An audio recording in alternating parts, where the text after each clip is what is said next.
of 2022 is called to order. Mr. Clerk, please call the roll. Unmute yourself. Vice President Bears. Council Carviallo. Present. Council Collins. Present. Council Knight. Council Scarpelli. Council Singh. I saw that you just arrived. It's on the Zoom. I doesn't have voice yet. President Morrell. Present. So we're going 7 present. You see Council Singh. Second present, 0 absent. The meeting is called to order. Can you mute your computer? There you go. Please rise to salute the flag. I pledge allegiance to the flag of the United States of America, to the republic which stands one nation, indivisible, with liberty and justice for all.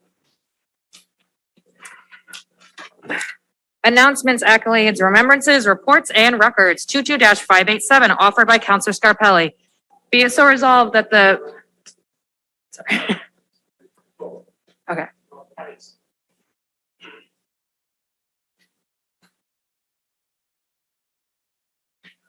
Just, okay, good. Yeah. I think, okay, thank you. Be it so resolved that the Medford City Council invite the Medford High School head football coach and the players to the next city council meeting in recognition of their outstanding community outreach. Councilor Scarpelli. You want to come up? Sure.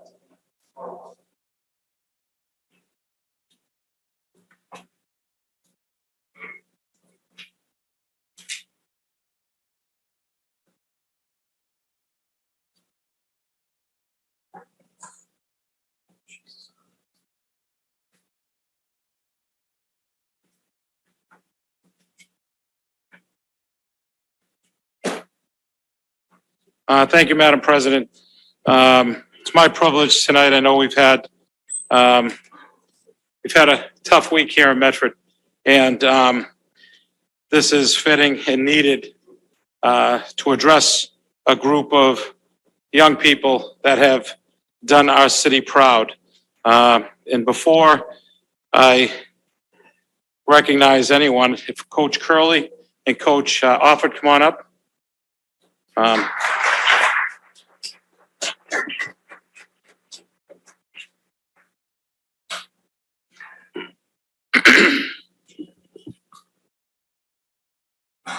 I just called them up just because next to Coach Curley, I look like a supermodel. So I wanted to make sure he was next to me. But you guys, I wanted to really put a resolution through a few weeks back to acknowledge what the Medford Mustang football team has done and their coaching staff.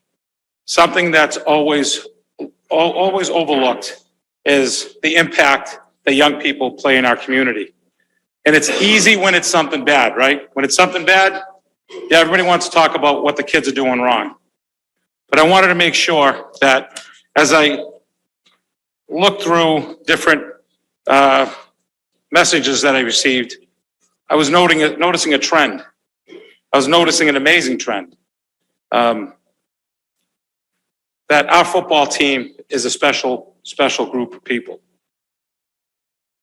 I coached at Medford High School for many years. I was lucky to be part of a great organization and a great team. And one thing I realized, it's very important to have Mustang pride. And I think that's what we're lacking right now in the city, true Mustang pride.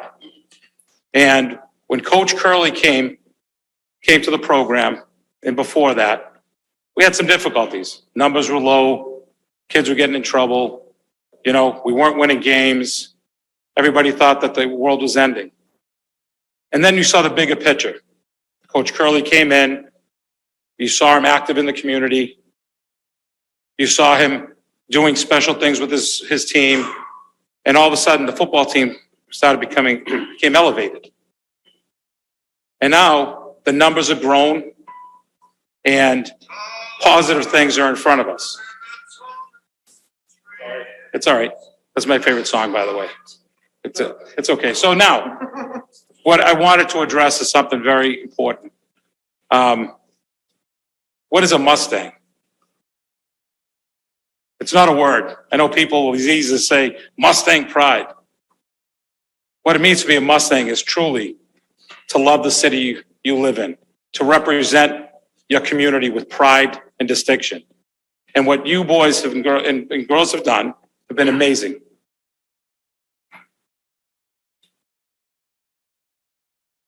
One thing I will say is that we have Coach Curley as your leader. And that's the key, having a leader you can lean on. A person that wants to be involved in a young person's life, no matter what the circumstance. And it's easy to say when things aren't going well and teams aren't winning and you're losing, it's easy to say, well, they're no good, let's get rid of the coach and let's start all over again. What I find so impressive, and I want you to understand, this isn't about winning and losing. You went to Fenway Park and you represented Medford with a lot of respect and pride. But what why I put this resolution through is for what you're doing off the field. A few things that this football team has done. You've helped organize the National Night Out with the whole football team and the police department.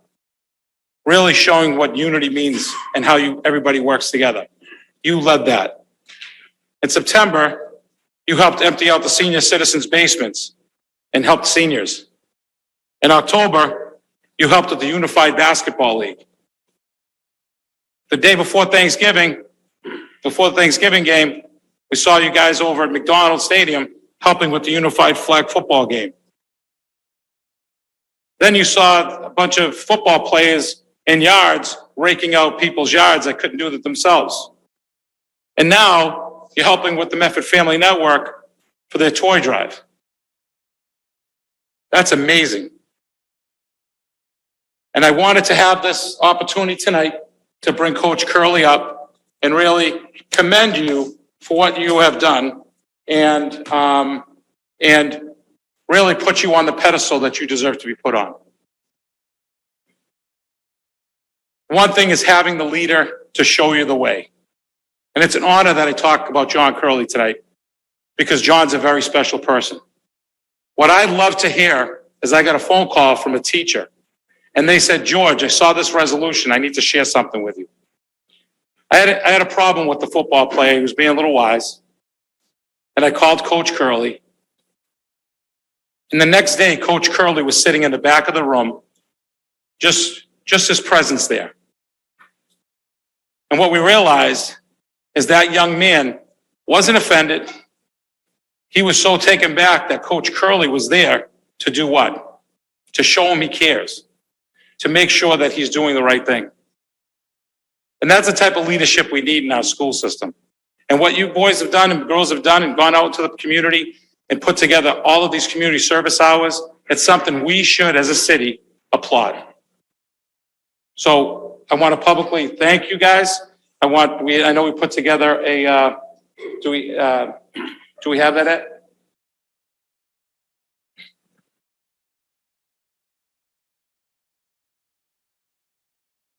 Accommodation.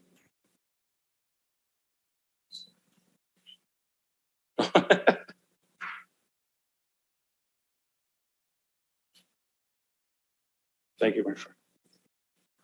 Okay, so we have accommodations that we put together. It's the Medford Mustang City Council. The Medford City Council awarded this commendation to, and we'll say the young man's name, the young lady's name, in recognition of your outstanding 2022 season with the Medford High School football team and your commitment to community service. Congratulations on your accomplishments. Go Mustangs.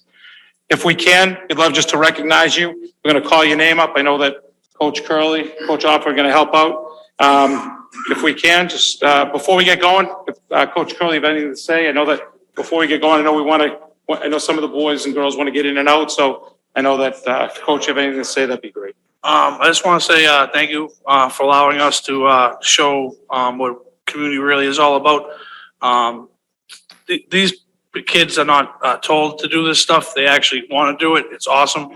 Just like the leaf cleanup we did, I would go to one house and all of a sudden I would see 6 kids cleaning. Then I'd go to another house and all of a sudden I see like 4 kids cleaning. It's 10 kids at the house, but the other 6 are on the other side of the house, just grouping each other together. And then the beautiful thing about our football team and our program is that we have parents involved. Like you have parents right there here tonight that are really, really involved by like cooking meals, helping us before games, after games, taking care of stuff that we don't know about, other kids that we don't know about. So it's a real big family aspect, and I'm very honored, and this is it's a really good moment for the community, not just the football team, but the community itself. And I really do appreciate this. So thank you very much, Coach.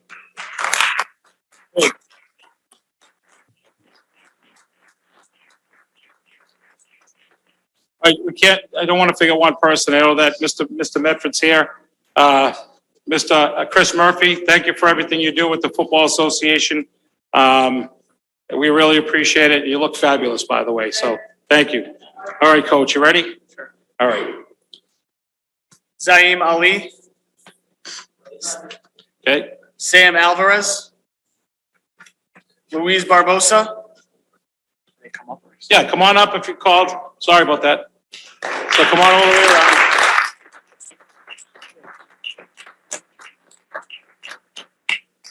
Magerson Bazile.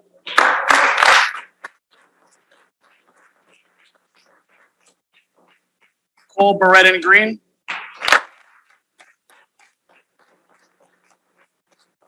Nathan Brow. Angelo Cerullo. Brianna Cerullo. Jaden Cesar. Armando Chavez. Emmett Chastain.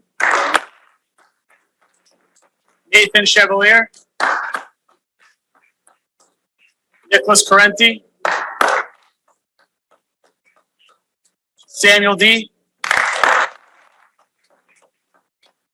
Anthony DeFranzo.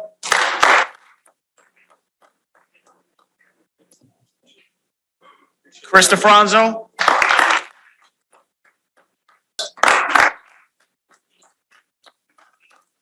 Osman Elkaram. Stevens Exeter.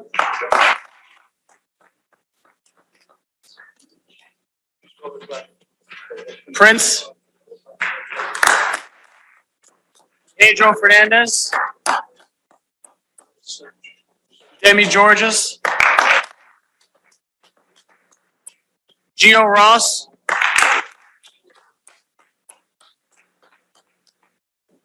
Guillermo Martin. Levens Jean. Christian Jordan. Nicholas Martins. Jameson Laguerre. Florentine Jean Baptiste. Jake McGovern. Melvin Mondesir. Sammy Nazari. Devin Santos. Josh Santos. Nick Silva. Matt Sterianos. Darius Weeks. William White. And Zachary Marsh.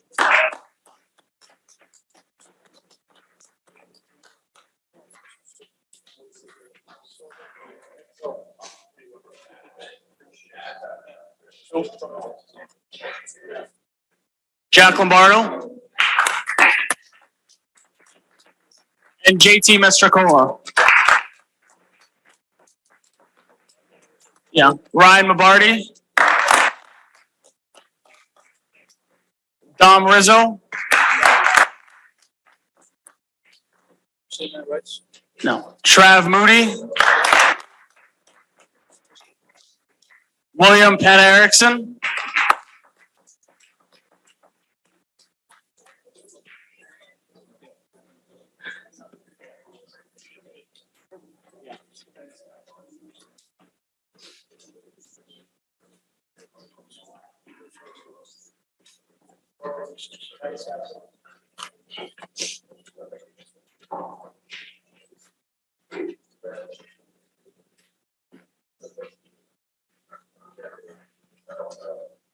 and Lorkins.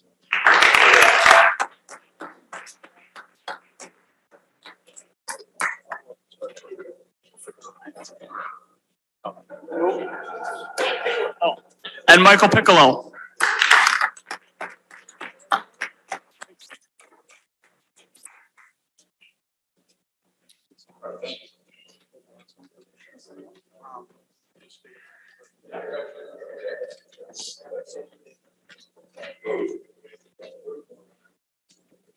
All right, so if you win.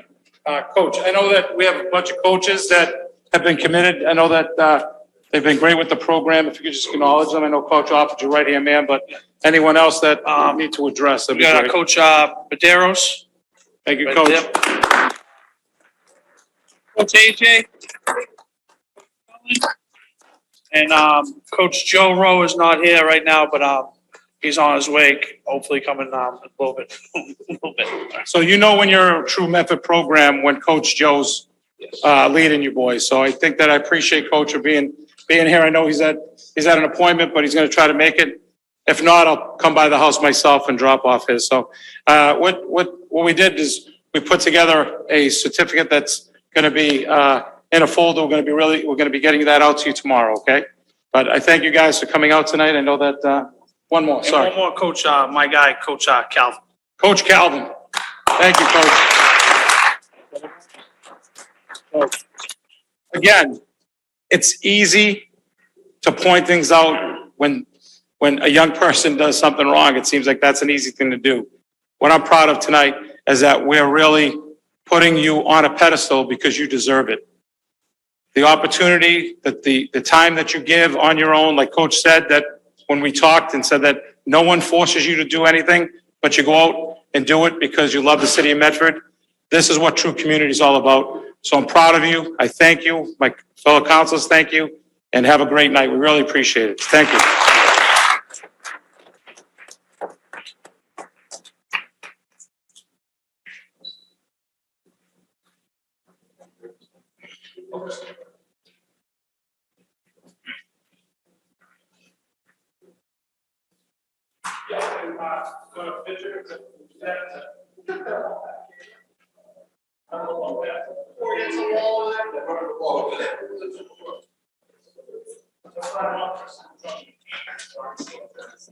Tall ones in the back.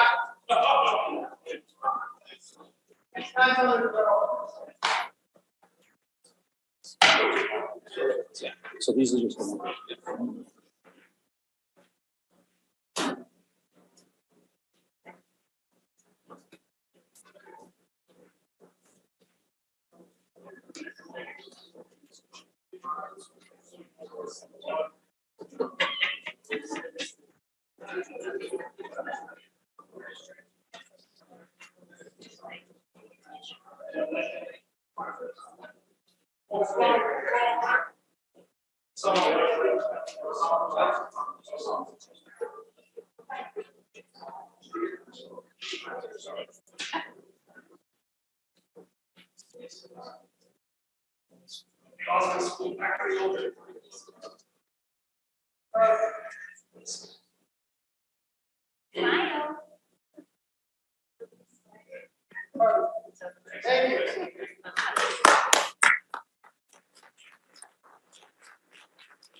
It's fine.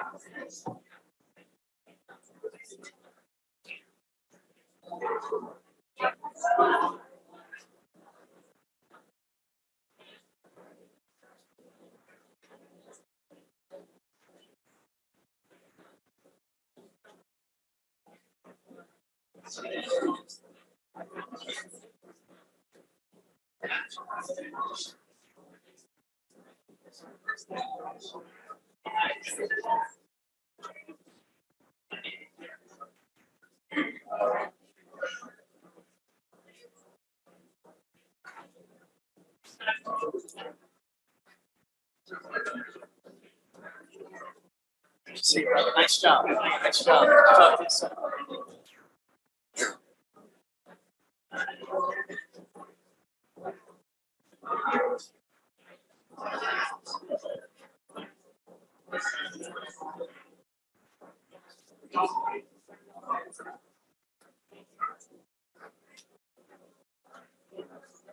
Thank you, sir.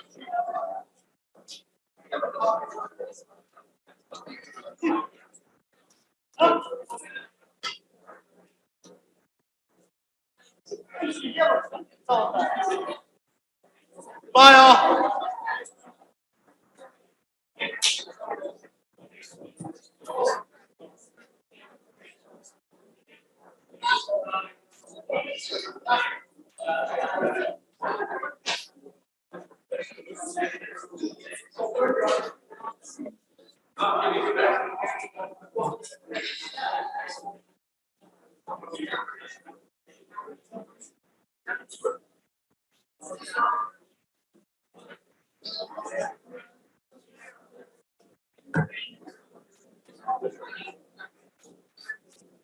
Oh, I hope so. Maybe it's,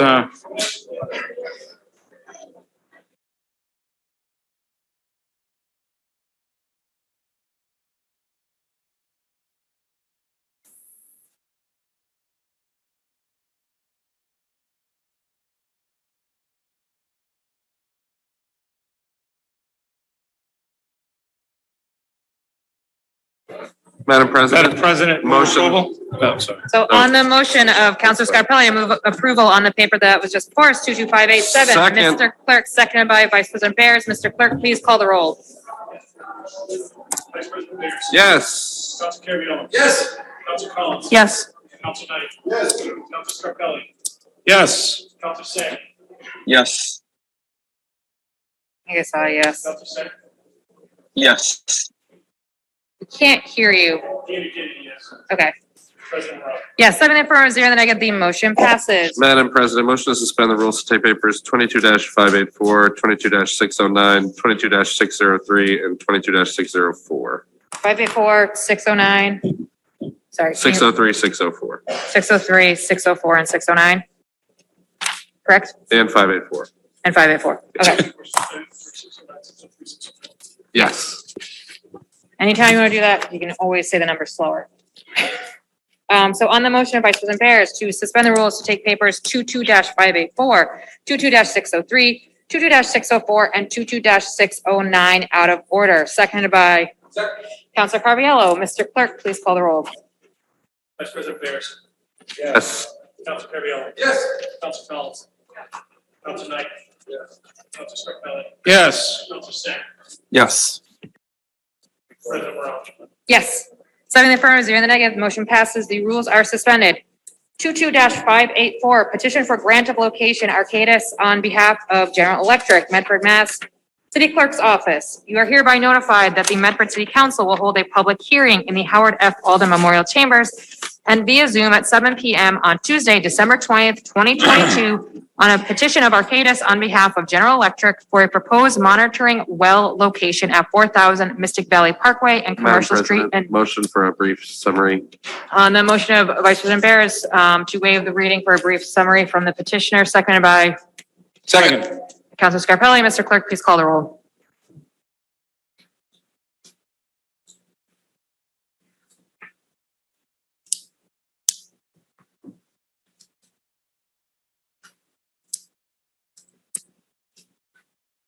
Vice President Bears. Yes. Council Carviallo. Yes. Council Collins. Yes. Council Knight. Yes. Council Scarpelli. Yes. Council Sam. Yes. President Morrell. Yes, 7 affirmative, 0 negative, motion passes. Do we have the petitioner on the call who can give us a brief summary of the petition before us? If you want to raise your hand on Zoom, do you know who's here from Doug Weeks.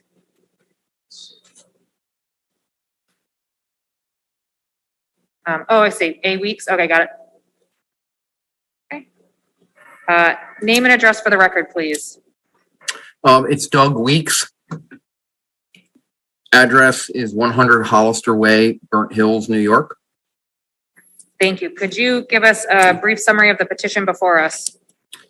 Yeah, so we are requesting permission to install a groundwater monitoring well adjacent to the sidewalk along the east side of Commercial Street. The purpose of the well is to allow the General Electric Company to continue to monitor groundwater conditions, down gradient of their property at 3960 Mystic Valley Parkway. They've been doing investigation and cleanup work there for a number of years under the Massachusetts contingency plan. And this well is just part of their ongoing obligations under the MCP.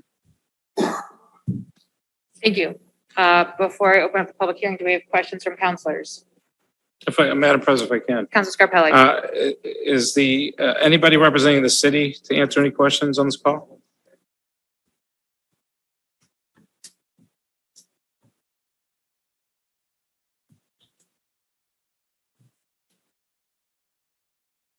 I see, Emily. And a summary from Owen as well? Or? Yeah, if I can, this is the first time we've received this type of request. Owen, could you tell us a little bit about this project from the Yeah. city point of view? Thank you. From the city point of view, it's basically, it's just a monitoring well. It's a small 2-foot well that's located on city property. All right, so structurally, it's not unsafe, or it's not going to jeopardize the area around the well. It's pretty. Correct. Do you, correct? And you're recommending this, Owen? Is this something you recommend? Yes, Okay, thank you. I think I took no exceptions in how I phrased it. Any other questions for the council? Owen, is this monitoring water quality or water table? Water quality, I believe. Okay, Yeah, it would actually be both. it's both. Okay, water levels and water quality. Okay. Yes. Any others in the council at this time? As this is a public hearing, I do need to open the public hearing. So if there's anyone who would like to speak in favor of the petition, this public hearing is open, and please raise your hand to speak now. Mr. Weeks, I believe that would be you. Are you in favor of this petition? Yes. You can say yes. It's protocol. Yes. Thank you. Is there anyone else who would like to speak in favor of this petition? Seeing none, this portion of the hearing is closed. Is there anyone who would like to speak against this petition? Seeing none, this portion of the hearing is closed. Do I have a motion from the council? Motion. On the motion of Councilor Knight to approve, seconded by Councilor Carviallo. Mr. Clerk, please call the roll. Vice President Bears. Yes. Councilor Carviallo.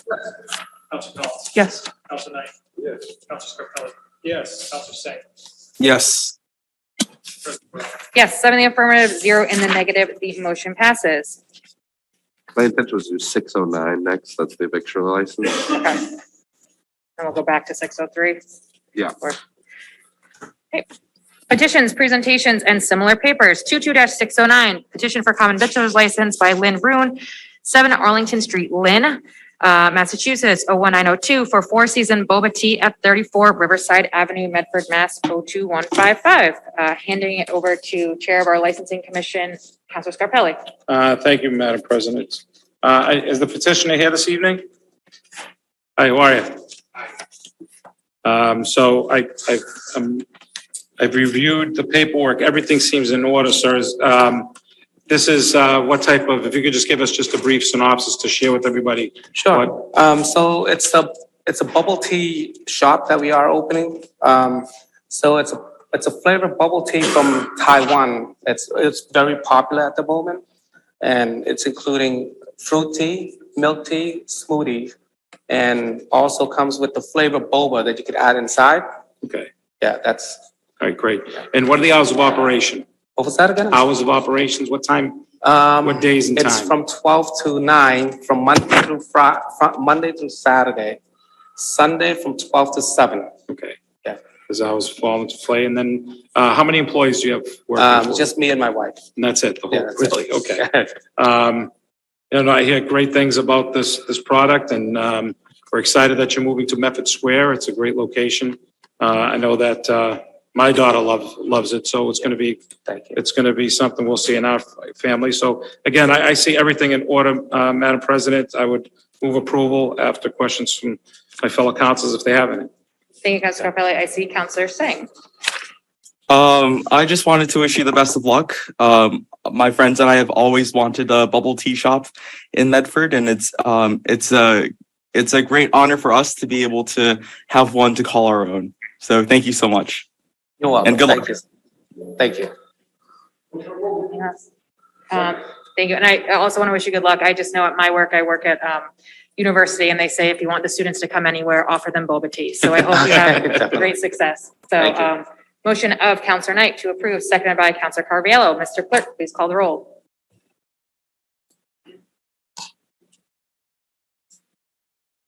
Vice President Ferris. Yes. Council Carviallo. Yes. Council Collins. Yes. Council Knight. Yes. Council Scarpelli. Yes. Council Singh. Yes. President Morrell. Yes, 7 in the affirmative, 0 in the negative. The motion passes. luck. Congratulations. Thank Good you. luck. Thank you. So going to 22-603.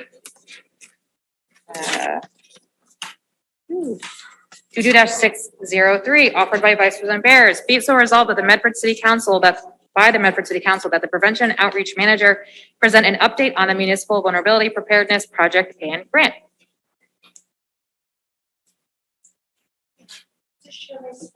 Yep, can you make Penny a co-host?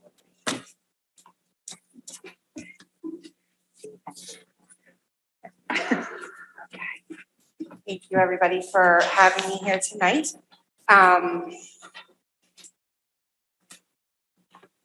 We have your name and, we know your name and address, but if you could just introduce yourself too, just for folks who might Yes, not know. Penelope Fanioli, Prevention Outreach Manager for the City of Medford. I live in Tingsboro, Mass.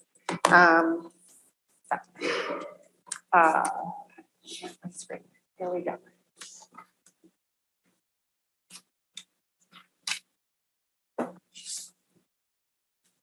Thank you so much for having me here tonight.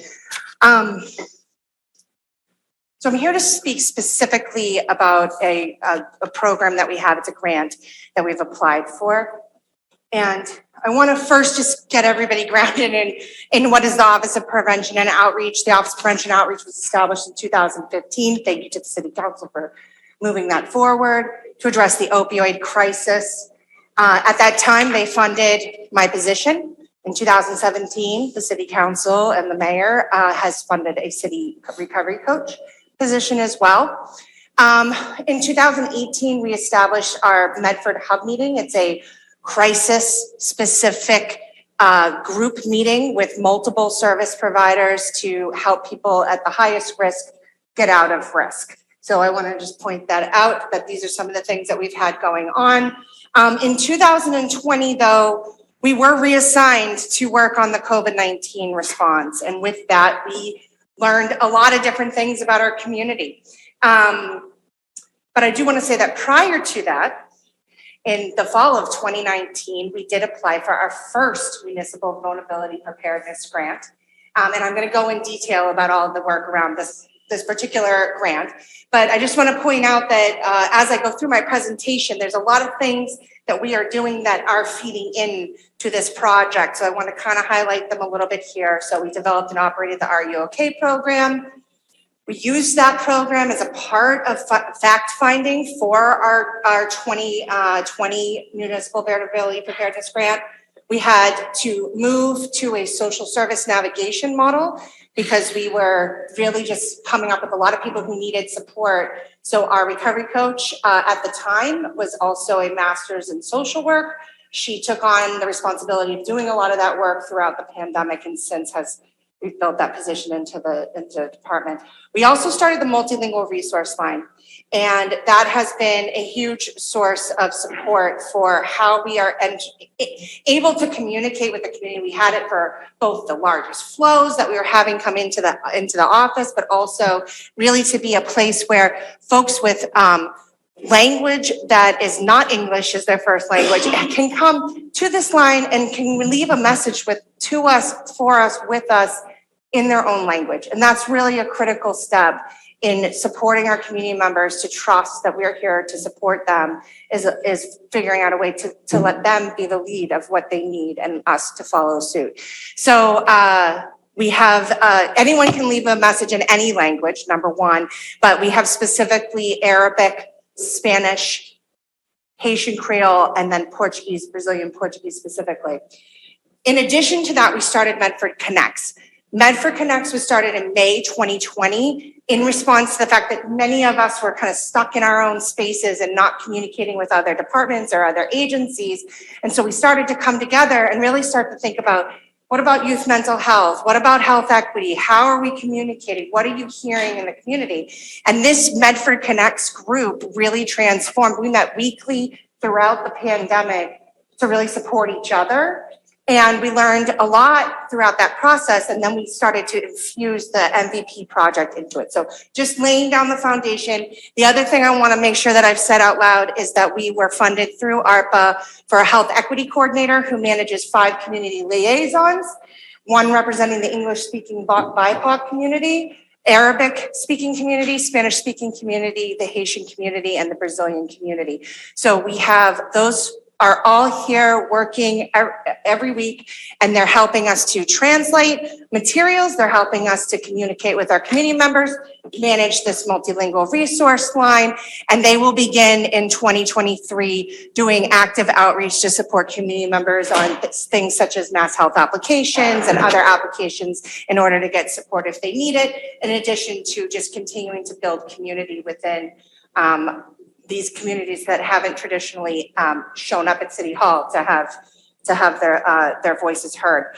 So, and again, we have a social worker as well, which is Alicia Levin. So in 2017, we started to really think about like, okay, so we've done a lot of this opioid crisis response. We started to set up systems. We are operating those systems still today. But we also started to think a little bit bigger and broader about what we're doing in our work around prevention and outreach. And the social determinants of health is a really critical thing that we need to be working towards to address. So you see these health outcomes. These are all things that we know that we need to address. We want to prevent, right? But what are the behaviors that lead to these health outcomes? We are also working on that.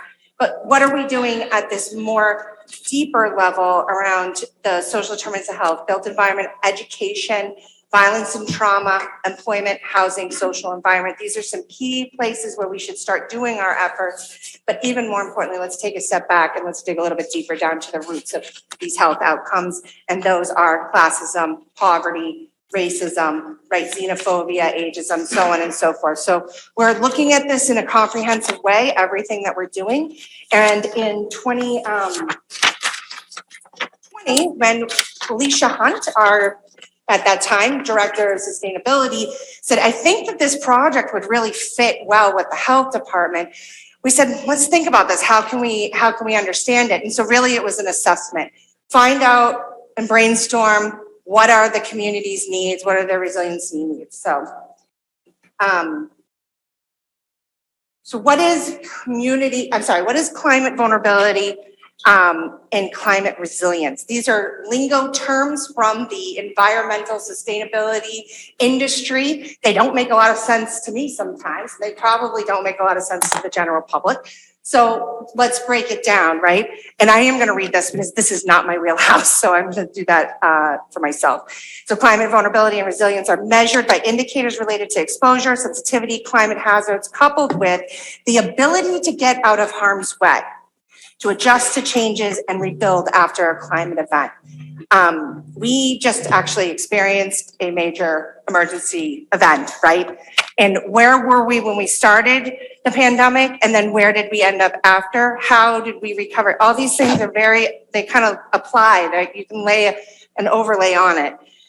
But the folks that are in this harm's way and how fast they can adjust to changes really is indicated by, rather than seeing these communities as climate vulnerable, we see communities that have been marginalized to the point of vulnerability, which is why we focus on adaptive capacity, right? So folks that don't feel they can trust the government, they don't feel they can trust, what we're saying. We need to figure out how to repair this and to work hard at it. So that's what we're trying to do.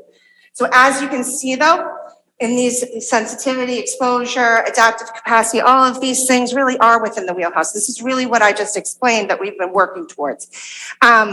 We did learn our adaptive capacity needs in that 2020 period. So we got a grant, the big pie in the sky. We didn't know there was going to be a pandemic and we were going to do all these things to really start reaching out and understanding what the needs are. And actually we were able to do that in the midst of the pandemic. And, I'm really thankful for the woman who was coordinating this grant throughout the pandemic, because while we were all down in the trenches, she was moving this department forward. So Andreanne she's a wonderful, wonderful partner that we've been working with. We interviewed everyone that got an Are You Okay call. They got asked a series of questions about adaptive capacity. We built our database of knowledge there with that and with our elder population, our senior population, but we also did multiple rounds of listening sessions in multiple languages in 2020. With that came our hub report, which you can find on the city's website. That's what has established where we're going. So then we decided, well, we know what we know now, and we know that we need to do better outreach and engagement. We also know that we need to work on health equity. We need to work on racial equity. We need to understand bias, right? Because there's also a lot going on at this time in May. So we decided to reapply for this grant and put it into 3 different buckets: community engagement through a team of 5 liaisons, provider partnership engagement through Medford Connects, and then interdepartmental engagement, where we did over the last 2 years bring in trainings and presentations to staff. We talked about the 9 dimensions of poverty. We brought in an excellent presenter this last June and into the summer who really talked about bias and racial bias. So we've done a lot of this work as we've been going through our process. And really the concept here is to build a resiliency hub. So what is a resiliency hub? The climate industry, right? They believe that there's this idea that if we can have a building that's sustainable all by itself, not on the grid, that if there is an emergency, that in fact we can go there as a community and address our needs in an emergency. That said, we need to support our communities before there's an emergency. So they know to go to this resiliency. They can trust and they can predict that this is a viable place for them. So we want to do this, we want to support communities before, during, and then after a climate emergency. So Medford Connects will expand and strengthen our community support. And I've lost my picture, my slide. To support our marginalized groups, to withstand the climate change, recover from these climate crises. In other words, we hope that Medford's adaptive capacity to climate change by supporting our community groups will help us in these as we continue. We know that climate change is coming, right? It is happening now, and the effects of climate change will put us in a position to have to respond and be prepared to respond. So that's where we are in understanding what we're doing. So as I said, we piloted our community liaison model. We started reaching out to our communities. We started thinking to ourselves, okay, so where is this mythical building in the city of Medford that we can make it energy efficient and independent? And the reality is we don't have that building. And if we have it, it's not available right now. So we still need to do this work, right? We got down to it and we thought, well, how can we do this differently? So in our outreach to our other communities. So we were able to form an Arabic task force. We were able to form a Haitian task force, and we are currently and still reaching out to the other communities to continue to build that partnership and that understanding. But we did a lot of needs assessment to understand what would it need to have? What would this resiliency hub need to have? So instead, we created a network. We came up with the concept of the Resiliency Hub Network. This is an operations plan. It's in your folder. This is all working with our climate partners and consultants about what is needed in Resiliency Hub. What does the research say? What does the industry say? In addition to what does the community need and what do they say? So we want to create spaces where Medford residents can build face-to-face connections, celebrate together, support each other, and access resources and services as they need them. So ideally, this location would be a place that you go and maybe you play cards, but you could also maybe pick up some food, right? You could also get the information to get navigated to a social service navigation, like our Alicia, our social worker. So where we are now, we did get that next round of funding. And what we also found out was really exciting is that the state thinks our model is so important that they are now requiring this model in their future proposals from other communities. So that's very cool. Medford should be proud of that. So what are we doing? We are going to work with our Medford Connects group, folks that have been attending this group regularly and thinking it through, like how do we work better together? How do we work smoother together? Medford is a social service desert. We don't have our providers living within the city.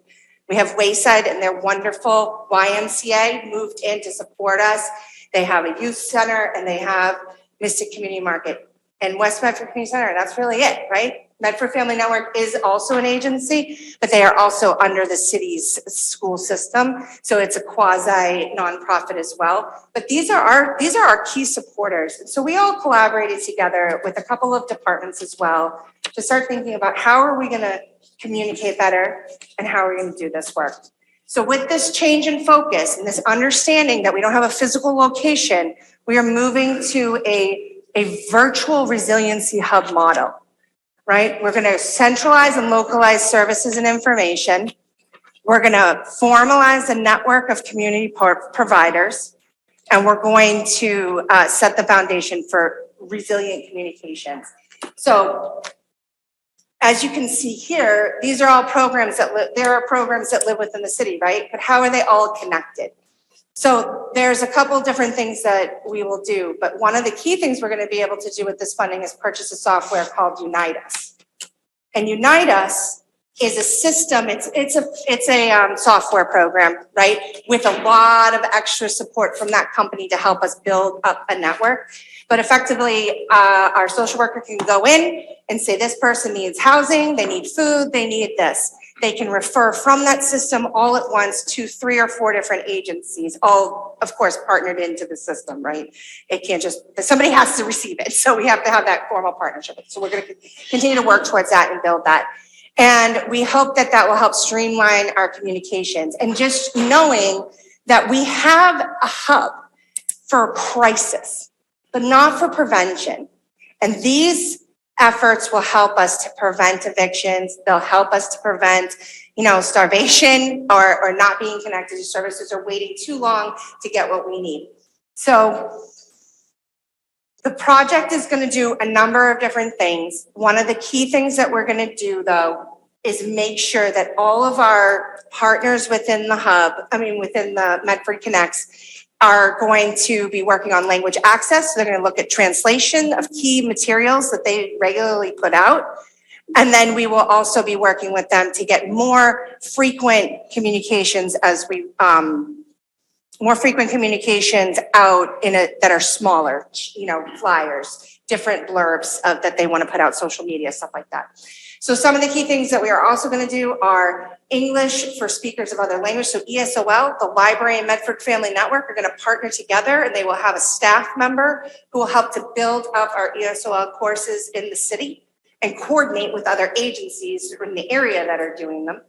We're going to work with our Council on Aging to help them reach more diverse population and think through the communications that need to happen there.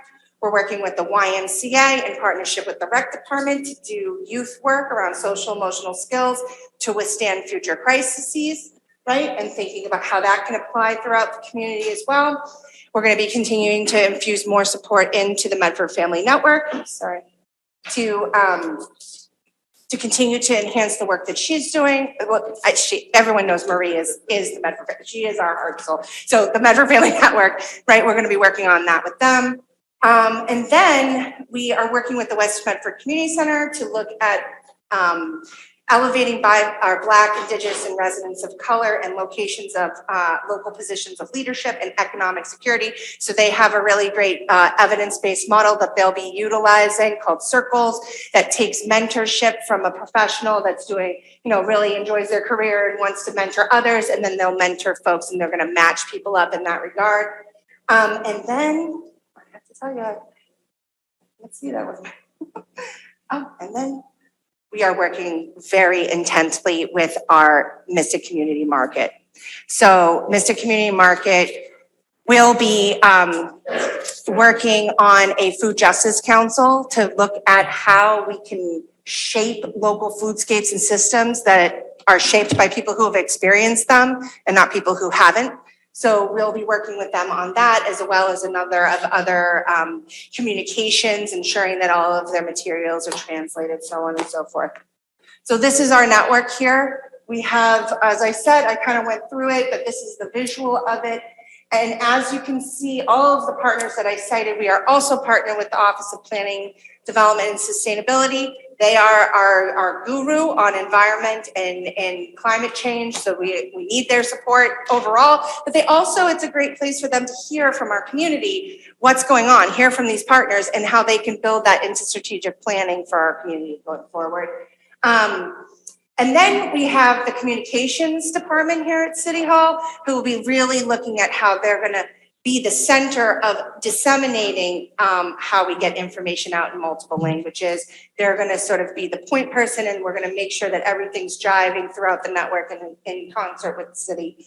And then finally, Diversity, Equity, Inclusion Director, Francis Noget, is going to help us make sure that we are doing this to the fullest and the most equitable way, and we are most inclusive. In addition, she has funding to provide more trainings for the community, for our partners, for the city employees. So the final piece of this project is that, and this is why I told you we have Medford community liaisons, we are also hiring more teams of community. We're calling them community Medford connectors, because we don't want to confuse anyone. We have community liaisons that are attached to the health department doing health department work, and we have our community liaisons attached to this project. We're calling them Medford connectors. They will support everyone in this network on language access, interpretation, and as well as, just thinking through projects before we implement projects.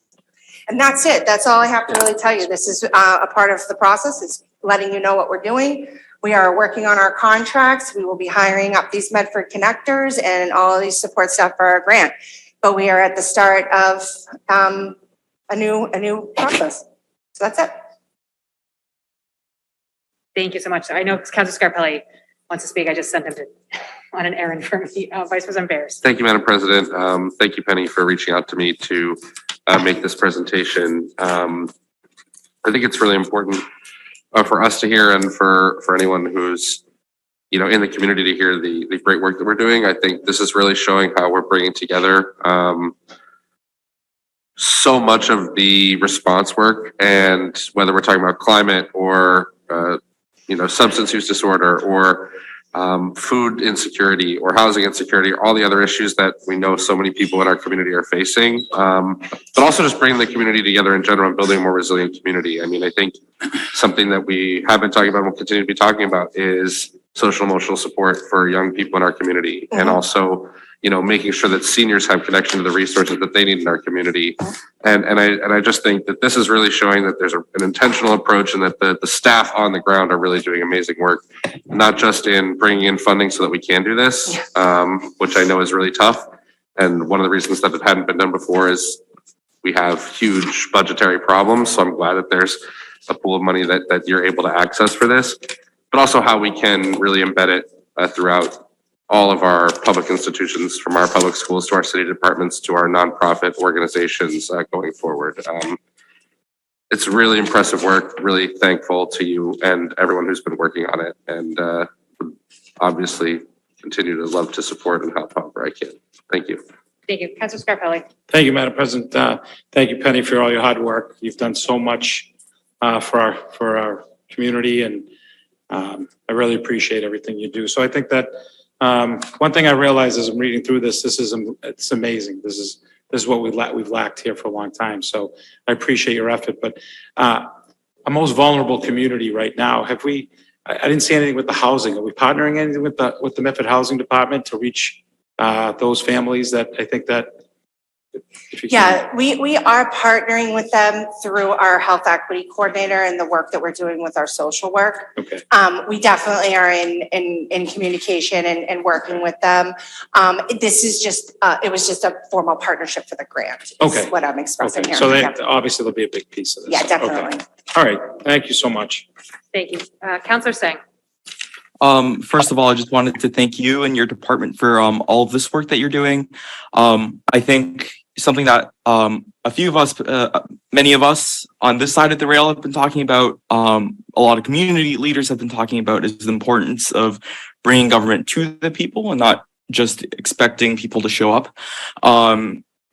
We all know that there are real equity access barriers when it comes to meetings, even meetings like this, but any city meeting, any coming to city events, and your department's I think philosophical approach to outreach, I think is something that we should be proud that we're doing as a city. I know it can be really tough to do that outreach, and so I was wondering what some of the challenges that you found were. Maybe I know the community liaisons have been doing a great job, but I'm wondering what are some of the barriers that you guys have faced, and what are some of the ways that you're going to address that with the Medford Connectors program, in terms of outreach and getting to more people. So that's a great question. I mean, the major issue that we have is the same issue that every city in town is having right now, and that is that there is no housing. There's no emergency shelter. Someone comes here and says, I don't have anywhere to go tonight. I don't have anywhere to send them. The shelters are full. They're full early. That is our biggest worry. That's what we walk home at night like. We feel awful, right? Because we don't have good answers when that happens. And the reality is we have to just be very honest with people in that regard. One of the things that we did do that I think what really needs to happen is that we really do need to explain what can you access here in the city of Medford. So I was remiss to say that our library has incredible services. They have tools that community members can use, right? They are definitely a resiliency hub in so many regards, right? So, driving people to these locations that can be a part of your everyday, life in this community is really, really important. But also to think about this grant is very much about that, getting people to be in and a part of, and for us to go out to and truly create this to be like a home for everyone that lives here, that this is their home, regardless of the way our society is, where a lot of people live online, right? And they talk online and they commute online and stuff like that. So, one of the key things we want to continue to do is describe city services, right? Like, what kind of violations do people get? Parking violations, trash maybe violations, right? Like these things that are costly to community members. We need to communicate better what those are and what the rules are and have access to that. So it's not like, my aunt works at City Hall and I know that I could do this. We need to just make those things a little bit more ready for everybody in the community. And when the new website is up, we do have recorded videos, audio videos in other languages about most of the city's services, sort of like an FAQ for each department. We have that like ready and prepared from the previous round of funding. We just need to get it up live and out. I don't know that I really answered your question, but I think the issue is that us becoming more connected and communicative is really, really important. There is another, but what we are currently faced with is so overwhelming. It's much like the opioid crisis is like, where do we even begin? And really there's things the state has to do to make those changes to support our community members, so. You guys have been doing incredible work. I really appreciate that answer. And what you were talking about, and I think the work you guys are doing, I think, lays out a foundation for what other departments in the city can do, including the city council, maybe in the further future. Maybe I think you guys are testing the waters, seeing what works, and perhaps in the future, our city council and other branches of government, other departments of the government can look towards you guys and see what we can do to be more inclusive, to get more of those voices that haven't been included in city government to help us come to our meetings and help us, give us feedback and shape our agendas. So that's helpful. I think my question was slightly more about how are we reaching the residents that we haven't reached yet, which I know can be a really difficult question to answer. And I'm sure you guys are already working on it. I was wondering if you guys partner with other city departments to, keep track of who comes in for city services already, or in terms of maybe a city, the work that we do collecting survey data with our city census type things, seeing if seeing who moves into the city, pays our taxes. Perhaps there's a way to I know this can be costly, but putting even a short flyer in our water bills or something like that to try to get more people aware that your department exists, that the work that you guys are doing exists, and maybe that will reach more people, but you are the expert here, so. Yeah, I think that you're totally right. One of the things that we're looking at is like, okay, so we need to continue to build relationships with all of our faith communities. That's one key thing. The other piece that we are working on actively right now is going through our entire database of businesses and working in that angle as well. So, I think that I'll have a better answer and a more concrete answer for you in about 6 months when we get all of our staff in place and people are moving and operating. But I want to say though, one of the key things that has been a benefit since our UOK or our social service navigation began is that we have 89 referrals from city employees to the social worker to get somebody help. So we're definitely getting the word out across the city departments that we can help individuals that, the other thing to note is that if I show up and I say I have a housing issue, I have other things that I need to be processed through. So that's why we really want our city social worker to kind of work with that person and ask those really hard questions for someone to reflect on. And so we really do want city department and we want our folks that work here to get the person to the right place in order to get the information that they need, that actually will be able to be viable, right? Just giving someone a pamphlet doesn't solve their issue. We're not gonna solve their issue either, but we can at least give them the correct information and the correct numbers. So. That's excellent. And I think to what you've been saying, as a son of immigrant parents, I've had to translate a lot of things, find out a lot of things about city services. It would be super helpful. The things that you're describing will be super helpful. So, and I think lay out groundwork for, the work that we want to do on youth mental health, on, making our community safer as well. So thank you so much. Thank you. Councilor Carviallo. Thank you, Madam President. I don't know if Councilor Tang just asked my question, but I don't see the Asian population represented here. And they're the largest growing segment of our community right now. That's true. And I don't know. So our plan is for this particular grant round is to expand one of our roles. We have a BIPOC connector role, and we want to really relegate that and reach out to the Asian community. Because I was with some people in Somerville, and they just put on an Asian liaison in their community. So I hope that we can do that here. I do too. Thank you So much for pointing that out. Thank you. Councilor Collins. Thank you so much, Penny, for being here tonight and for presenting, some of the process and progress that's gone into the work that this grant has enabled. I think, over the past year, this grant, I know it's gone on for more than the past year, but, what's come out of this has been one of the things that I, feel most proud of in the city. It's really great to be able to see some first steps towards language equity, doing a better job of reaching out to the people who, you know, historically do not show up to City Hall, are not reached out to, don't speak the language, you know, in whatever way. I think this is really important work. And it's great to get sort of these concrete facts about what specifically has been done, what the grant has enabled the city to do. I think that it's important for us to get a picture of what doing that work of bringing more of the community into community spaces, how that breaks down into roles and positions and programs, kind of gives those numbers some context. You know, as a counselor, and I know that you in your office you get this, you know, 10 times more than we do, but you know, we hear from people looking for housing, we hear from people who are looking for pro bono legal representation. You know, the eviction crisis in Medford Square several months ago. Eviction help, you know, tenant organizing. I've been very involved with the mutual aid network for several years. You know, what strikes me every time these conversations come up is it seems like over and over again, we hit against the fact that even our provider network, you know, are very close to hitting their bandwidth. And I know that it just is, it's in my mind so strongly all the time that our regional network of providers is inundated. There's so much need. You said for housing, food insecurity, there's so much need. And I know that that's one of the many things that we need a regional approach for. We need more state assistance for.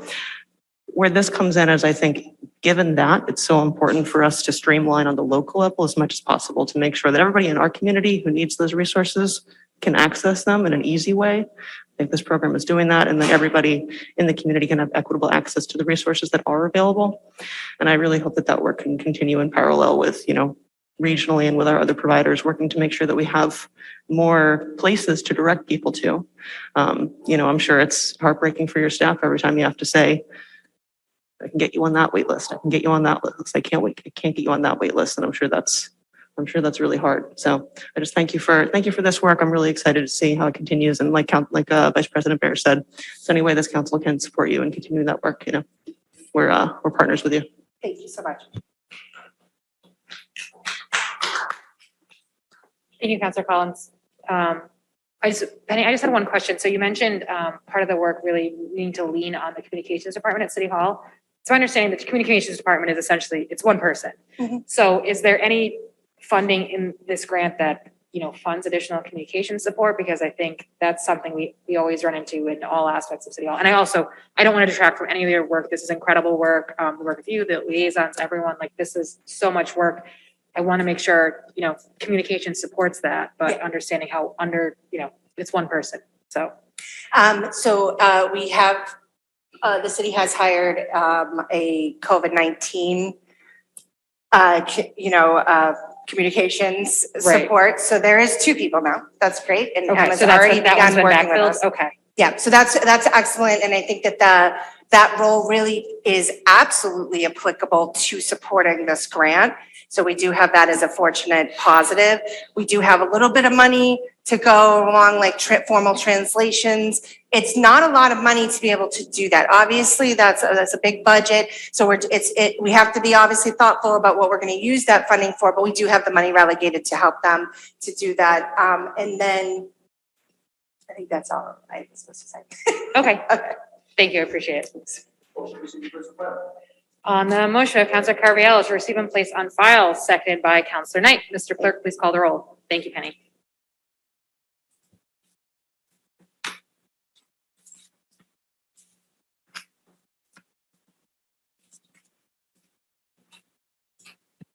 Mr. President Bears. Councilor Carviallo. Yes. Councilor Collins. Yes. Councilor Knight. Yes. Councilor Scarpelli. Yes. Councilor Singh. Yes. President Morrell. Yes, 7 in the affirmative, 0 in the negative, the motion passes. 22-604, offered by Vice President Bears. Be it so resolved by the Medford City Council that the Finance Director appear at the December 20th, 2022 regular meeting to present the fiscal year 2023 Q1 financial update and warrant articles as requested by the council on a multitude of occasions. The mayor and city administration committed that this information would be presented to the city council and the public by a mid-November deadline that has not been met.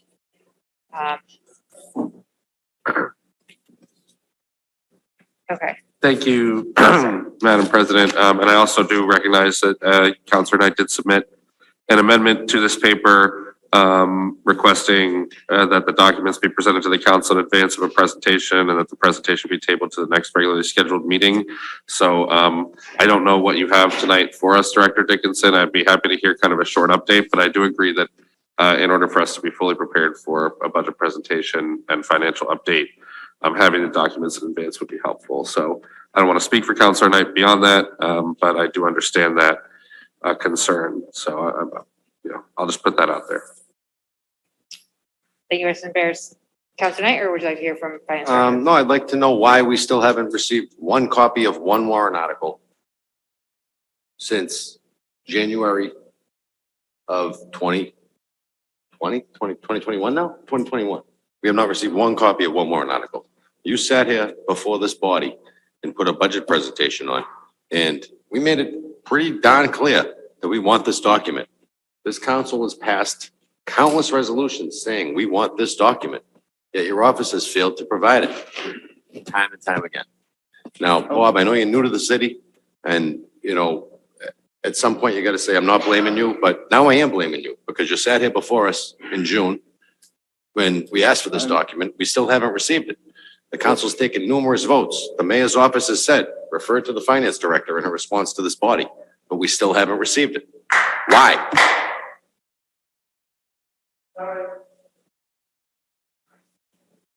All right, what precisely are you looking for?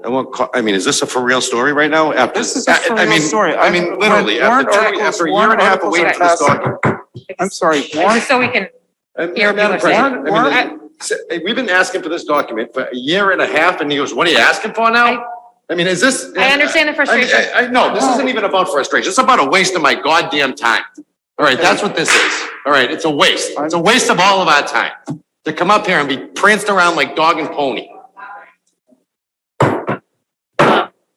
Director All right, Dickinson. to be pranced around like dog and pony. Warrant articles are passed by this body. They're not passed by this body. We've never voted on a warrant article in the last decade.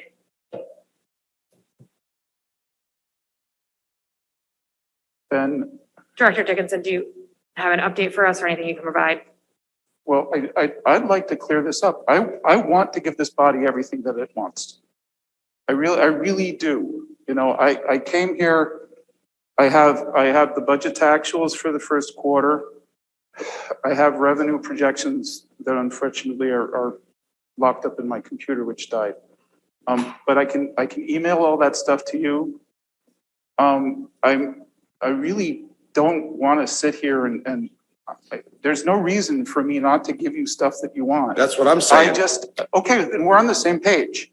We really are. I'm not really sure physically what it is. What are warrant articles are passed by this body? They're not. We've never voted on them once, ever. Well, then, They're never presented to us, Bob. Under the modified planning form of government, we were required to vote. then what are we looking for? I want to know how much money KP Law has received in the past year, for example. So I can take a look at the warrant articles and I can say, oh geez, we have a budget in the law department that says that they're going to spend 200,000. But I'm looking here, in the last 6 months, we spent $1.7 million at KP Law. Why? And I can get ahead of some of these issues so that come the budget in probably, we'll get it, what, maybe June 30th? When we get it June 30th for, July 1st vote, I might be able to have a little bit of understanding as to why we're in the situation we're in. All right, now I am absolutely clear on when you're talking about the AP warrant, that's what you want to see, which all the bills that get paid every week. All right, how many years do you want that for? We can start there. You know what I mean? We've been asking for it. 2020 to the present is what We've been we've asking for it requested. for 4 years, but, 3 right, years. Okay. Now I understand exactly what you're looking for. And I'm sorry to take my frustration out on you. No, but there's a mayor in this building, right? And we send these papers to her. And they just sit there and they don't move. They just sit on the desk. Right. Then All right. So I will- show up here and I try to do my job as hard as I can. I try, I really do, All right. but I can't do it if I don't have the tools. And- I can't build a house without a I saw. understand your frustration and I will work with the mayor to get this documentation to you. Because if there's a holdup, my issue with this whole thing is procedural. I need to know exactly what you need to see, when you need to see it. And I'm not completely clear, we're not having a good, Has the mayor's office ever called you and said this is what they're looking for? no. Has the chief of staff ever called you in and said this is what they're looking for?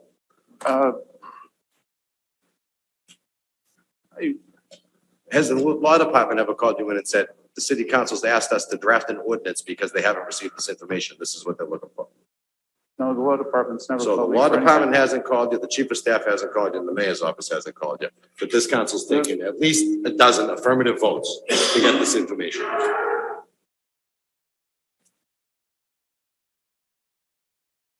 But then tonight, we have a paper before us to create another new job and give somebody else another raise. I mean, come on. Thank you, Councilor Knight. Yeah, and just to clarify. And I feel bad that they said you weren't here to fall on your sword and be a sacrificial lamb. I'm fine with falling on the sword. Because we vote on these papers, they're supposed to go to the administration is supposed to send them to the parties that Then they're I about. will- So if then you're not I getting will- them, I will make sure that I'm getting them, and I will make sure that you're getting the information that you need. yeah, I can also always, I can reach out, I can have the clerk reach out after the fact if it's not getting there. Point of information. So, Vice President Bears. Thank you, Madam President. If we could, I think, sounds like we should just get on paper right now what we're asking for. that would be great. And, Right. and, part of this, maybe part of this is me being new. I'm not coordinating with the mayor's office group. I mean, new or not, if you're not getting the papers, you're not getting the papers, so that's not your fault. But yeah, but I don't want to be saying that they're somehow remiss. It's not exclusive to the finance department, Bob. It's almost, unless we make the outreach directly, every paper that we submit to the mayor's office, to almost any department, we're not getting the response in a timely manner or a complete manner. So I just want to put that out there, and I'm not going to ask you to say that, I'll say it. The first thing I want to just get on, so yes, I think the first thing we'd really like to see would be the AP warrants from January 2020 to present. And I know that's probably a pretty big file, but I think we'd all like to see it electronically and also to be sent to the clerk to be delivered to us. Okay. Okay. It would simply be these are the vendors who are paid this warrant. Yeah, and I mean, we can also send you an example of what the previous finance director gave us for warrant articles. Specific bills would have to be looked up if you wanted to see a specific bill. But it will say, we paid Joe Schmo $600. Out of this account. Yeah, okay. So I can that's- also have the clerk send you, when the records are ready, Control F, find your name, and you can also see this just written out. Right, I mean, So- the other thing we can send you is Alicia Nunley Benjamin did provide us with copies of what we call warrant articles, and we can provide you an example of that so that you can see what those reports were like. That'd be great. And then the two things that you said that you have with you tonight, you said you had a quarter one, Quarter one budget to actual with the votes that you took on the 28th for the general fund and water sewer. and then the other thing that you said is you have revenue projections. Well, I have first quarter revenue, compared to first quarter revenue from fiscal 2022. Okay, It's stuck in my computer.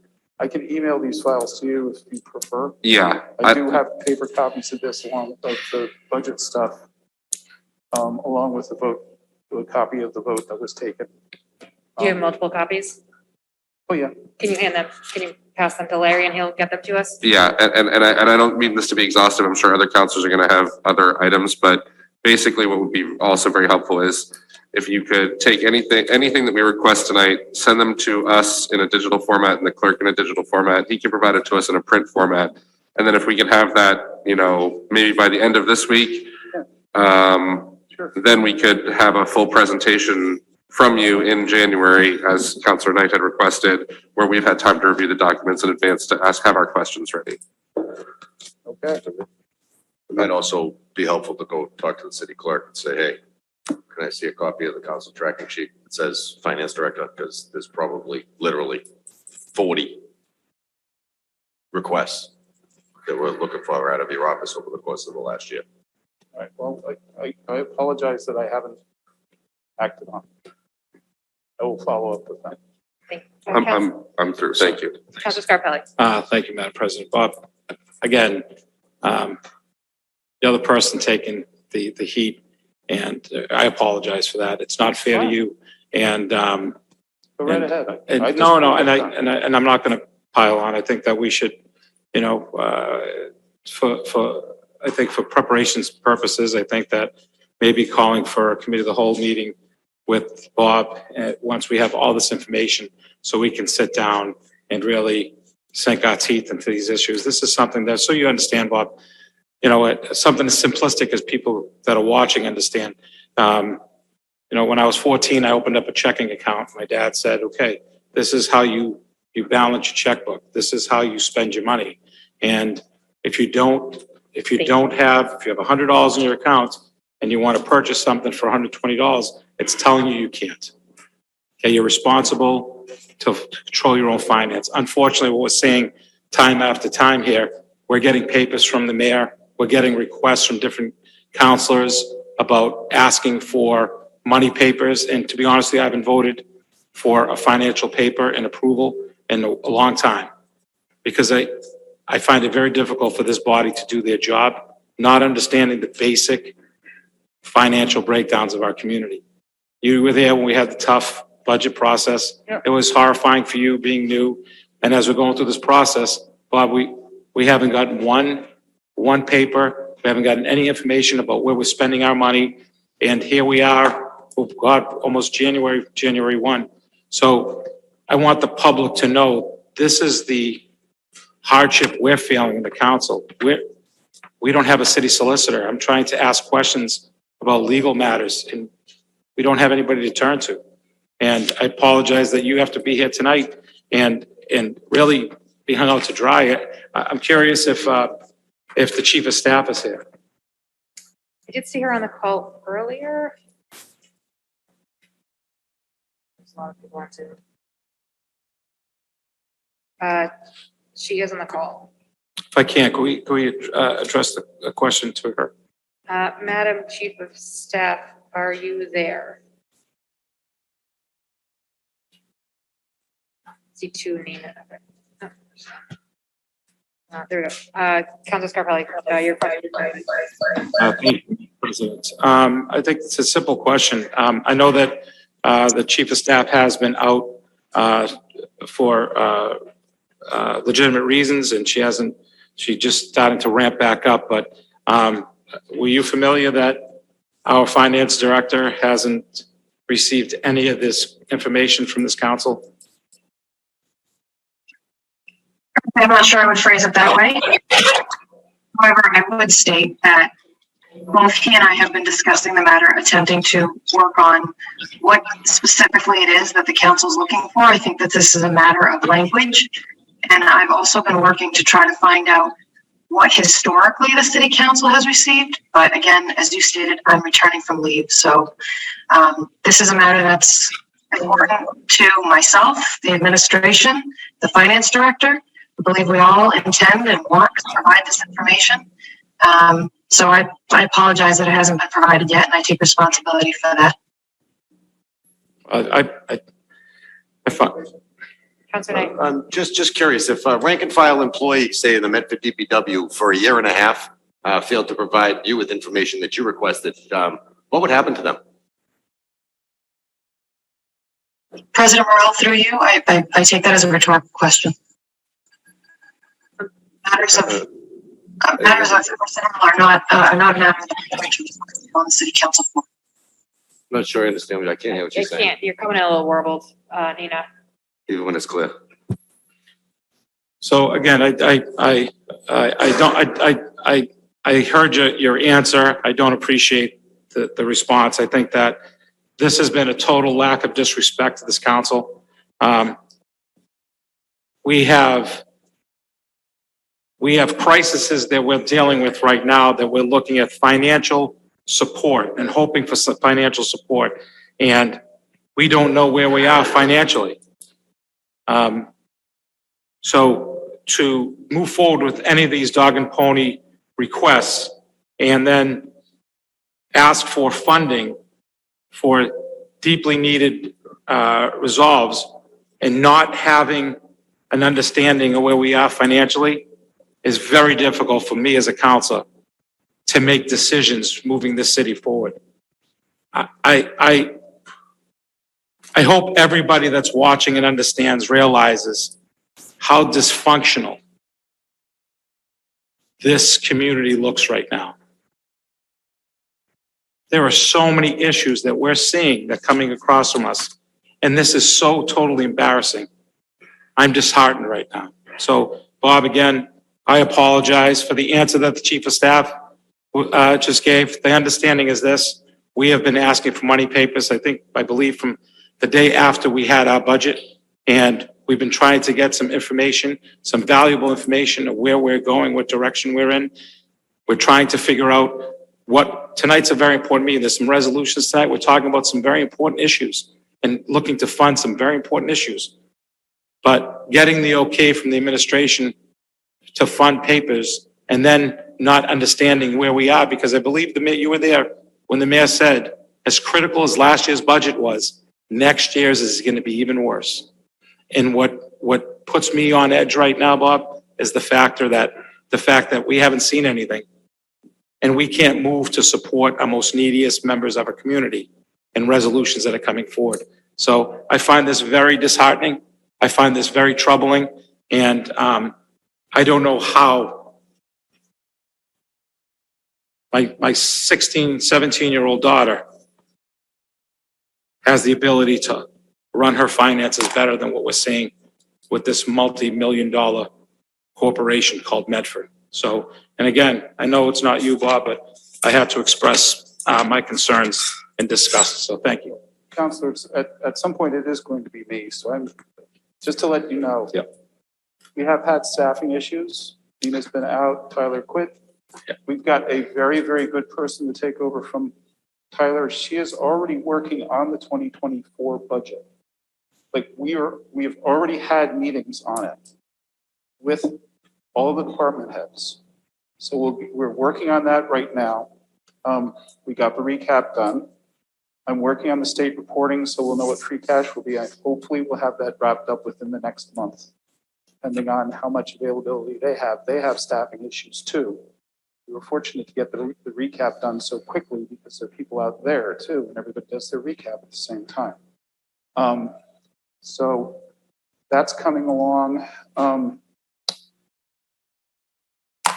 By the end of December, I can do the cash recon for the first half of fiscal 2023, which we can send off to CLA and get our revenue replacement number from ARPA for that.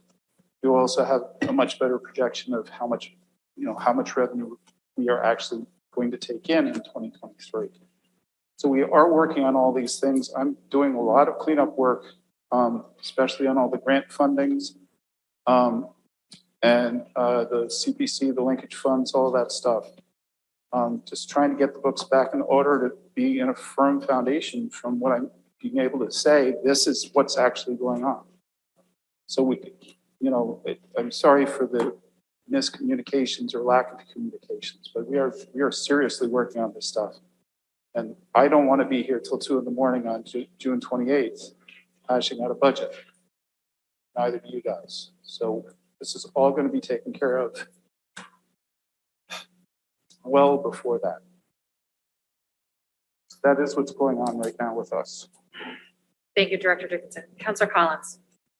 I just wanted to thank you for coming before us, for having these numbers prepared, and for your candor. I think we all know that, when you took the job here, you didn't sign up for a cakewalk, but, we all know how much is on your plate with catching up from our financial backlog, reconciling everything, and we don't want, your role in getting us up to speed to be any more, painful than it has to be. So I'm hoping that, I'm looking forward to the presentation in January. I really appreciate, your help in dialing down how to get us what we need. And I hope that, at that presentation and in the committee of the whole, if we refer it there, we can also at that point kind of assess what do we need going forward to make sure that this back and forth between the council and your office is, having communication wise what it needs, just to make sure that that's as streamlined as possible. So again, I thank you for being here. We do really appreciate your hard work. Thank you, Councilor Collins. Anytime. Councilor Scarpelli, was that a motion to send this to a committee of the whole? Please, I think until we have all the information in front of us and Bob has time now to get the documentation that we need to move this forward or to understand it. I think we need it immediately. It's something that, you know, we've been asking for forever. So thank you, Madam President. Thank you, Councilor Scarpelli. Any If I further could, discussion from the council? Vice President Barron. Just amend the motion to request that the finance director submit to the clerk and the council in digital format the documents requested and documents that we listed out earlier. And I'll leave it at that, but I do think we should try to schedule this early in January and try to figure it out. Thank you. Yeah, and I can connect with you, Bob, just whenever it's ready, we can get that on the schedule. Whenever everything is ready, we can get that on the schedule so I can coordinate with Okay, you. yeah, so I'll get it on the schedule with Adam. I'll work with you whenever, I'll email you, I'll follow up so we can schedule it when you have everything ready. So on the motion of Councilor Scarpelli as amended by Vice President Bear, seconded by, Council and I had submitted amendments in advance for which?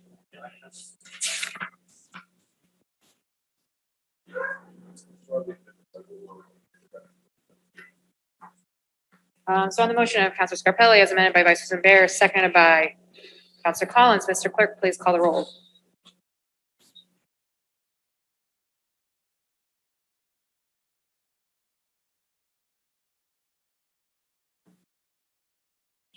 Vice President Bears. Yes. Councilor Carviallo. Yes. Councilor Collins. Yes.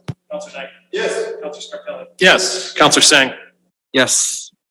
President Morrell. Yes, 7 in the affirmative, 0 in the negative, the motion passes. Councilor Scarpelli, you would ask me to take another paper while we're Paper under discussion? 22-613. 22-613 offered by Councilor Scarpelli. Be it so resolved that the city council discuss and listen to parents dealing with the safety concerns at Medford High School after the horrific incident that occurred at Medford High School on Monday, December 19th. Be it further resolved that the city council take immediate action to ensure the safety of our children and teachers. Councilor Scarpelli. Thank you, Madam President. Appreciate taking this out of order. This has been a very emotional last 24 hours. It's been very intense. And I wanted to make sure that if you allow me to give a small presentation that I prepared so I don't miss anything. Medford's in crisis. It's not a new crisis, but one that has started to spiral out of control and has just caught the attention of the outside world. Sadly, we had many years of warning given to us to prevent the latest incident. But as we see today, those warning signs were ignored by the very people that were entrusted to protect our kids by acting on our behalf. Most of you know my background as a former coach, teacher, and now Assistant Director of Recreation for Neighbor Community. I want to look at a few fundamentals to see where we missed out, where we made our mistakes. First thing that came to me is, are our kids safe? No, they're not. It's not the data that we need now. We now have the actual proof from our experiences. Are we doing all that we can to keep our kids safe so they can learn and grow successfully? No. The warning signs were there and we ignored it. Are we unified on this issue? Absolutely not. Sadly, some people take their responsibility serious while others do not.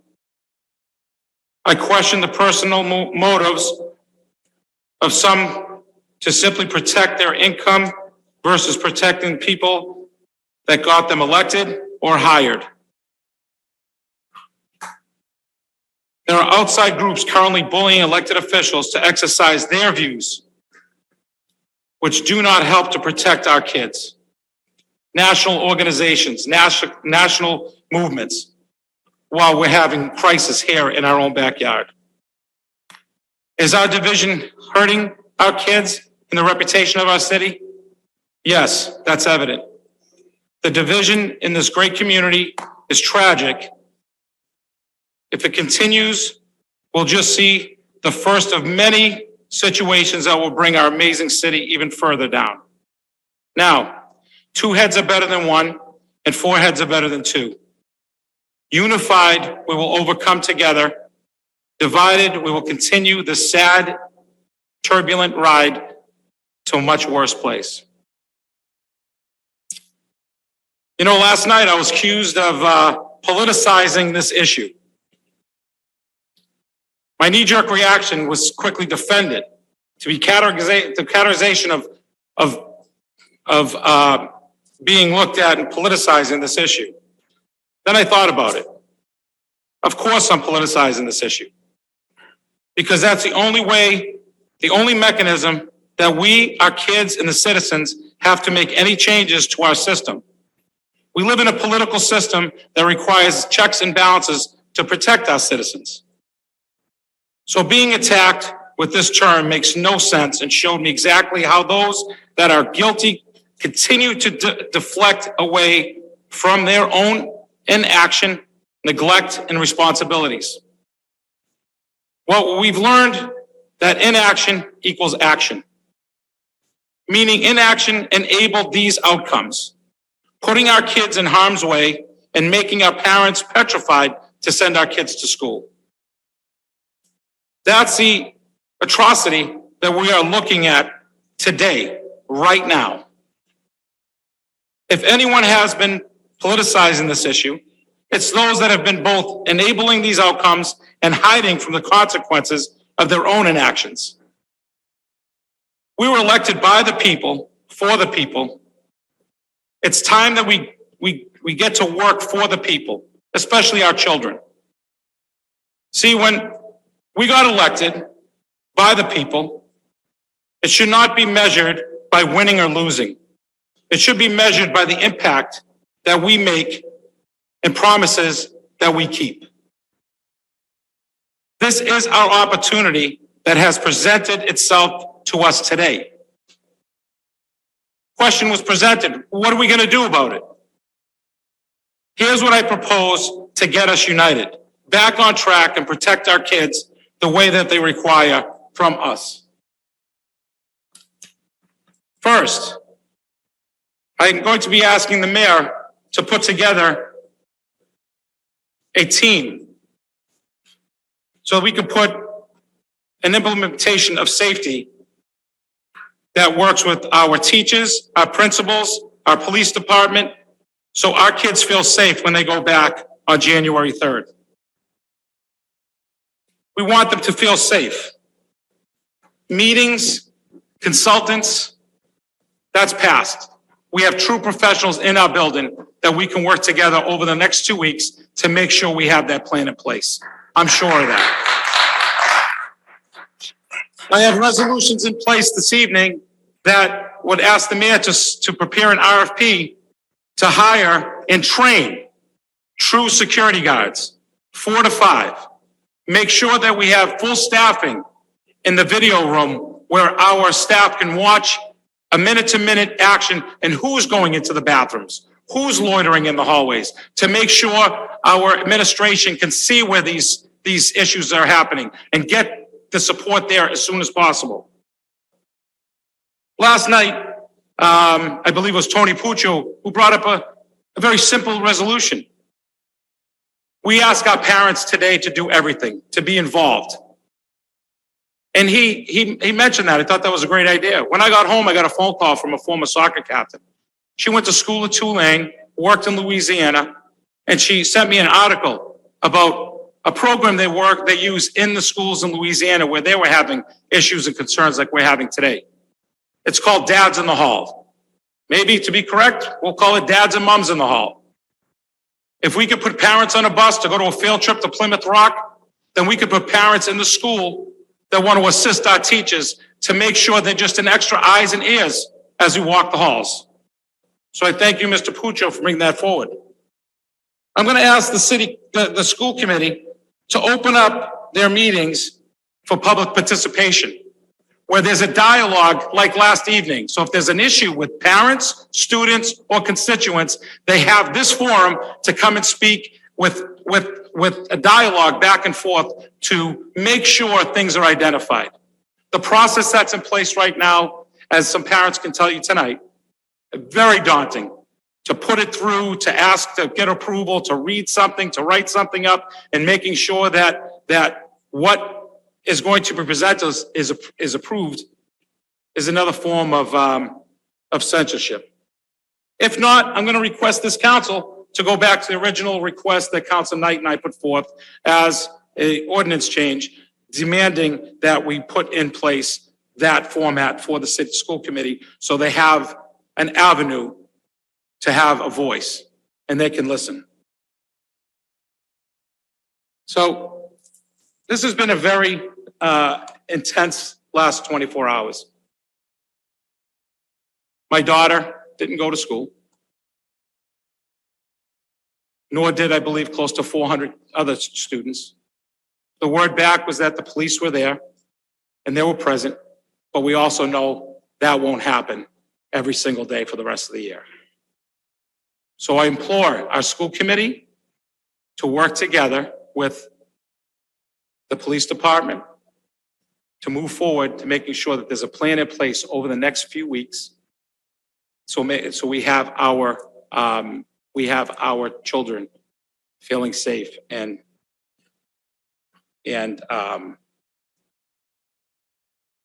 that leaves me with one thing. I know that she's not here right now, but I heard something last night from a very courageous young lady, and I want to leave with something that she said that I take it. It was directed to me. It's directed to all of us.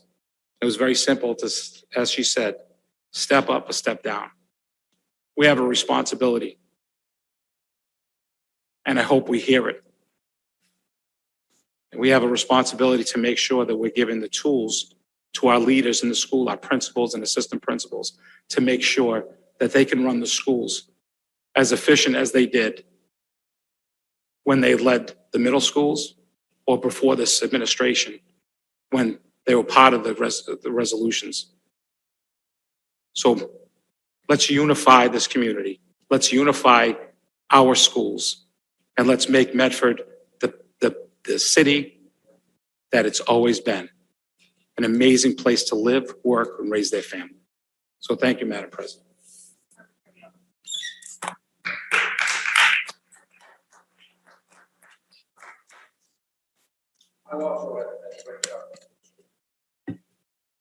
Excuse me. I also had a grandchild that didn't go to school today either, because of her fear. But, instead of being here tonight advocating for funding, for hiring teachers, school repairs, or asking for supplies, I'm here tonight to add my voice to the groundswell of anger and outrage that so many are feeling regarding the recent violence at Medford High School. So now I am demanding adequate resources for security to help keep our students safe. First off, let's get one thing straight. Stabbing yesterday was not an isolated incident. Bullying has been going on for a long time at that high school. Didn't just start yesterday. A gun clip found in the middle school auditorium during a school vacation was an isolated incident. No one was hurt. Gun clips by themselves don't hurt people, but knives and physical violence do. Everyone who engages in the community could see this coming a mile away. Bullying has been escalated unchecked since the start of the school year. But rather than address the situation on early, school officials, the superintendent, school committee, and the mayor consistently downplayed each and every incident, hoping it would go away. It was unconscionable that no comment, acknowledgement, or plan of action was implemented immediately. What are we thinking? We all know when people aren't thinking. Yesterday's school committee was another pointless charade of the council needs to work together and not yell at us. Let me tell you something. I've been working here for 11 years. I've gotten yelled at many times. If you can't take getting yelled at, then don't run for office. I've been willing to work together with any elected body since the first day I was elected. People are justifiably angry. It's become quite clear that when the teachers had a vote of no confidence directed to the school committee and the mayor as chair. I'm tired of seeing my city, Medford, in the media recently with a glaring negative spotlight now focused on our community. It's evident that we're not ready for this prime time. I was astonished to hear our superintendent say on television last night, we don't encourage bringing weapons to school, encourage. Statement I find boggling to say at least. How about zero tolerance statement for any weapons and violence of any kind, and will act swiftly and with determination to eradicate this unacceptable behavior and prosecute anyone who violates this policy to the fullest extent of the law. That's what our superintendent should have said. Here's another mind twister. Medford High has no expulsion policy or program in place. What message does it send? Do you want, and don't worry, you won't get kicked out of school. After all, everyone is entitled to an education. No, not if they're in a danger in this community. And all this begs the question, where is the mayor in all this? To hope this just goes away, not showing leadership, that's not a surprise to me here either. So where do we go from here? First, keep the police present in our high school indefinitely. 392 students called out today. Students, teachers, and parents demand a safe learning environment. This is a first step.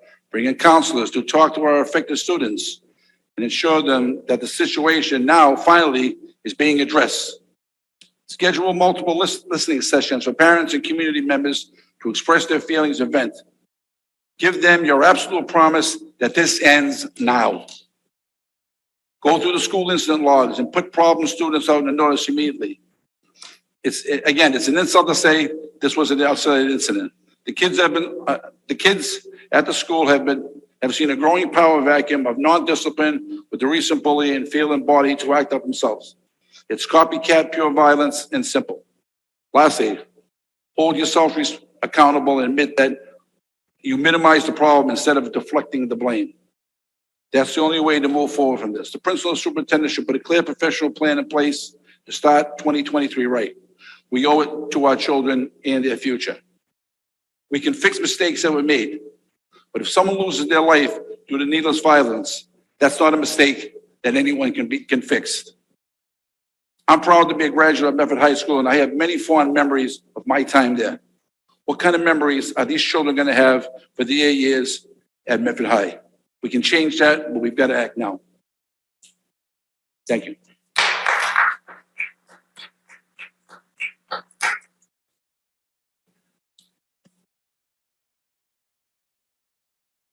Madam President? Councilor Knight. First of all, I'd like to thank Councilor Scarpelli and Councilor Caviello for being outspoken in their efforts to raise awareness as to what's going on in our schools. Neither one of these gentlemen were required to appear before the school committee meeting last night. They did so as concerned parents, grandparents, and public servants here in the city. And when I listen to what they say, and I listen to what people on the street say, and when I listen to what my kids say, and I listen to what my wife has to say about these public schools as an educator of 25 years in a neighboring school district, it doesn't make me feel good. It doesn't make me feel good at all. I feel as though we're failing our students. We're failing the most vulnerable members of our population, our children. Councilor Scarpelli made a good point.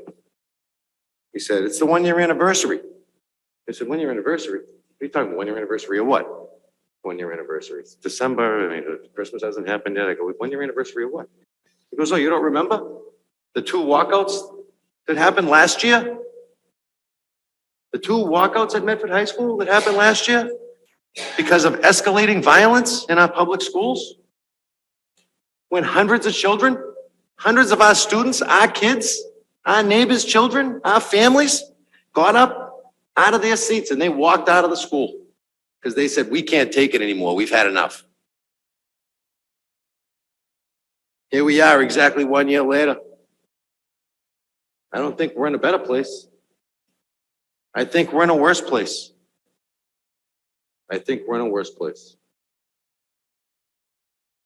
We're in a place where parents are shut out, don't have the opportunity to speak. We're in a place where our kids are afraid to go to school. And I think we all know what happens when kids become afraid to go to school. We've all seen the documentaries on how gangs are formed. We've all heard the stories about kids that get bullied in school and then decide to bring weapons because they've had enough and shoot up schools. We've all seen this. It's happened in neighboring states. Why do we feel as though we're impervious to this same situation of these same circumstances? Because we're not. We're not.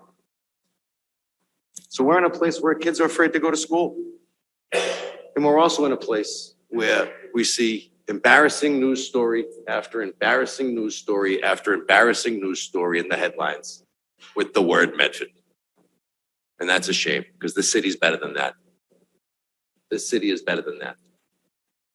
And our kids deserve better than what they're getting.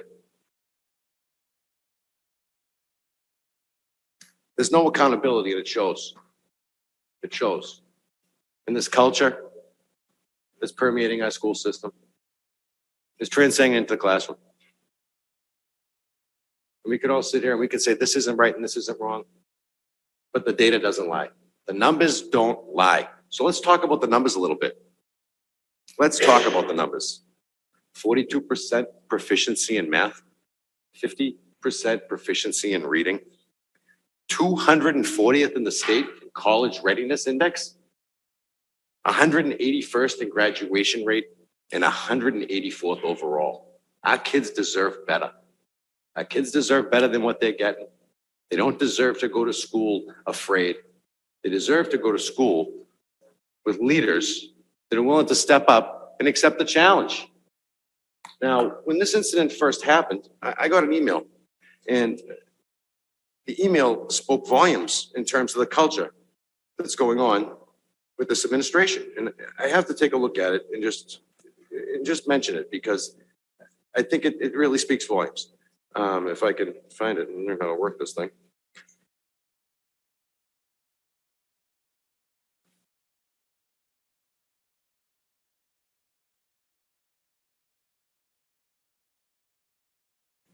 This is a confidential and urgent update relative to the circumstances at Medford High School from Dr. Maurice Edward Vincent.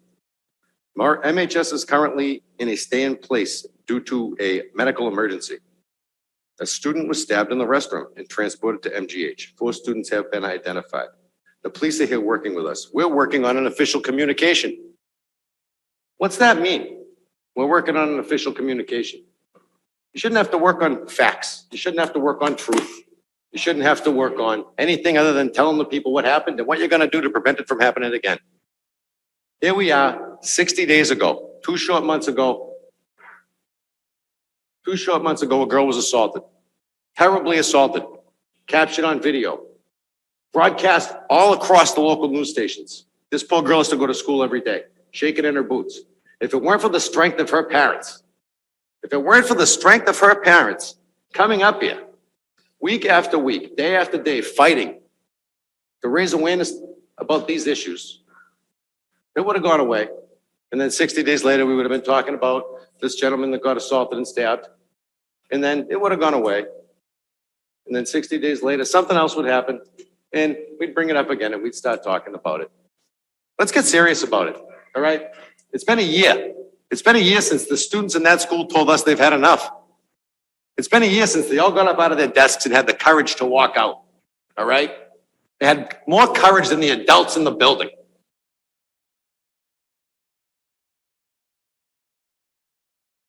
And now they have to have more courage than the adults in the building to go to school because they're scared for their safety. This is sickening. This is sickening. And nothing anybody can say when they come up to this podium, all right, is going to change the way I feel about it. The way it's been handled is horrible. Horrible. These aren't isolated incidents. A year ago, 1 year ago, the whole school said, we've had enough, and they walked out. This is not an isolated incident. And the longer we keep approaching this situation as an isolated incident, the more isolated incidents are going to occur. And then when the budget comes around, we're going to hear the school department cry poor mouth. Well, everybody wants to go to Minuteman and everybody wants to go to the charter school. Well, yeah, no kidding. Why wouldn't they? It's either that or you got to sign your kid up for karate when they're 5 years old just to go to Medford High. You can pay one way or you can pay the other. You can pay with peace of mind and financially send them to a school where you feel as though they're going to be safe and you're going to receive what you deserve. Or you can take the risks and send them to Medford High. And that's what parents are gonna say to themselves. They're gonna say, is it worth it to me to spend this money to not have to put up with stuff like this? And parents are gonna say yes, because I'm a parent that's thinking about it. I'm losing faith in the Medford public school system. And I hate to say it. I hate to say it. Because I went to the Hervey School. I went to the Brooks School. I went to the Hop School. I went to Medford High School. I played sports for Bud Kelly. I learned about what it's like to have blue and white in my veins. I learned about what it's like to be responsible, to want to be someone that gives back to his community. And that's why I chose to seek public office. And when I sit here and I watch some of my colleagues in government hide under their desk, it infuriates me. It's okay to say no sometimes, and it's okay to say yes, but what you have to do is say something. You can't stand for anything if you don't know where you stand and what you stand for. Thank you, Madam President.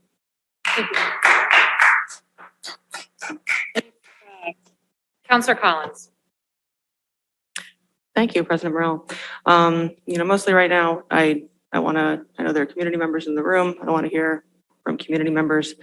But I just wanted to say at the outset, yesterday's incident was heartbreaking. It's traumatizing during an already extremely raw and difficult time. These events affect the whole community. As leaders, I think it's our responsibility to hear from people who are the most affected, the students, the families, teachers, and staff. I think we can all agree nothing is more important than our public schools being safe and stable and supportive for everybody who has to be inside of them. I think that's a really shared goal. And I think this heartbreak is shared, that our schools are not safe, they're not secure, they don't feel supportive. In this conversation, I want to hear from the people most affected. That's the folks who go to the schools every day and the people who love them. As we mentioned, many counselors, myself included, have papers later on the agenda for ways that this council can act within its power to try and be part of the solution. We'll get into more of that later. It's deeply troubling that we have to be having this conversation. It's hard to put into words, how to express sympathy for something so painful that's happened to kids just going to school and their families. It's a sorry thing, the events that precipitated this discussion, but we have to have it, and we're going to have it. Councilor Scarpelli and others were calling for urgent action. We're calling for the council to act within its purview to try and be part of the solution. And I completely agree. Completely agree. We have to use our powers as city councilors to try and be part of the solution. We aren't the school committee. We can't be the school committee. We can't make the type of the decisions that the school committee is empowered to make. We can use the powers that we have as the city council to try to direct resources where they need to go, to try to be a part of the community-wide conversation, to emphasize the voices of the folks that are most affected by this, to listen to the people who know best where those resources need to go. And I'm glad that we get to be a part of that conversation. I hope that going forward, this can be more collaborative, that we can all do our specific roles, but in concert with each other. And lastly, since Councilor Scarpelli's resolution calls for, public input, if anybody's here to give input, I just want to acknowledge, that not everybody does feel comfortable speaking in public, especially on live TV. It's not for the faint of heart. And also not every comment, especially when kids and school security is involved, is best said in a public setting. I just want to, restate for the record, whether we're in session or not, I'm available to any resident, to any constituent, to field ideas, to hear your questions. If you just need a listening ear, if you don't feel comfortable speaking tonight, you can always reach out to me. We're available. So I just wanted to say that at the outset of any community input. Thank you. Thank you, Councilor Collins. Vice President Bears. Thank you, Madam President. Nobody's happy. There's disagreements about this. I don't think there's any single person, and if there is, they got to get checked out, who was happy about what happened yesterday. I think everyone agrees and agreed 6 months ago, or 2 months ago, or 2 days ago, that there are things that need to be improved, that there are problems that need to be solved, that we're not always, and even if even if we had solved them, that we're not always going to get it 100% right 100% of the time. Now, how we address those problems, how we build processes, how we improve systems, how we address systemic challenges is by putting forward solutions. The thing that we're talking about in resolutions coming later than this are some ideas around that. But I think also it's important to look back at what we've heard from our school committee and school administration, what we've heard from this council when it comes to the budget and the funding of our schools, when it comes to the resources that we need, when it comes to the resources that we need in this moment, when we know, hey, there was violence at Medford High School when I was there. There was violence at Medford High School 30 years ago. And we can talk about certain numbers. The one number that hasn't been talked about in any of this is actually looking at the trends and data on this issue. But the one thing we do know is whether it's Medford or a neighboring community or every community in Massachusetts or every community in this country, is that student supports are deeply needed, that mental health is a serious issue, that conflict resolution and addressing problems in a peaceful manner is a huge problem. And that, quite frankly, before these things got worse, it was a problem. It's an even worse problem now. Students are walking out because they recognize it. Students are crying out because they know that they need help or they know someone who needs help. It's a question of resources. It's the first thing I thought about when I ran for office was the funding for our schools 3 years ago. That was before the pandemic. It was my first concern in June when we were talking about the fiscal 23 budget and the $2.8 million that got cut from our schools at the last minute. And 2 weeks ago, it was again where I was focusing my energy and efforts in a resolution that passed this council about funding and asking, what are the supports? What are the funding that's needed? Another thing that needs resources and funding, we were just talking about it for municipal vulnerability plan. We were just talking about it when we talk about this whole city, schools and city side, communications and engagement. The city doesn't invest its budgetary resources in that issue. So we have, people scrambling to put something together to get it out when there's an emergency situation. We have, in a million other situations, insufficient resources for communication and engagement. So all of these things, no one is happy here. We've all identified problems that we want to solve. We're starting to talk about solutions. The big elephant in the room solution that we don't want to zone in on is that we don't have the resources to address the scope of the problems that we have. And until we are willing to admit that and engage in a good faith discussion about what is the true scope of resources that we need to invest in our schools and in our community to address the sheer scale of the problems that we have, we're not going to unify or come together or solve these issues. And they are of a scope and scale we could not have imagined 4 years ago. So that's the crux of this whole question. We come together in government to pool our resources to address our collective problems. That is what we do more than anything else. And we've clearly identified a collective problem that needs resources.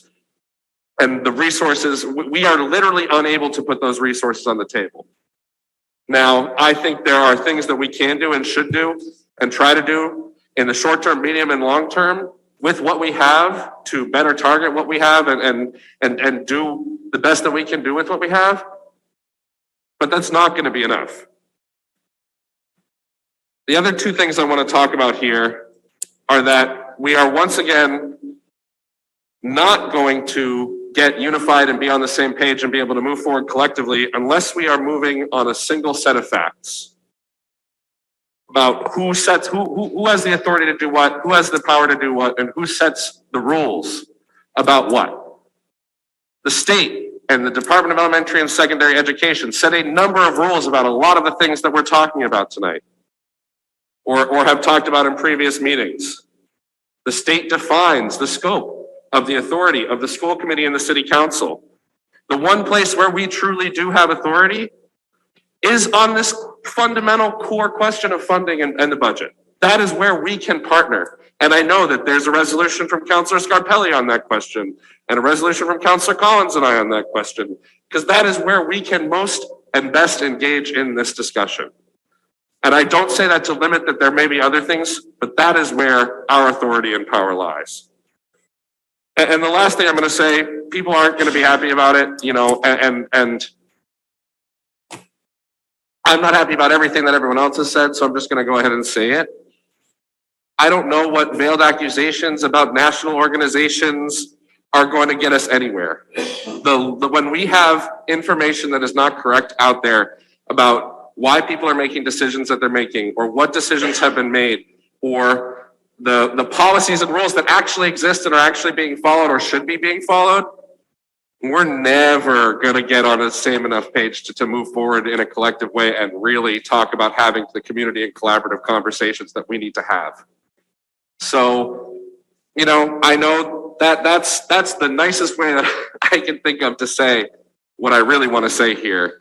But when we talk about unity, we can't then have the next sentence be something that divides. And I think, again, the thing that we can unify around here, maybe it's not the most heartwarming thing to unify around here, is that nobody is happy, there are problems, and we need to identify and move forward on solutions to those problems. And I think if we can do that and accept a single set of facts about what is truly going on, then we are laying the foundation to have the substantive conversations and make the real actions that we need so that kids in our schools feel safe. I know what it was like to not feel safe. I stayed home for a whole week from school because I didn't want to get on the bus because I was attacked when I was in middle school. Okay, and I'm not even equating that to what happened on Monday or what happened to other people, right? I experienced that in my family. So we can say that there's a monopoly on the feelings here, but we know what we know, and we know that what we have to put forward is not sufficient at this moment to address the scope of the challenge that we face. And I think the best thing that we can do is to look at the resolutions before us that are solutions focused and ask the people most affected, the students and teachers on the ground, to work with the school committee and the mayor and the school administration and the city council to figure out what we can do in the short term to address funding and what we can do in the long term to make a systemic solution and a systemic approach to make sure that we're addressing this issue in 2 weeks, in 2 months, in 2 years, and in 2 decades. Because we heard last night that there were people who felt that 30 years ago to today, things hadn't been fixed. So that's all I want to say on this. Beyond that, I'm not going to speak to this paper anymore. I'll speak to the solutions-focused resolutions that we have next. And I'll leave it at that. Thank you, Madam President. Thank you. Counselor Stang. Point of information if I can. Point Madam of information, President, Counselor Scarpelli. the funding was there for the school system. I believe it was probably 80% of the funding that was cut for security over the last 4 years. So the funding was there, and the school system cut that funding. Thank you. Counselor Stang. Thank you, President Morrell. I think it's important to thank first the teachers and the school staff and the parents who are there, who are helping the students through the ordeal, who themselves had to deal with the emotional side of everything. It's really important not to forget about that. This hurts. This hurts emotionally. It hurts. It hurts physically. It's important to deal with it. And it matters. It matters to all of us. And look, everyone in this room, everyone online on Zoom, is upset, is frustrated, is saddened. And I think we all feel sympathy for the experience that our students have had to deal with and continue to have to deal with at Medford High School. I will say I am relieved to hear that the student is in stable condition, but you know that doesn't mean that everything is over. I really appreciate the talk from counselors of all backgrounds about the importance of finding solutions. And I think to that effect, I want to thank President Morrell and Vice President Bears for opening up the City Council agenda to allow us to put resolutions on that agenda to have this conversation tonight. And to allow us to act fast and to allow us to have this conversation tonight, to have parents in the room on Zoom. Look, school violence, and I've said this before, and it's in the news, there's tons of research out there. It's an international problem, it's a domestic problem, it's a Medford problem. And that actually means that we have to deal with it, and we do have to address it here at home. It's not, school violence has been around for a while. Counselor Bears has spoken to his experience. I went to Medford High School just 5 years ago. I know what it's like there, and it's a wonderful institution to learn. There are, blemishes on it as well. And this work, these are all issues that school leaders, teachers, students, everyone has been working together to address over the last few years. And it's evident that we need to put even more energy towards it. And that, as I've said before as well, until our schools are safe for everyone, for all, we still have more work to do. We need to find sustainable solutions, and that means engaging stakeholders, from students to parents to teachers. I know people aren't going to like this, but the school committee, who have been elected to govern our schools, to oversee our schools, and we need to engage school leaders as well. We need to enforce the existing policies on violence and on anti-bullying, and we need accountability to make sure that we're enforcing these policies. We need to think through the actions that we can take to protect all kids carefully and quickly, I will add, but we need to make sure that they're equitable and reasonable, and that they really truly do protect every kid in the classroom and in the hallways.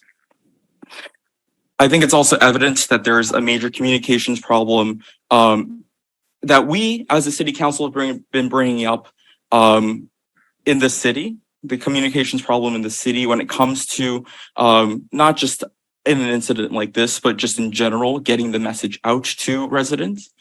But when it comes to this incident as well, we need to know, and I think President Morrell and I have written a resolution to this effect. We need to know about the incident. We need to know the details. We need to know authority and rules and who has authority over what. And we need to prevent misinformation from being spread.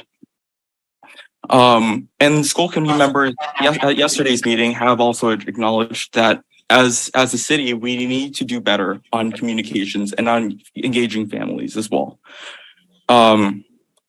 Counselor Bears is right. The funding problem is real. It's one of the reasons why I decided to run for office in the first place. Watching the budget conversation years ago when we made major cuts to guidance into mental health and counseling at our schools. And now we're seeing the effects of it. We need to be serious about that. We need to be serious about funding and to realize that there is a funding issue. And that effect, that problem is trickling down to our hallways and to our classrooms. And that particularly after COVID and after remote learning, there has been an epidemic of poor mental health in the city and in this country. I asked the city, and this city council joined me in passing a resolution months ago, asking the city to do a general survey on youth mental health and to look at the effects of that and to see what we can do to invest more in it and to prevent things like this from happening. And it is upsetting as a counselor to see that we haven't done enough on it. This council has been responsible in doing that, and we have been proactive in addressing youth mental health. I want us to do as much as possible, as quickly as possible. I think that's something that everyone behind the rail would agree on. But I also do want to make sure that we are creating lasting solutions within our purview. I know not everyone will agree with my approach on this issue and my ideas, but I am open-minded to hear more ideas, to hear feedback, both positive and negative. And I understand, as Councillor Collins has mentioned, that many members of our community weren't able to make it to this meeting for scheduling reasons, for family reasons, and many members of our community aren't joining us today because they're afraid to talk, and talking in public is not for everyone. And to those people, my inbox and my voicemail box and my text message inbox is also open to everyone.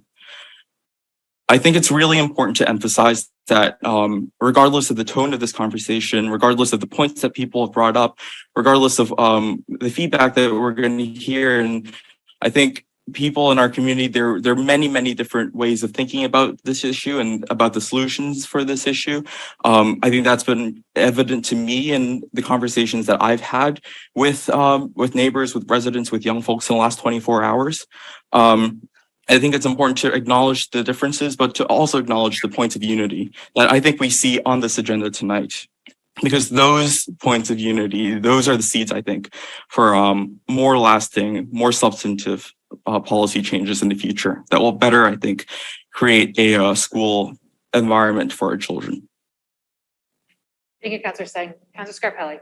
Thank you, Madam President. Trying to be restrained and understanding something very simple that I want to share with my fellow councilors that gave their opinions. Agree to disagree. We've done that many times. These are our children. They're unsafe. They're scared. Our teachers are scared. To talk about money concerns and money issues should not be even a thought right now. The thought and the discussion of 30 years ago, 5 years ago, is an embarrassment to me for the fact that this is happening. This is happening right now. When I talk about unifying, I talk about what I said as a national agenda. We see and hear the direction that the school committee has gone on many different levels. And some school committees members have called me in the past and just didn't understand that they wouldn't fight if they didn't have their own voice, but to follow this national agenda. And as I'm seeing the people that I looked at and trusted and admired, I'm seeing that they're taking not what's important today in our schools, not what's important, our children, not their safety, but to be in this council chamber yesterday and listen to some of these people that truly are aligned with people in this room. So these issues are concerning to the community to understand that we need to put that away. Open our minds and be unified in the fact that the unification is needed for the safety of our children. Not what happened 5 years ago. Not what happened 30 years ago. What's happening today? We're not going to get the funding we need. We know that, but that's not going to change. So bringing that up right now is really sad to me. That's just a buzzword and a checkoff. So I will tell you, we need movement now. We need our school committee, our superintendent to move now. I want to see action now. Let's hold school off for the next 3 days. Let's bring our teachers into a room with our principals and let's find a solution right now. So our kids are safe when it's time to go back to school. Because the next few days are going to be useless.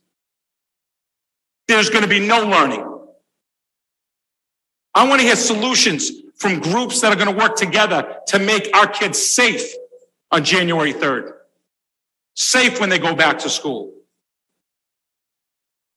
So to protect each other because what was said in another forum and how it was presented by this counselor to people on the different committees and try to protect what they're doing on the school committee side, I'm not afraid to speak for it. Politically, I don't care.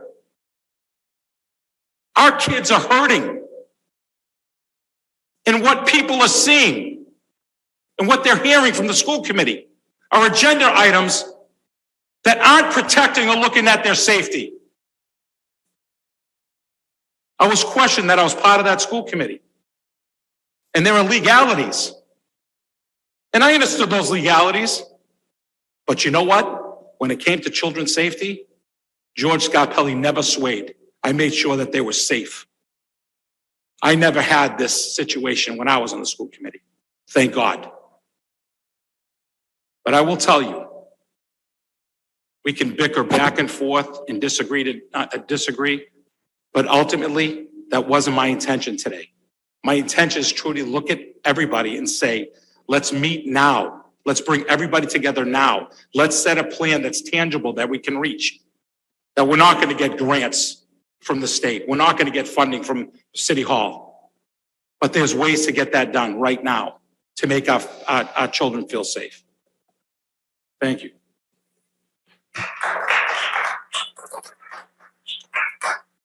Any further discussion from the council at this time? Madam President, if I may. Councilor Knight. Thank you very much. There's no such thing as a utopian society. And I don't think in this instance that throwing money at an issue and quite frankly, given the decision makers who aren't allocating funds properly in the first place, more money to spend.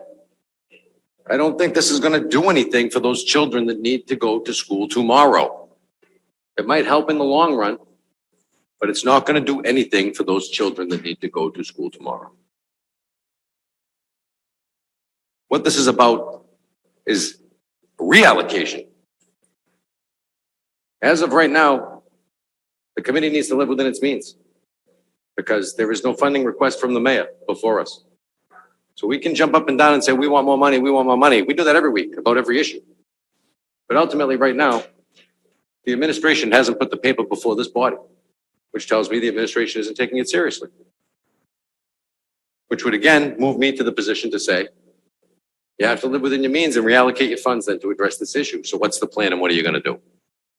And why are our kids going back to school tomorrow if you don't have a plan and you don't know what you're going to do? Quite frankly, I think the school should have been shut down until after Christmas vacation. Blanket, sorry, high school's closed until after Christmas vacation. In the interest of safety, in the interest of us showing this community that we're serious about the issues that are before us. Because the year's gone by and we haven't showed that. So, I'm certainly someone that recognizes that there's a need for resources. But I also think that there is room for reallocation of existing funds, existing policies, and existing practices that will improve the safety in our schools. Reversing some of the policy decisions that were made over the last year is a good start. But again, there's no such thing as a utopian society, and there's never going to be enough. How much is enough? There's never going to be enough. We're never going to reach a point where we say, oh, we're cool. This is good. This is enough money for us to do whatever we need to do. All right. That doesn't happen. That doesn't happen. Nobody says, I want to make less money next year than I made this year. That's just not the way it works. So, we can keep throwing money at issues, or we can say, where are you allocating this money and is this a good plan? Because throwing money at issues doesn't do anything. It's not going to fix the problem if we're not spending it in the right place. And it's clear that the money we've already provided isn't being spent in the right place. So maybe it comes down to a reallocation plan. And then what can we do to supplement that reallocation plan to let them live with the existing means that they have? Because quite frankly, it seems like every time something comes up, they just, anything in this community, quite frankly, anytime anything comes up, it's we don't have any money. We don't have any money to do it. We don't have any money to do it. All right. Well, if you don't have any money to do it and it needs to get done, then what's the next thing you got to do? You got to reallocate. You got to change your game plan up a little bit there, folks. You know what I mean? It's like Belichick at halftime, change the game plan, win the game. We're not changing the game plan at halftime. We're not taking a real strong self-assessment as to where we stand and then making adjustments to improve our position. Thank you. Vice President Bears, then Councilor Collins. I'll be short. The game is rigged. We can try to change our game plan as much as we want, but when we're talking about city departments and city budgets that in real inflation adjusted dollar terms have less money now than they did in 1980, the game is rigged. So that's the first thing. I'm not disputing that there are things we could do immediately to bring people together and try to find solutions. I think that's exactly what we have on here tonight. There are things we could do with short money that could make a big impact and make people feel safer. And I think that's what we're asking for. But I think the idea that we can fix this whole problem, or that the notion of putting more resources into this is just throwing money at the problem, that we can address a problem that has been persistent, that is growing in scale, that is not just unique to Medford, even though we could do what we can in Medford to find unique solutions with what we have through reallocation and additional resources. It's promising something that's unachievable. So I agree. Let's do what we can now with short money or no money at all to make people feel safer in the schools. I completely understand and respect that. And I think we have to do that. But if we're not, again, if we're not thinking about this in a bigger terms of, you know, when we talk about resources, yeah, make people feel safer, I would bet, to have some additional resources around the hallways and the bathrooms, because that's clearly been a problem. It was a problem that came up before what happened yesterday. Obviously, it was a problem yesterday. That's something that'll make people feel safer, and we can figure out ways to target resources to do that. But when we talk about students' mental health and the mental health crisis and the fact that we need dozens of more counselors at our school, or we need to bring back maybe an assistant principal at the high school, or we have to look at the funding cuts that were made in 2020 or 2023, those are big ticket items that, you know, if we just want to say we'll never get there, then all we're going to do is the short money things that make people feel a little bit safer until they don't work anymore, or until more kids are facing issues with mental health and conflict resolution. I'm going to stop there because I don't think it's mutually exclusive. I'm not saying we can only do one piece of it and not the other, and I don't think anyone else is saying the other way around. But if we don't have that conversation and admit that, we're not going to be operating on a set of facts and under the urgency that we need to be operating under to bring the solutions to bear that we obviously all agree need to be brought to bear. Thank you. Councilor Collins. Thank you, President Burrell, and I'm speaking off the cuff here. So I just want to say, you know, I think that what the community deserves today in the aftermath of yesterday's events, in the aftermath of other traumatic, tragic events, what the community deserves is a communicative, collaborative city council. They deserve clear communication, resolve to work together productively from all their elected leaders. We owe our community better than infighting. You know, we've disagreed on many things many times before. Behind this rail, it'll happen again. That's what we're here to do. We're here to represent different viewpoints for perspective on issues. We're here to represent different viewpoints for how to craft strategy and how to respond to problems in our community and how to plan for the future. But I think that we owe today, especially today and all days, we owe the community a productive use of our time, discussing available strategies for what we can do within our powers to try to deal with the problems before us.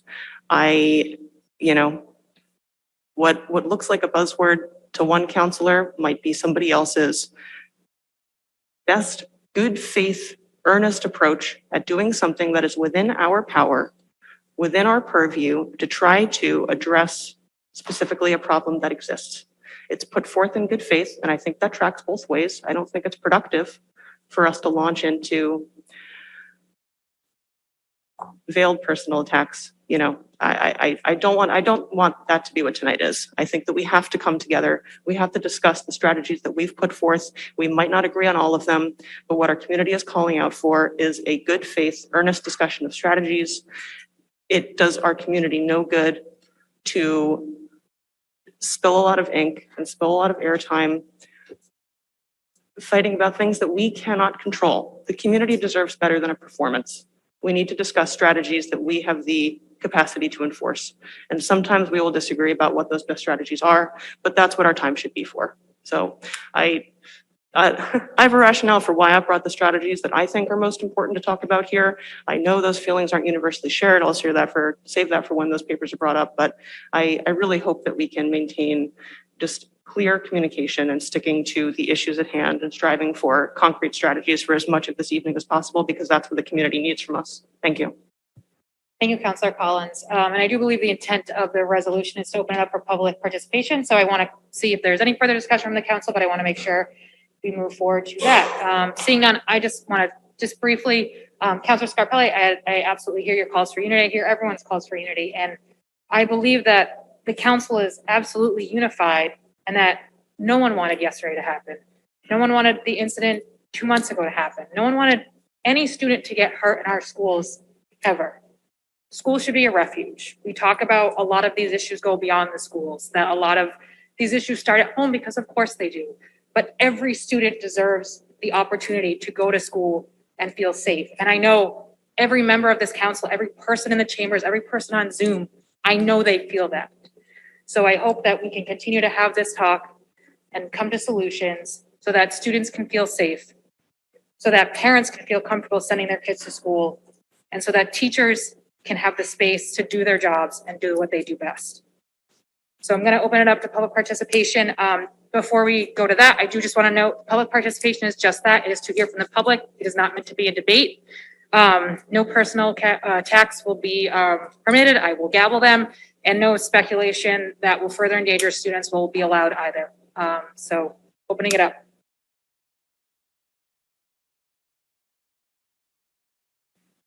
Seeing Madam Superintendent and Member McLaughlin. Good evening, Madam President and council members. I am Maurice Edward Vincent, Superintendent of Schools. I am here this evening to first represent the district and to say that the incident that took place yesterday is not something that we want to see repeated ever again in the Medford Public Schools. I don't endorse or support any kind of weapons coming into the school. That is not the Medford Public Schools that I am here representing. So what happened yesterday was a terrible, terrible incident.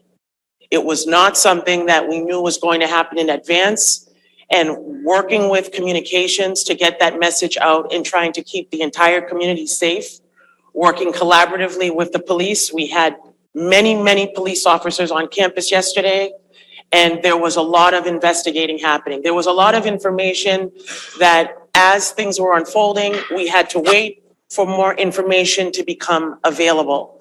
So I know that we had 2 medical emergencies yesterday, one earlier in the morning, which was a separate event, and then the second event that took place. And that incident, and all students that were involved, a significant number of students, again, looking at the video cameras and figuring out how many people were actually involved, it's a significant number. We had plenty of police support today. We also had fire support in the schools. Our fire personnel, additional administrators were at the high school, teachers, staff, everyone. It was all hands on deck working together to keep the community safe. We did have a higher absentee rate. It wasn't 400 students, but we were in the high 200s today. Normally we hover around 10% in terms of absence. I am here today to just say that we are doing everything that we can do to address the situation that happened based on the students that are involved. And because of the nature of yesterday's incident, the police again are continuing their investigation at MPD, and we are working collaboratively because it is an ongoing investigation. And again, it was a significant number of students that were involved, others that were just bystanders. And so that's the reason why there's been limited information, because it's still an very active situation. I do also want to report that we did have the opportunity to speak with the family today and with the student on campus, and we are continuing to pray for his speedy recovery, but we are in communication, and we are working collaboratively with the family as well. May I? Counselor Knight. It's my understanding that the student, was a relatively new student in the school, transfer student, that's my understanding? It is a vocational student Okay. in one of our programs, Okay, yes. and, do you feel as though this might be related to a bullying incident or something like that, or an underlying bullying incident? What was the basis of the argument, or the series of events or event that gave cause to arise to such an action? So again, that action was surprising to everyone based on some of what's been shown on some of the video footage. We're not sure. There were comments about other interactions happening at other times. Since it is an active investigation, I have to be, I'm not able to say too much, but what I can say is it's an active investigation. The police are deeply involved, and any situation involving weapons, which are not allowed in schools, discipline is being meted out according to what is said in the law regarding any kind of weapon. So I do want to say that it's not being taken lightly, it's being addressed appropriately. And because of FERPA, I still need to be careful with what is said publicly on the floor, but what I can assure this body and the community that is listening is that it is being addressed, and we are making sure that we have all of the individuals that were involved or were bystanders. Thank you. Of course. Could the student that stabbed the other student actually be let back into school? Not according to the law. Is it the intention of the school administration We to are expel that following the student? law, yes. So you're Any making- kind of weapon that's. You're gonna expel the kid, he's that, gone. We follow the law. Yes. No, I'm that's- asking, I'm that's asking if the kid's getting expelled. May I? Please. So, thank you. I'm Melanie McLaughlin. I'm a school committee member. I'm also a parent of two Medford High School graduates, one current Medford Public School student. I've lived in Medford for 23 years, and I'm here tonight specifically because I want to support the superintendent in her role, and because I want to support the school committee and the parents and families and students in the city. We're all heartbroken about what has happened to our children over the past few months, but it has not been just the past few months. And there are plenty of people in the community that know that and that understand that. It has been years. We've had a bullying problem. Most high schools have bullying problems. There's a rise in violence. It's national. You can see it all over the country. It is happening particularly because of pandemic, but also because of the politicized nature of the hatred that exists in communities between polarized sides. And our children are often mimicking what they're seeing their adults do. And what I think is really important is what we've heard from city council members who are talking about finding solutions to work together, to collaborate, to change systems for all of our children. Not some of our children, all of our children. This has been ongoing. We're talking about not just the past 4 years of this administration, meaning this particular superintendent. This has been an ongoing problem from when other people were on school committee, from when people have been around for some time. I want to clarify for the community and for city councilors, I'm not afraid of being yelled at. I just don't like it. I think it's inappropriate and unprofessional. And when we talk about bullying in our community, I have never seen more of an example of bullying in our community than I see in this city council chambers every single week. Point of And I think information. that Point of everybody in the information. community would agree with that. Point of information. Council Scarpelli. There's a difference between bullying and passion. Yeah. And that's what you lack, madam. Okay. You lack the passion. Okay, Mr. Scarpelli. I think we both know each other well, George. We're all neighbors here. We all Don't know each call me other. George again. We all know each You may other. be- Our address children me play when I together. deserve. If you could please continue just through the chair. I will. Superintendent, To the great, chair. great choice of I will support. to the chair. Great choice of support. Excuse me, Superintendent. So the ongoing bullying is inappropriate and is what our children are seeing. And that's what I would like to specifically point out. We want to figure out how to work to collaborate together to change outcomes for all children. And I'm not going to be shamed, I'm not going to be blamed, and I'm not going to be named, and neither should any of us. And I would ask that our city council members across the board and that our community across the board stand up to bullies everywhere. And we make sure that this stops in our community and in our schools. And I'm here to do that. And I'm here to roll up my sleeves and help make sure that that happens. And I think we all should be doing that. Thank you. Point of information, Madam President. Council Scarpelli. Madam Superintendent, yesterday a young man came to the podium and addressed the situation that happened. Did you hear the young man who described a very similar situation just a few weeks prior? Mhm. I asked the superintendent, Yes, obviously. was that addressed today?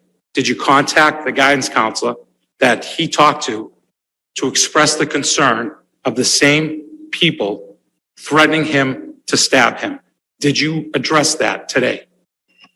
That specific comment that was made yesterday, it's still being under investigation, and there's another, there are other things that have come forward which are also being fully investigated. Thank you. Thank you. Thank you. Madam Superintendent, Member McLaughlin. Madam President? Counselor Carviallo. Madam Superintendent, I have a question. What I'm a little concerned about, what I'm seeing now is these are looking like staged events. These are kids standing there waiting for this to happen. And that upsets me most. Kids are, I saw the video, this one, this says, another one says, and kids are standing there with the cameras, all like this is a TV show, production waiting to happen. Everyone's got a camera. Why aren't those kids being suspended too? Counselor Carviallo, I agree exactly with what you're saying right now. The I'm not professional saying that's your fault, video, but- no, what I'm saying, the professional videographers, events that are taking place where it appears to be staged, we are having very similar conversations with the police. All of the individuals that were involved in yesterday's event, based on what we could see from the video footage, they are all being addressed, including the bystanders. I hope which are they're all being going- suspended from school. So all of the individuals that we've been able to identify, discipline is being meted out. Discipline is being meted out at the district level. So again, students videotaping it, students that are just watching, they're We have a TV bystanders. station there. Let them go to the TV station and put their skills at our TV station at the high school. It is something, I mean, the challenges that Not we're staying there facing. waiting for fights to happen. That really upsets me when I see that. I'm not saying it's your fault, but that upsets me when there's a whole bunch of kids waiting, because they all knew that this was gonna happen. The social media piece of it is really upsetting. Another challenge that didn't exist 12 years ago. Social media Don't is have a the internet at challenge. school. Social media is truly a challenge. It's a huge challenge, especially for bullying, especially for videos being distributed, for videos being given to the news media, for information being shared, for people politicizing situation. It's terrible. And the children are the social media piece of it. The bullying element on social media is compounded exponentially. So when we talk about resources that we need resources to help support our children's mental health. It is a mental health crisis right now because of what people are dealing with on the daily. What information, Madam Thank you. Counselor Knight. Was there a drug overdose at the high school yesterday? Is there what? A drug overdose?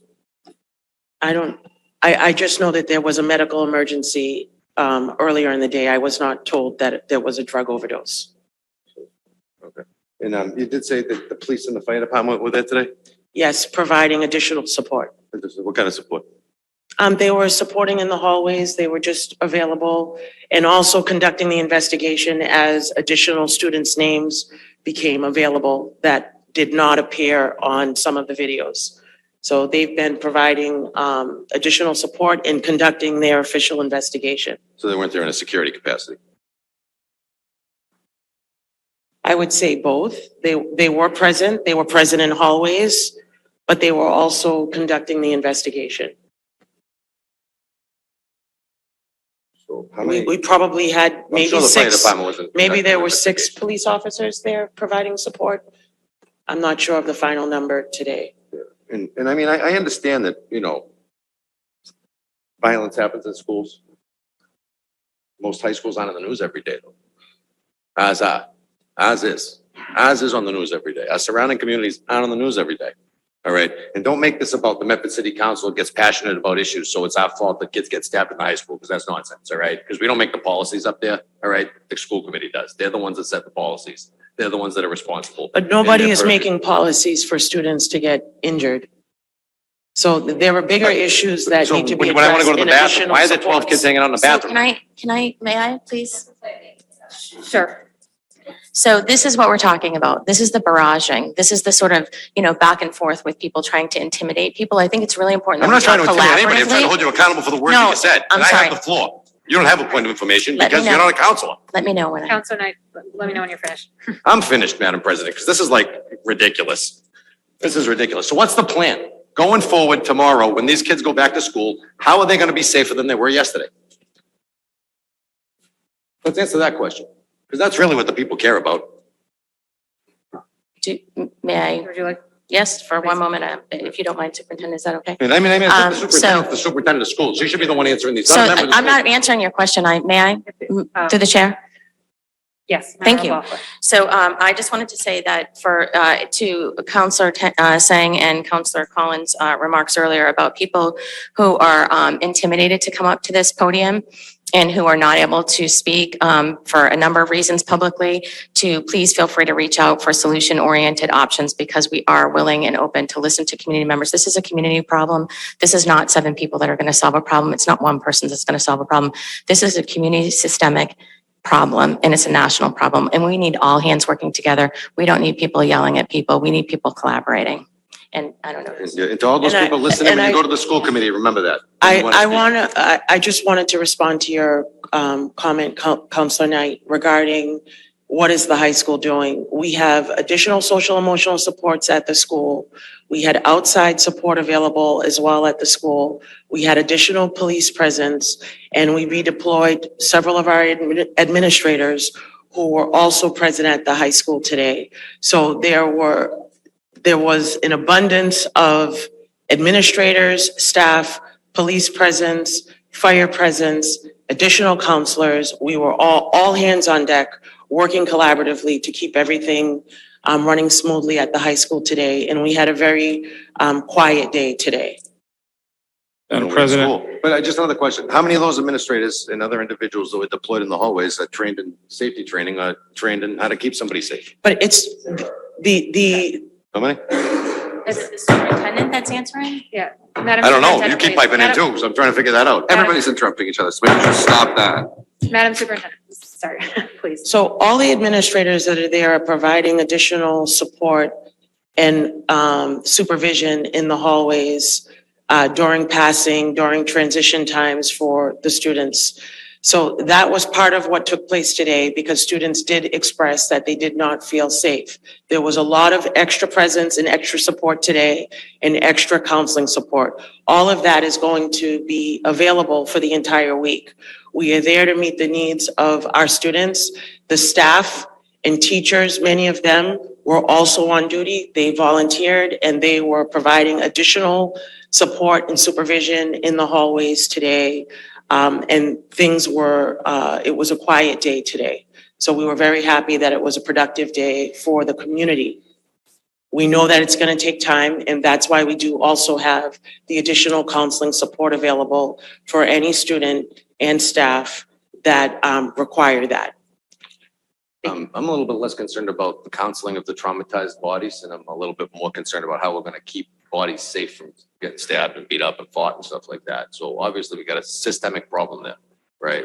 Because these events are happening over and over again. They are not happening over and Well, over I mean, again. we've had 2 major events in the last 60 days. But so that is not over and over again. It's not isolated. Counselor Scarpelli has a point of information.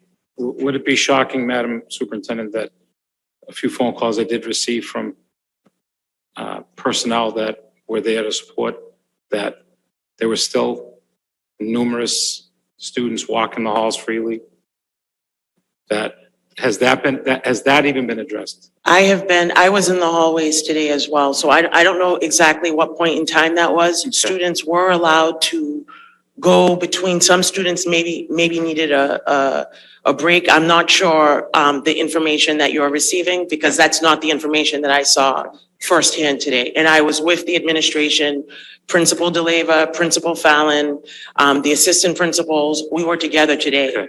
And there was significant adult presence in all of the hallways, including additional teachers and staff. So that's not the experience that I saw today at the high school. Okay, that's good to hear. As you approach the re-entry and starting the new year off, I would really hope, from what I've heard from the kids, is that your administration, yourself personally, bring the student body together so they can understand what's going on because they're lost. Over the last incident that happened, they were waiting for some sort of acknowledgement of something and to keep them feeling safe. That was not done.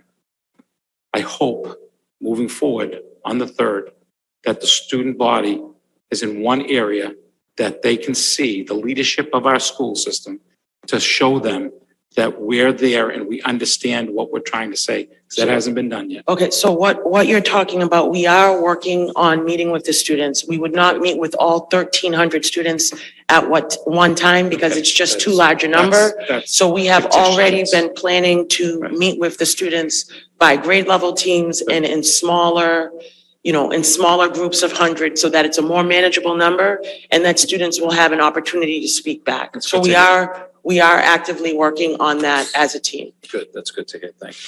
Thank you. Thank you. Thank you both. Name for the record, please. Nicole Branley. Every time I come to these meetings, I say I'm not going to speak, and then I listen to what everybody has to say, and I take a lot of notes, and everybody here makes it pretty easy for me to end up being maybe the calm voice, maybe that everybody needs to hear. Maybe it's the parents and the kids at home that need to hear my voice. Maybe it's you. I hope I'm not just hearing myself at this point, but a lot of things have been said. I heard the superintendent say that all hands were on deck. We need that every day. We need all hands on deck every single day for these children.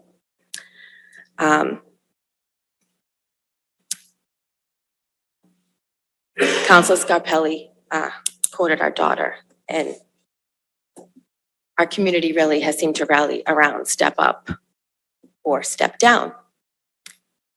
But there was something else that our daughter said yesterday that impressed me. And this morning, I sent an email to her teachers. And she said, if it weren't for my amazing teachers and my amazing vocational program, I would transfer. I would leave. I think that says a lot about our staff, about our teachers, about her friends who are dealing with this at her age, right along with her, with their families who have stood by our side. It's very impressive to me that the teachers were the ones that were with our kids today.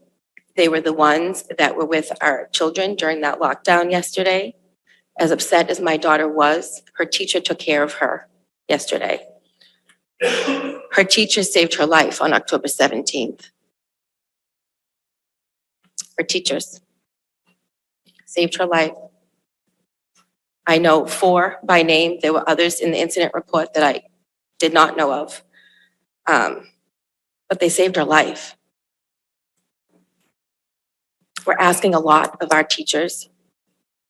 We're asking too much, but yet they're rising to the occasion every single time. And so are these kids. These kids are kids. We have to be the adults that lead here. We have to be the adults that lead here. So when it comes down to money, there's no dollar amount that should be set on any child. And I know that in the big picture, we have limits. I get that. But our teachers, our staff, our students, families, this is what's the most important thing. I heard many people say that there's been years of bullying. Years of bullying. The bullying in our situation started in June, continued in September. I have 1, 2, 3, 4 police reports since September for our situation of bullying. And yet, the bullying plan that we have was not initiated until the nurse saw my daughter on October 17th. I want that. I want you to hear that. No one filled out that bullying incident report until October 17th when she was on the ground. And the nurse asked me, is this something that's been going on? I said, yes, we've been dealing with this since June. And she said, I need to write a bullying incident report. I didn't receive it until December 9th. I asked for it. You all know I asked for it. I asked all of you to help me get that paperwork.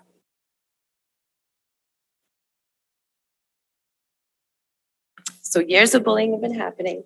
And that bullying plan that I sat on a subcommittee meeting, right? Subcommittee meeting, school committee meeting on December 6th. And I said, I've never gotten these papers. I asked if the bullying plan that we were going over was actually something currently that we were using because it was foreign to me in the sense that none of it was executed.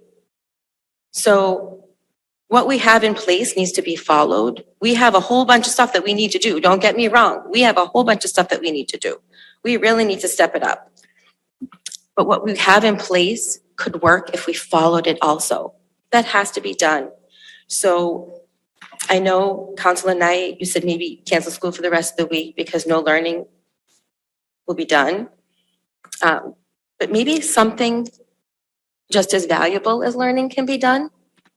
Because I noticed today that for our daughter, it was a bit therapeutic to be with her friends, to be with other students. I understand why parents or guardians felt that they didn't feel comfortable sending their kids or that kids didn't feel comfortable being at school today. I understand that. But today was probably the safest day to be at school. Because it certainly wasn't yesterday. And it certainly wasn't October 17th. I can vouch for that. So we have all these good faith discussions. I heard the words mentioned, sustainable solutions. We need to put our politics aside. We really need to put our politics aside. We need to all stop arguing. I know that I was very emotional last night. This whole situation is making me lose my voice. But the division is what our kids are seeing. That's not okay. It's not okay. They need to see us all united. And I think that I've been very vocal to everybody that I am willing to help. I have an army of people behind me. I really do. It is amazing to me, the outpouring of people, and I thank every single last one of them because it has helped give me the strength and helped give my daughter the strength, our family, my husband and my son, give us the strength to keep moving forward because there's no doubt if I went away October 17th, if I pulled her from Medford High,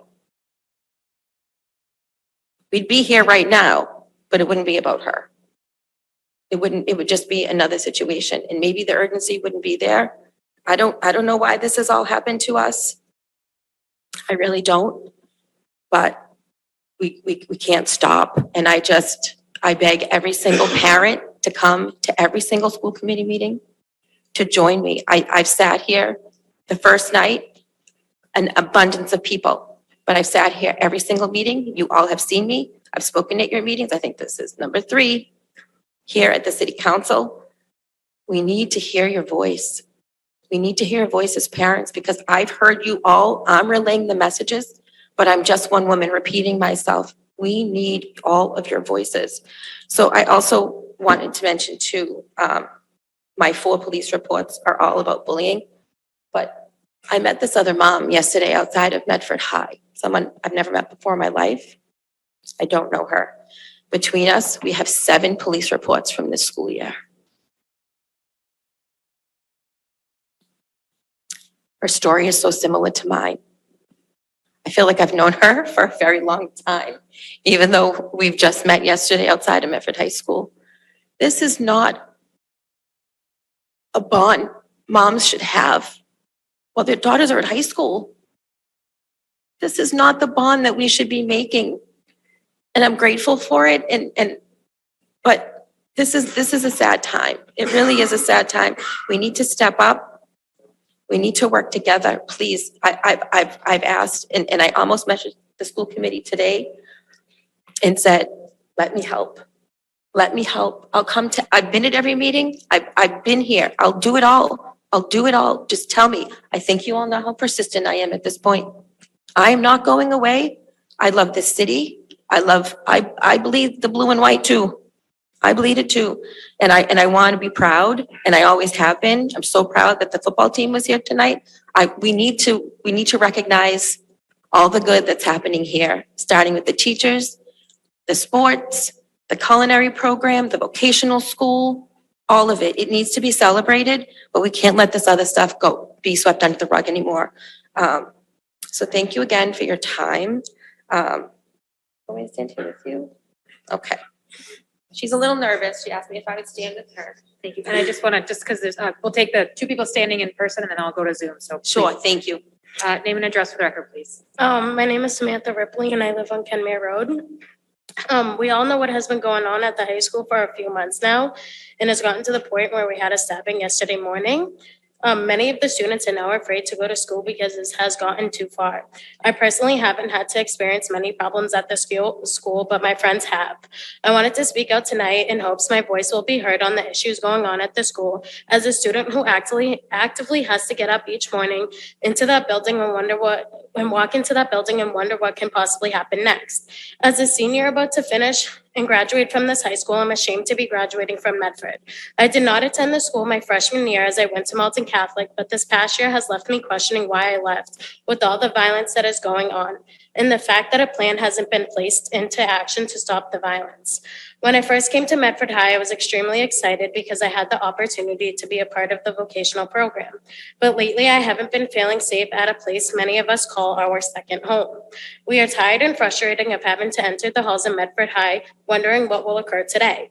Why aren't the voices of students and teachers who are being affected being heard? We are in that building for 6 hours plus a day, 5 days a week, and our voices aren't being heard. Well, we are the ones who have to witness incidents occur on a daily basis. What more has to happen for something to be done? It has gotten to a point where students and parents are now concerned about safety. All we want to know is what will be the next steps to help the school become a safer environment that an incident like this will not happen again. The school should have placed a disciplinary action as soon as we got back into the building during the hybrid schedule. All the student wants is to be able to feel safe and know they have the right guidance from the faculty who are supposed to be leading us into this adult life. The fact that after 3+ hours on lockdown, we had a fire alarm go off and many students were anxious and scared and just wanting to leave. My anxiety was so high yesterday that once the fire alarm went off, my history teacher from last year had to help me calm down because I was crying. All because of the staff we have to guide us do not know how to handle such situations because of the lack of resources given. I shouldn't have to be worrying about my safety for myself and my friends while at a place that is supposed to protect us. I should be excited for the next few months as graduation is coming up, but instead I'm expressing my concerns on the safety for everyone at MHS. There needs to be more interaction between staff and students. The lack of trust and support that students have from faculty to express concern is unacceptable. The students should have something to look forward to and not having to worry about if we will be the next victim. This is a huge problem that we as the students not feel we have the support from many faculty and staff members in the building we spend most of our time out of our day in. We all just want actions with solutions to be placed into a system to help our anxiety and to be able to feel safe at school so we can get the proper education we deserve. Thank you. Job. Thank you. Want me to take it too? Okay, well, I'll stand with everybody. It's the popular one.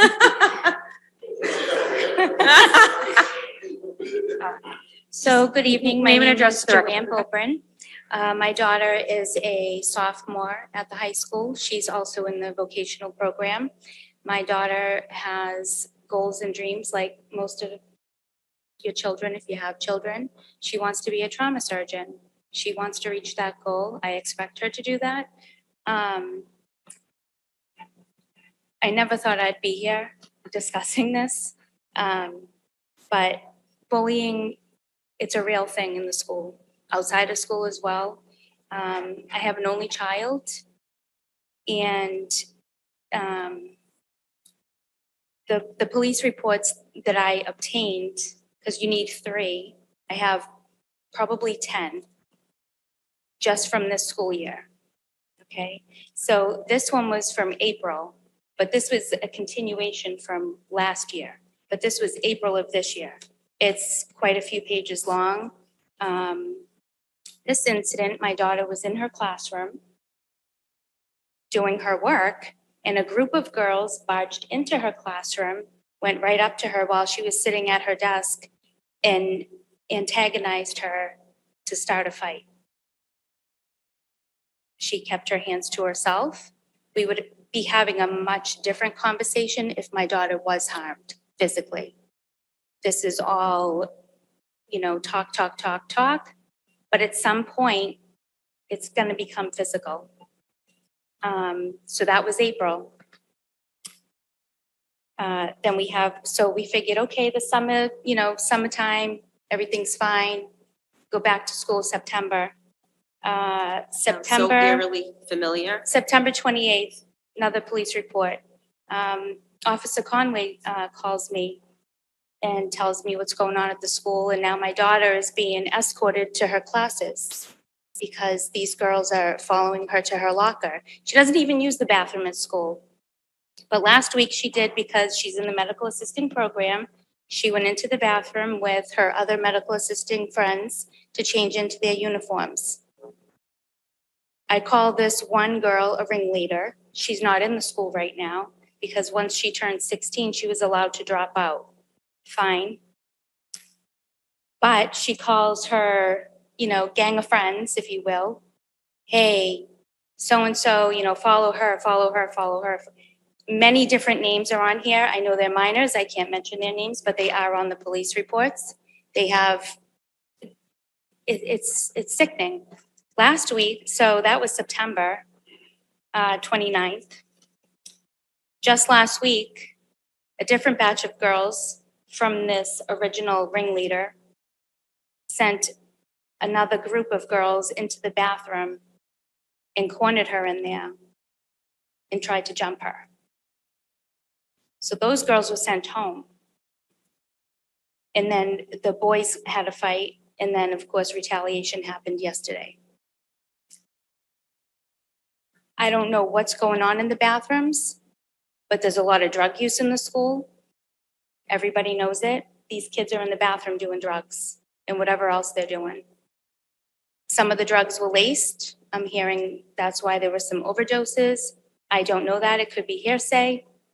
However, to get anything done, I can understand parents' frustrations on getting something on paper. So I collected my 3 incident reports. I went to the Officer Conway, gave them to me at the high school. I then went to Medford Police Department to file a new report for a new incident. Then I went to the Somerville Courthouse. Somerville Courthouse said, they're juveniles, you gotta go to the Cambridge Courthouse. I go to the Cambridge Courthouse, where's your daughter? I'm like, she's in school. Well, you have to have your daughter with you. It's very frustrating that nothing can be done immediately. I get it, but I know that a lot of parents probably don't want to go through that whole process of it. But you have to, unfortunately. So I get my police reports in order. I go to the Cambridge Courthouse, file my paperwork with them. They give me a court date. The girl and her mom show up about 2 hours late, and then she tells the judge, hey, I gotta go pick up my kid at home. Yeah, that's not how it works. You're here because you're harassing my daughter and many others. This girl is a problem, and so aren't all of her friends that are still in the school. Why aren't they expelled? Why aren't they suspended? I get it, mass law, everybody's entitled to their education. My daughter's entitled to an education, and she's not a troublemaker. She has never touched anybody in that school. And I'll be damned if somebody puts a finger on her, because this would be a different conversation. So then I get a court date. Then it's, oh, let's try mediation. Yeah, we tried that at school, and the girl jumped over the desk and tried to attack the principal. Okay? So then, last week, Mrs. Walker says to me, well, your daughter is a target because she's very nice, she's happy, these girls are jealous, she's very social, she's popular. I commend your daughter for staying strong. But nothing's happening because this is still ongoing. Yeah, that's great. She's a good kid. We all know that. So why are the good kids being punished and why aren't the bad kids out of the school? For example, a couple of them went over to the Tufts Curtis. Guess what? It didn't work out there for them either. I don't care if they have problems at home. We all have problems.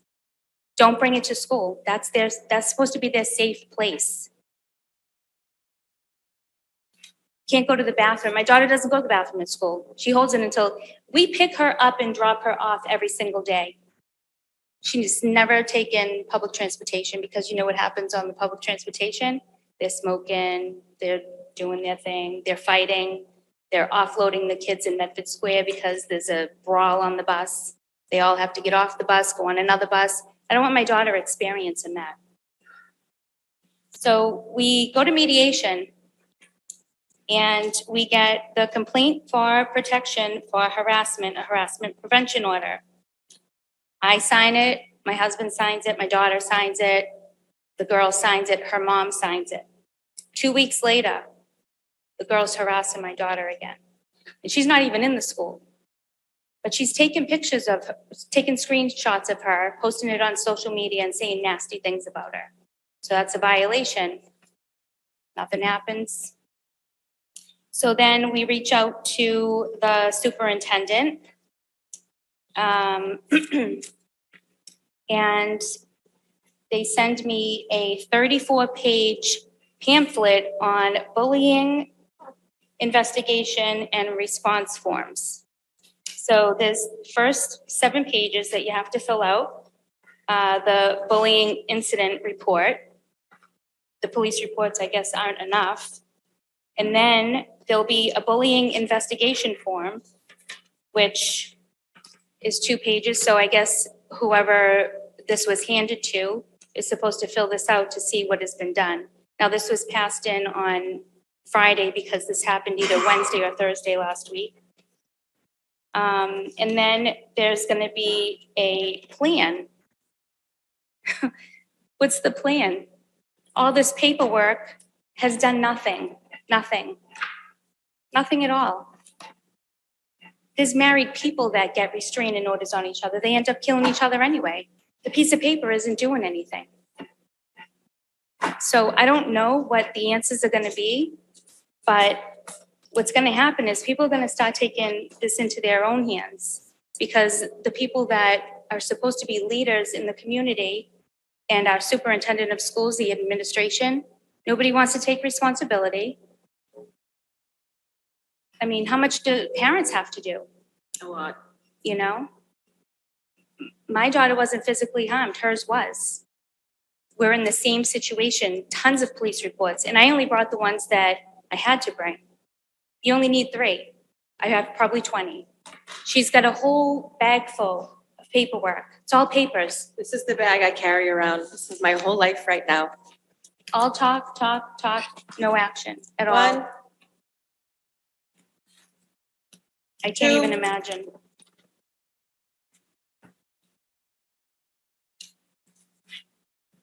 3, and of course, my OCD, everything's color-coded. 4, 5. I don't want a pile that big.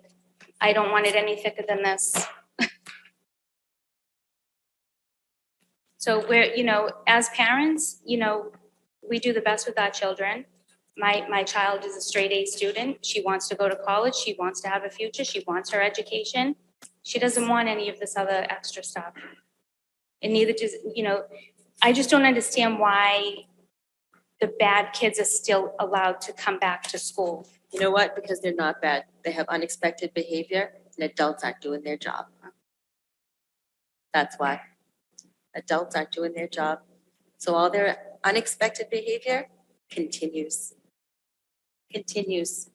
And yesterday was just like, Not to correct you, sorry. no, that's fine. Yesterday, you get a text from your child, hey, we're on lockdown for 2 hours. School didn't even tell us. I was at the school before some of the fire trucks, and this is when I met Mr. Scarpelli. And, I just thought I had no idea who anybody was, but there were parents there, and he's there in his hoodie and his shorts, and we're just talking, and I didn't have a clue to who he was. He was painting his attic or something, and I was like, wow, and then I see him here tonight, and I'm like, oh, okay. But I spoke to him just like I spoke to Nicole. We just shared our stories. There was another mom there. Her son's autistic. They attacked him in the library. Like this isn't isolated, is what I'm getting at. This is a daily occurrence. Every single day. If it's not my daughter, it's someone else's.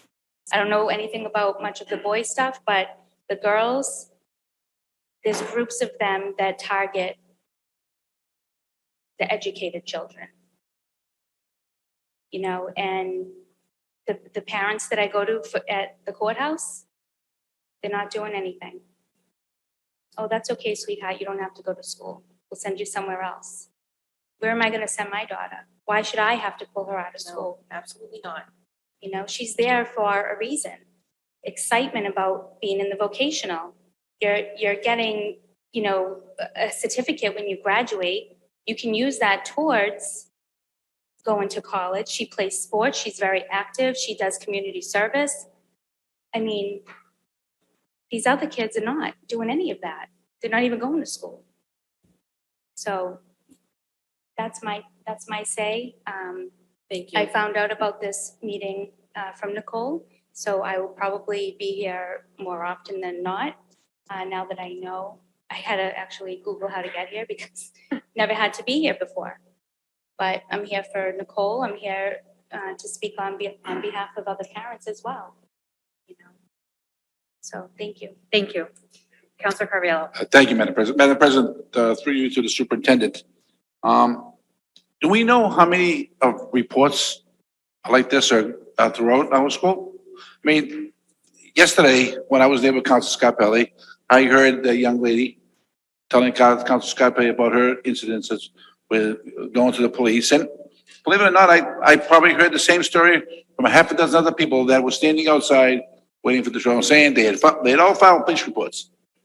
How many police reports have been filed over the last year in the school? We did have the council pass a resolution. We voted on it. The council like 2 weeks ago, and I called Chief Buckley as well last week. Let's say, I met a half a dozen people outside with Councilor Scarpelli yesterday, and they were all saying the same thing, that, they all have reports. They have all, restraining orders, and I don't know why they're not being enforced. I mean, can we get a number? The request is in, and again, as we've learned tonight, sometimes those requests don't get where they're supposed to go. So I did also call Chief Buckley to follow up. Another request we won't get. I'm sorry, just to add one thing, and I don't know if I had mentioned it to you, I think. I can't keep track. I can look at all my notes. But the resolution had talked about incidents that Officer Conway could put together. I believe it was 30 days. And will that include incident reports in the school? Not just the police reports, but student violence in the schools that's handled within an assistant principal, a principal. Okay, I just want to make sure that was all included, not just from the SRO, because he would only have access. That's a request. I don't know what we'll get back, but that's a Okay, request.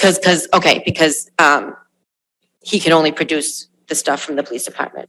So, all right, awesome. Thank you so much. Thank you. Counselor Collins. Oh, thank you, President Merrill.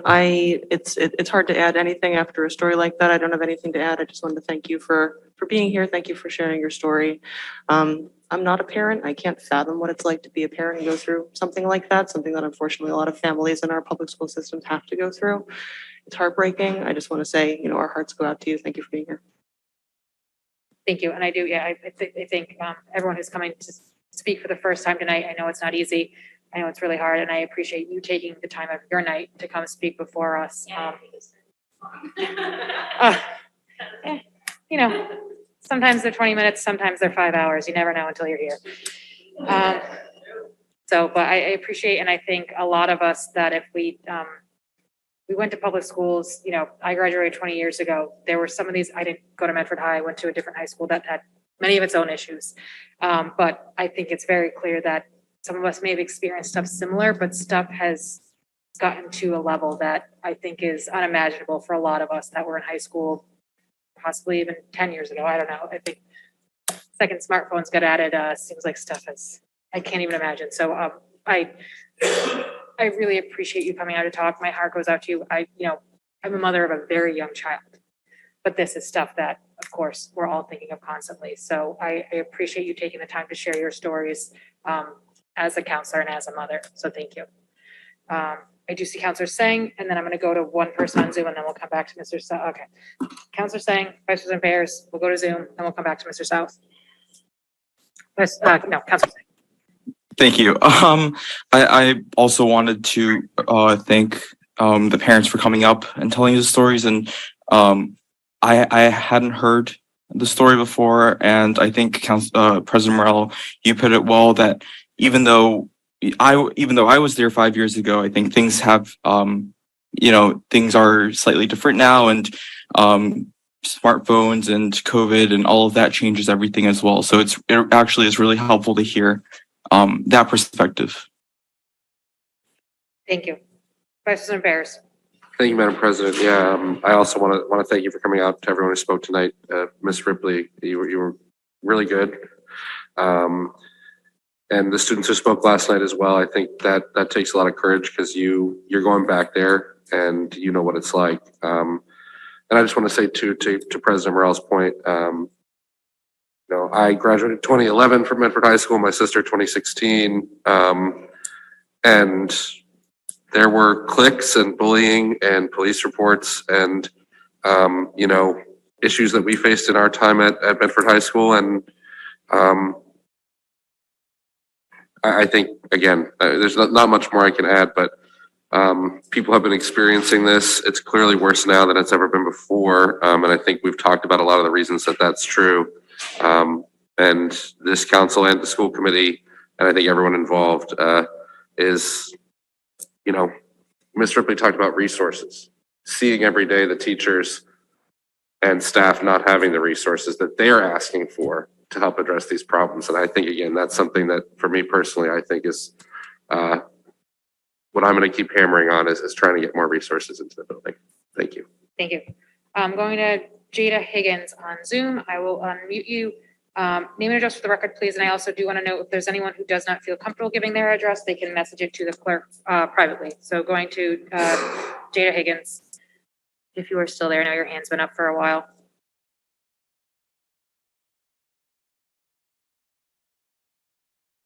Trying to unmute you.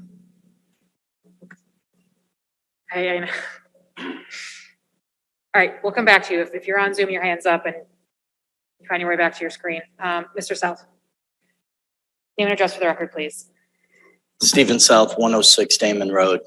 Good afternoon or evening now, Madam Chairman, members of the City Council, Mr. City Clerk. I'm also the Secretary Treasurer of Teamsters Local 25. We represent all of the Medford Public Schools custodians, security, staff, assistant principals, coordinators, directors, and others. I've heard a lot tonight about what happened 30 years ago, what happened when other people were kids, and I wrote down some of the things were said. This is a national issue. This has been going on for years. There's been 30 years of issues. School violence has been around for a while. I was assaulted in middle school. I mean, none of that is relevant to what's going on now. So I agree with someone said earlier. We're talking about right here, right now, and issues with the children in this community not being safe. No one cares what happened 30 years ago. It's not relevant to what we're talking about. I hear people comparing what's going on now to many years ago. I've represented employees in this city, in this school system since 2007 and worked very closely. I'm at the high school every week for different various reasons. But like I always do when I come here, and I've come to talk about these issues in the last year, multiple times at city council, multiple times at the school committee. I've had many in-person meetings at the high school with central administration officials regarding security issues. Now I want to start giving you some facts, and then I'm going to give you some facts in writing. Number one, there was an overdose yesterday, which is disturbing to me. There are guns and knives in Medford High School, and I've been saying that for years. And yesterday, the stabbing proved that is true. So you can bang the gavel, but that's a fact. There was a stabbing yesterday. There's hundreds of kids that roam the halls on any given day and loiter in the bathrooms. There's a group of kids that congregate in the bathrooms and wait for unsuspecting students to come in, and they bully them or beat them up or threaten them. That happens often, all the time, and the administration's aware of it. School employees, and I've talked to dozens of my members in the last 2 days, checking on them, seeing what's going on. And many of them have expressed to me, these are the employees of Medford Public Schools, that they're afraid. They're afraid to go to work. School employees are being threatened. School employees are being assaulted.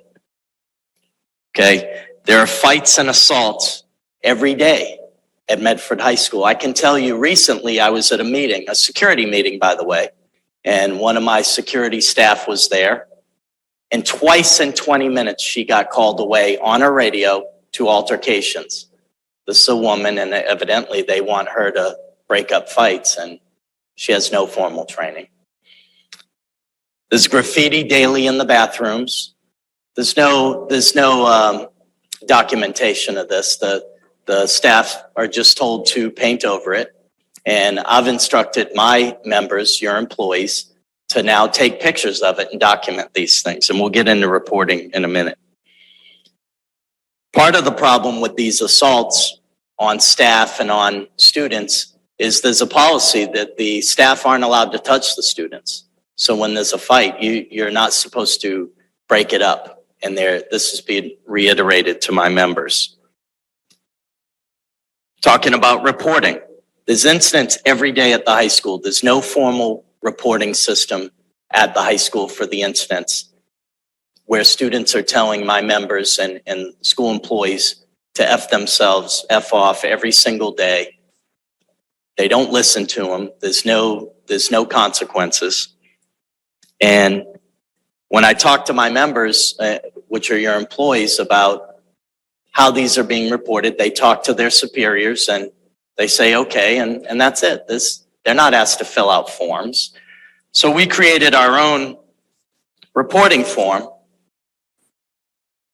Teamsters Local 25 Employee Work-Related Incident Report, which now our members, effective recently, are filling these out anytime there's an issue. So we're not going to allow the central administration anymore to brush all these issues every day under the rug. We are going to track them because the school committee and the school administration is not tracking them. That's a fact. Now we want to talk about for a second, and I know it's getting late, but I want to talk about how long this has been going on. I talked about coming to the meetings and speaking to the council and the school committee. I brought an agenda today, which I'd like to hand out. And this is from exactly 1 year ago.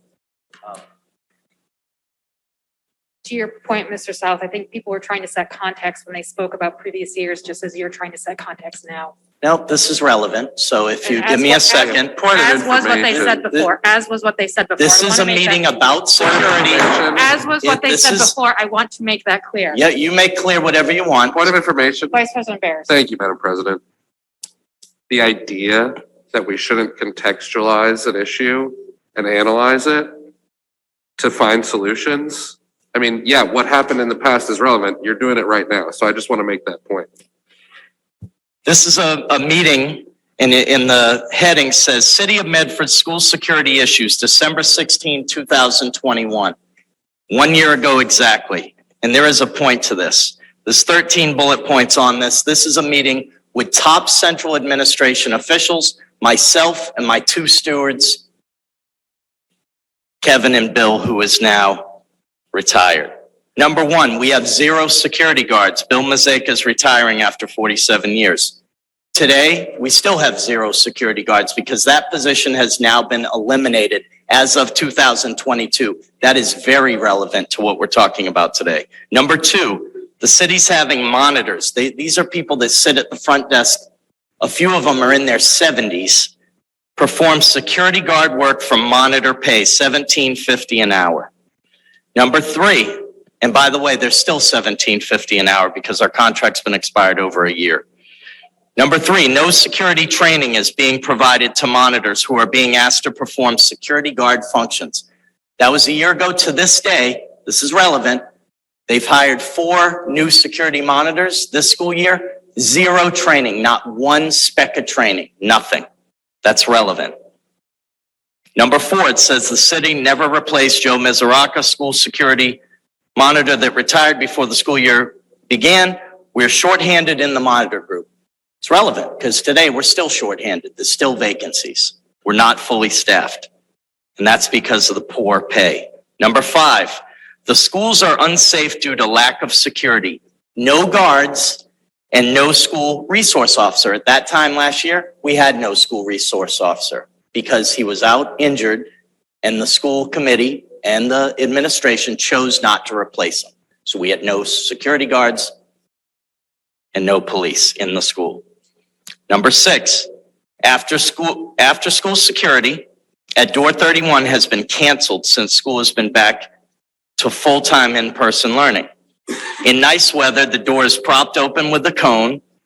In the cold weather, it is left unlocked and anyone can walk in uncontested. Can I ask, when you talk about security issues like that, you not be so specific? It makes it more vulnerable and dangerous. Well, it's a fact. We used to, for many years, we had security at the back door anytime there were school activities going on. I think you can The school reference the committee lack of canceled it. security without being so specific that it makes it a more dangerous situation. It's not, the dangerous situation is being caused by the school committee and the central administration. Number 7, the kids have become increasingly bold since the city stopped suspensions and expulsions this school year. Example, a student recently told Janet, who's a monitor, to suck his blank when she told him to go back to class. There was no discipline for that. That happens every day, every single day, and that's to today, very relevant. Number 8, there's an extraordinary amount of violence in the schools, on the buses and at Playstead Park after school. This is due to number 1 through 6 above, not COVID. Number 9, anyone, such as kids that don't attend Medford High School, can walk right into the school in the morning as the students don't have to show IDs. The doors are open, everyone walks right in. There's one person at the front desk. Number 10, there are not metal detectors in the high school. We've been talking about this for years, and I know that last night after I left, people were saying from the school committee, this would take too long. Well, I don't care how long it takes. When people are bringing weapons into the schools, there should be metal detectors. And I know that there's talk in the State House right now of rolling that out in parts of Massachusetts. Number 11, no training is being provided. As detailed in Article 23, our employees are not being provided the tools to perform their jobs to the best of their ability. Again, 0 training to the new employees. So when people talk about, I heard last night school committee members talking about how amazing of a job the security people and other people did. Well, it's obviously instinct because it's not from training, and they did do a great job. And I commend all the teachers and staff that operated and conducted themselves in an amazing fashion yesterday to keep the kids safe. But it's not from training. Number 12, in years past, when the city has had security drills, they do not include the security monitors or custodians, even though they are the first line of defense in an emergency. And number 13, there's no phone in the custodial break room. When the radios are down, just like yesterday, they can't communicate with management as cell phones don't work in the high school.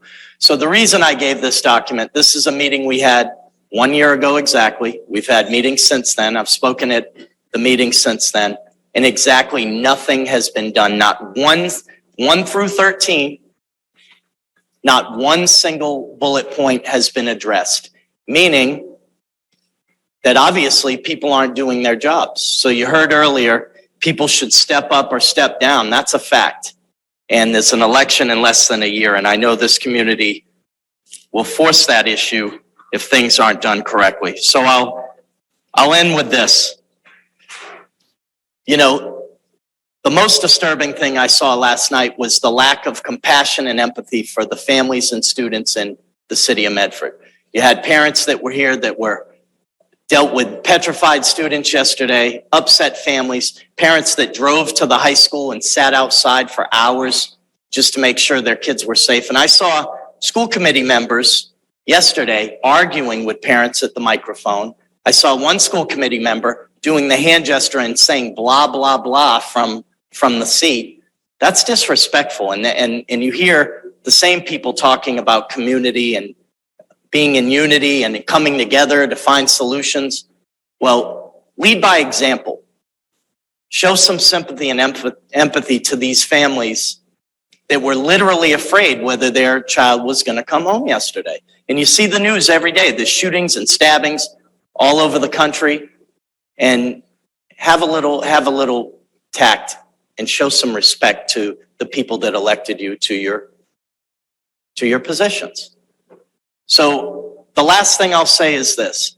There's been a lot of talk last night, a lot of talk tonight, but what everyone really wants to see in this community, especially the families and the students and people's neighbors and everybody, they want to see action.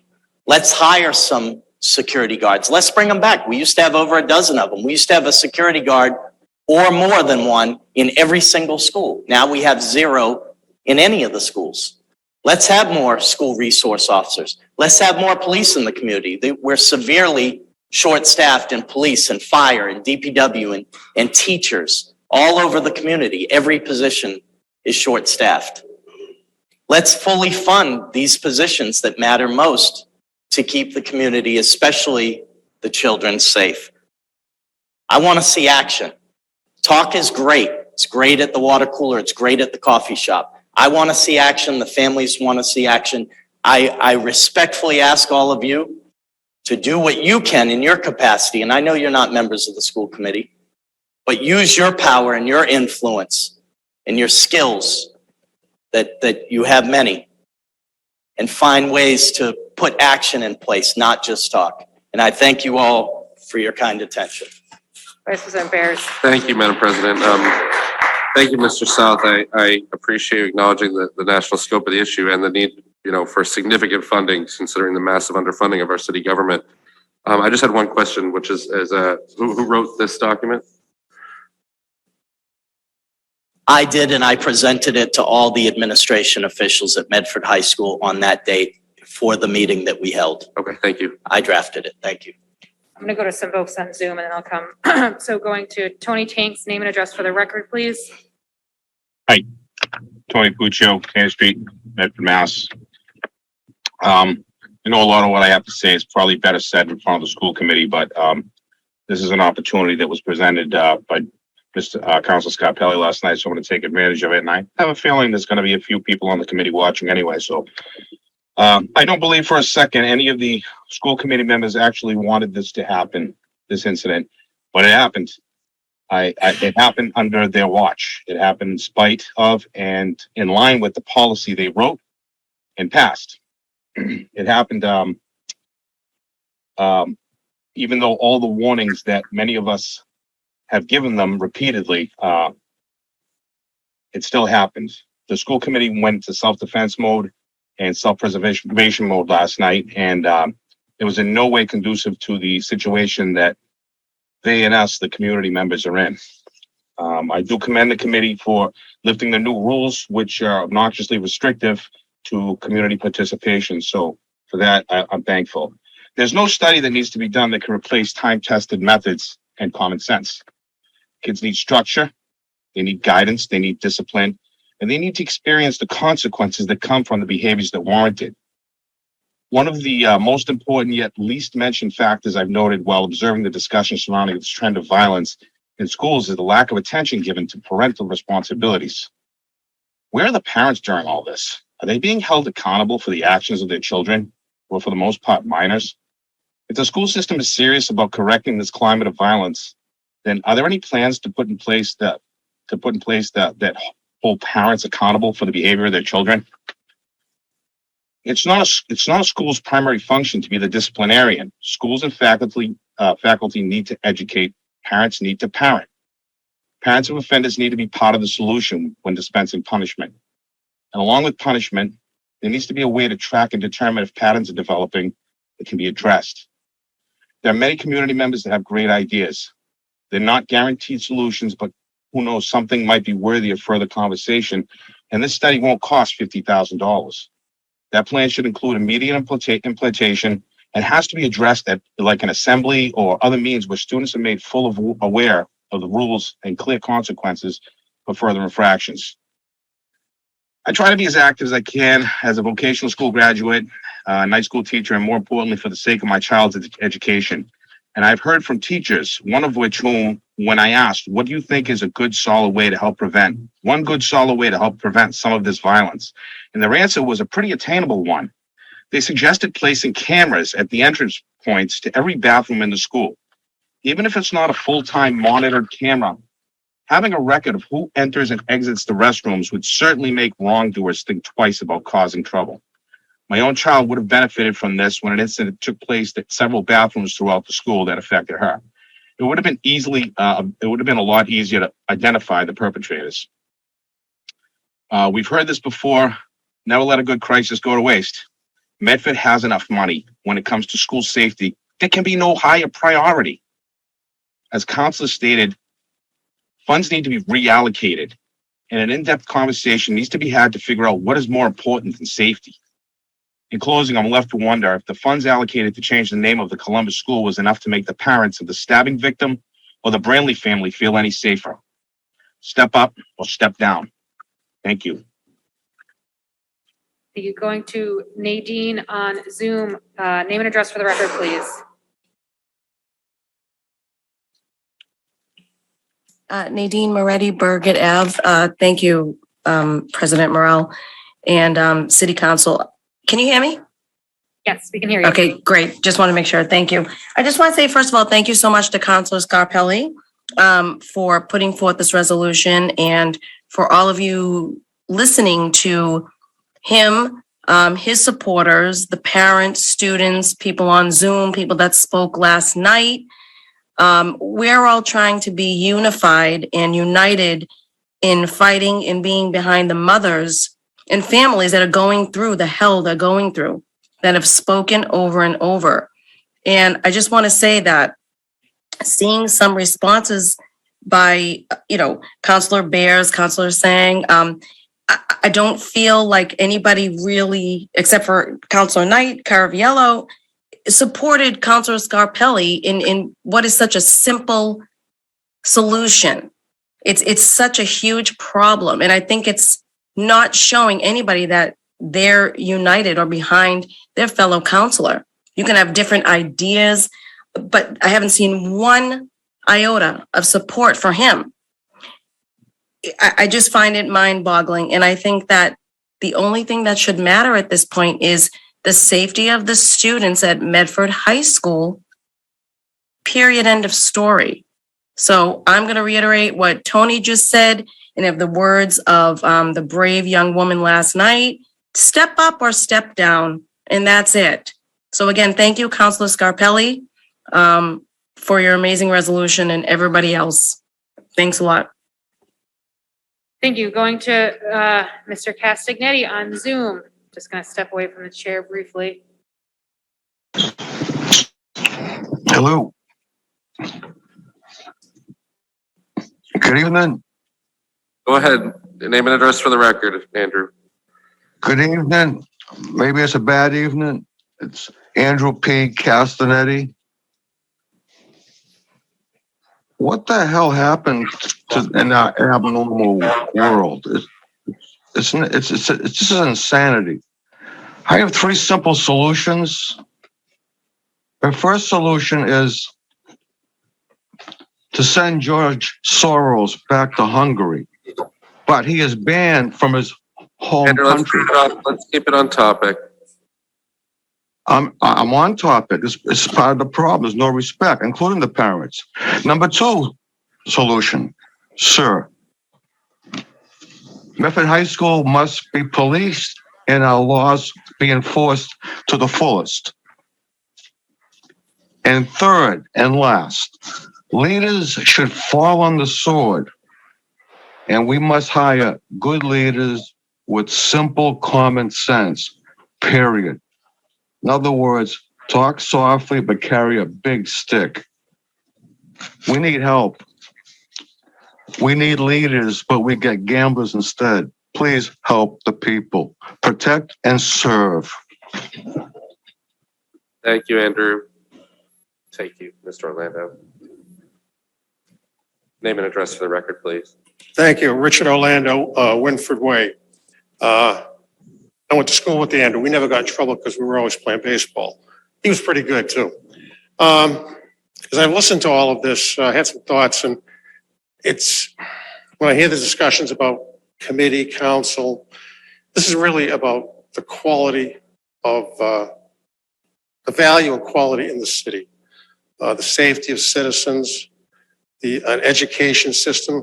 Wouldn't it be nice to talk about education as opposed to the things we're talking about now? Having a community where families want to continue to live and attract new families. That's what a lot of this is about. That's what so organizational division is not about what we need to do. I had been thinking about another subject. The gentleman that was just up talked about what the staff puts up with. We talk about the very real student-to-student bullying. Well, how do you think a teacher, an administrator, a custodian feels when they're confronted with vulgar language, disrespected when they're told, when their class is disrupted? The administration and school committee, I think, is also allowing bullying of the staff.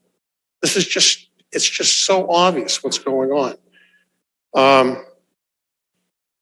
Also, I think leadership is not a title. It's not about an organization you're part of. It's about what you bring to the table.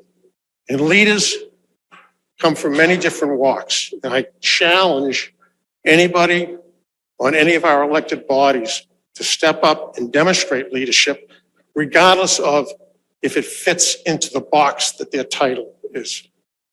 And I think if you really look at, and you heard it tonight, there are many people in the community that are sitting and willing to help and work with you. So take advantage of that. And for those that choose to lead, stand up or leave.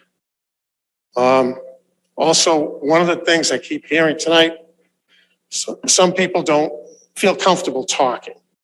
Well, you know, I remember a book I read years ago, and it said, who will do the hard things? And the answer was those that can. And right there, you're looking at people that can. And others who can't speak can work behind the scenes. So I think there are many ways to do this, but I think people need to step up and lead. And that's all I have to say. Thank you.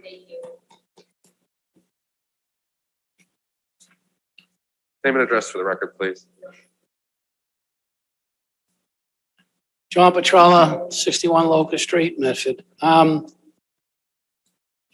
know, I'm going to start out with step up or step down. I think that's the best way to start out. I went to the school committee meeting last night. I've been to other school committee meetings. You know, you go there and I listen and my stomach turns. I get up, I speak, my stomach turns.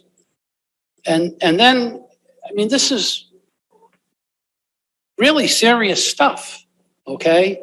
Heartfelt stuff.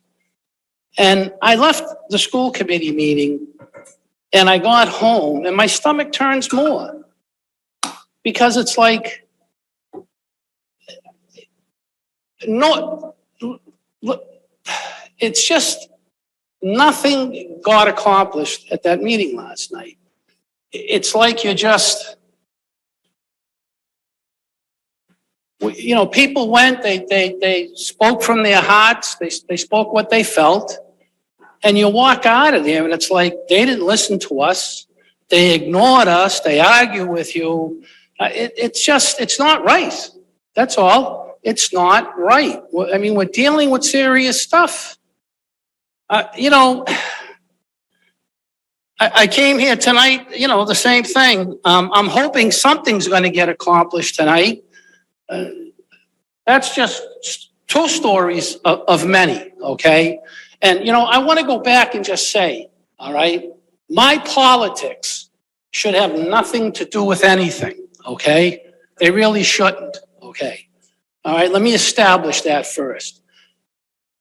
Everyone knows what my politics are, okay?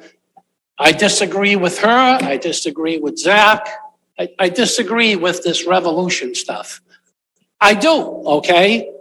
But the school committee got elected, okay? And you people are elected, okay? And I don't want to see anyone feel. No one in this city wants to see anyone feel. I've lived here my whole life, and I've been privileged to live here my whole life. I really have. It's been great. And I hear people talking about 20 years, back in the high school and on and on and on, okay? Times have changed, things are different. I understand all that, okay? But the revolution, let's call it what it is, the revolution, the agenda, I call it the agenda, okay? I was more than willing to see what happens, and I want to see everyone succeed. I love successful people, okay? I don't want no one to fail, but I'm telling you, this agenda, okay? No discipline in the high school. I can go on and on. I can go on for hours, okay? Override 2.5. Half the city is broke. But, we're pushing money. I hear more money, more money. Where is our money going now? Where are our tax dollars going? No one can answer the question. So I'm going to get back to the school situation because I can go all over the place here. I don't want to. But we're failing, okay? This agenda is failing the city, okay? I listened to George, okay? I listened to Rick tonight, and I listened to Adam. And I hear common sense, things that I can compute in my mind, and this is what we need to do. And then I hear other stuff. Let's support George. I think George got some great ideas. Why are we not supporting him? We're hearing his resolution right now. But there's a number of resolutions on the agenda we haven't gotten to yet. Oh, we haven't got to it. So There's a number of resolutions. wasn't there something on the agenda 2 weeks ago that we didn't pass? It failed, I believe, 4-3 that had to do with the school? No, it passed. No, it passed? It passed? I voted Oh, against okay. it, but it passed. I But voted it against passed but with it passed. changes or something? Nope. Yeah, okay. It went to committee All hold, right. but you're welcome to watch the tape back. We Okay, also all passed a resolution 4-3 to send funding for safety, social, emotional health and support. And Yeah, no, I understand I think all you'll that. find And that's, I don't want to get into that, Zach. Of course, because that's just Because, addressing the SEL and problem. all this other stuff, the social emotional is, in my opinion, that's another big part of the problem. Discipline, that's what we should be talking about. That's what needs to be done, but we don't want to discipline anyone anymore. It's a bad thing. Bad thing. We're failing, that's all. That's the bottom line, okay? It's not working. If your agenda or the agenda that we all want was working, I'd be up here, thank God, okay, fine. It's not working. It's not working for the city of Medford. And that's it. That's all I got to say. Step up or step down.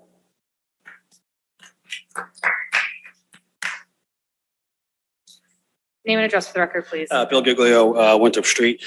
So my two boys are out of school now, and yesterday my phone, when it was blowing up, all that I got was text messages saying, aren't you glad our kids are out of here? And unfortunately, for me, that's not the truth. I still have a 7-year-old, second grade. In 7 short years, she's going to be up at that high school.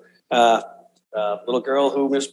Brantley here was very instrumental in her beginning years. When we talk about leadership, we talk about elected officials. We should talk about, some of the things, when an elected official goes on a Zoom meeting and says a pocket knife is really not a suspendable offense. And look what happened yesterday. Somebody got stabbed. When that same elected official posts pictures. No, Keep it to the schools. We're not gonna go through this is everyone's the social school. media. Okay. An elected. Keep it, please. I know what you're going to do. Official. I know what you're post about to share. pictures- Please, you wanna show it around, please. Keep it. Mr. Giglio, That's an please, elected official please posting speak into the pictures with mic. a bloody Focus on the knife schools or I'll and a ask you to bloody stop. head. You can ask me to leave. Ask me to leave. Just please come back to the schools. You wanna come back to the issue at hand, come back to the issue at hand. We're not Yes. going through everyone's social Leadership starts at media. the top, okay, and it doesn't go with messages And like this. again, focus on the schools. We're not going through everyone's social media tonight. Okay? So, Bring it okay, back. so when that elected official on a school Zoom meeting says that bringing a pocket knife is not a suspendable offense. And look what happened yesterday. Is now a pocket knife a suspendable offense? Completely out of context statement. What's that? I didn't hear that, I'm sorry. Yes, it is? I just said it's completely out of context for your political ends. Oh, okay. It's incredibly easy for people to take their own politics and map them onto any situation they want and then use it to justify or blame people for results.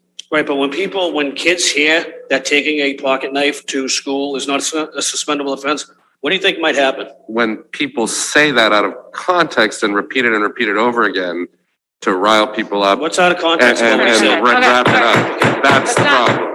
It's not But debating. what's out of context about We're what not he literally debating. said? There's no Go debating. watch the video, you can see for Stop. yourself. Do you want me to send you the video tonight? All right, I'll send it to you. not, Most likely We're not- you won't watch it though.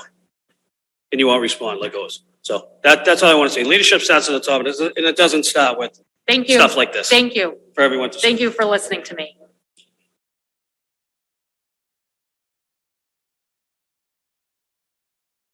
Name and address for the record, please. Nate Merritt, 373 Riverside Ave. Like you, Counselor, and I'll keep it quick because I have a little one at home. I'm here as a parent, but my child is not even in school yet. I'm here because I'm looking at, do I want my child to go to Medford Public Schools? My wife asked me a question last night. She says, because she read and saw everything on the news. So in fact, Counselor Scarpelli, I may ask you a couple things to get through the chaff. What we saw in the news was it was 3 hours, people were in lockdown, there was no official communication on what happened. And the only way that students could communicate to their parents was with this. Is that pretty accurate, sir? Okay. I hate these. What really bothered me, and when I saw Counselor Carviello this morning, first question came to my mind is, why were people doing this? And I will respectfully disagree with you in the terms of, what happened 30 years ago and so on and so forth when I was in high school and longer when you were, because I think there are things we can learn from that, especially in policy. Yes, situations change, environments change, technology changes, and policies change. But it doesn't mean that maybe all the changes that we have made are good, and maybe we can learn from history and try to tweak things for the better. So I think we should respect our history and not ignore that. Councilor Scarpelli. Sorry, maybe you didn't understand what I meant. It was the fact I wanted to bring it back to today. We need to focus on today. We can't go back to 30 years right now and worry about this today because today is the crisis. Absolutely. So that's my intent. Absolutely. I'm sorry. I didn't mean to sound accusatory of that, but just, we should keep in mind that, things that were policies when I was in high school or when you were in high school, maybe are not necessarily bad things to revisit or consider. So I think as a policy action, right, something that doesn't take a lot of money, we could figure out within a week right? People do hot washes in jobs, in corporate, in the fire service, in the military. You do an operation right afterwards, you do a debrief. What happened? How do we do it better? In the medical community, they'll do what they call M&M rounds, right? Unfortunately, if a patient passes away, they want to figure out how do we get better?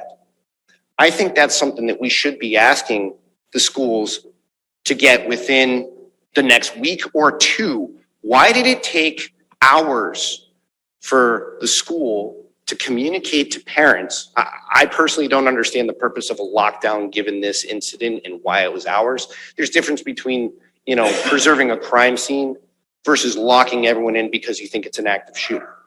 I don't want to debate that. I have no idea what that is, and there may be a rationale. That rationale should be communicated to the parents, but also within a week or not even. Why did it take so long? Because I'd love to see all these gotten rid of from schools. But at the same time, if a parent can't know that their students are safe or their children are safe, then what other mechanism do you have? So it's kind of a catch-22. So I think we really can do better, and this doesn't cost a nickel. So last quote that I will leave you all with. We must all fear evil men, but there is another kind of evil which we must fear most, and that is the indifference of good men. It's a quote, sorry, but that said, I think it rings true, right? Especially in situations. We can take action, right? And I think these are things that could be taken, done now, because otherwise, when my wife asked me, do we send our kid to Medford Public Schools? My answer is no. I will work more and send my kid to private school. Thank you. Thank you. Any other members of the public who haven't spoken yet wish to speak? Either on Zoom or in person? Seeing none, do I have a motion on the floor? Motion to read papers 22614, We have to 22614. we just have to dispose of this paper. It's part of the motion. It's Okay. motion to read 22614, 615, 616, 617, and 618. Merge them all together and a motion to approve. Great idea. Second that. Okay, so can you do like a through, like 614 through, the clerk is 614 through 618? Sure, yeah. Okay, so the motion is to Read them, Read, merge them, merge approve them and them. approve them. Good idea. 614 through 618. I'm going to read them in succession. Well, actually, we gotta vote on it first. Did you catch that motion, Counselor Knight? Okay, love that for you. We all do. Sorry, I just see, okay, before we move on, I do see one hand up from, Mr. Curry. Sean Curry, name and address for the record, please.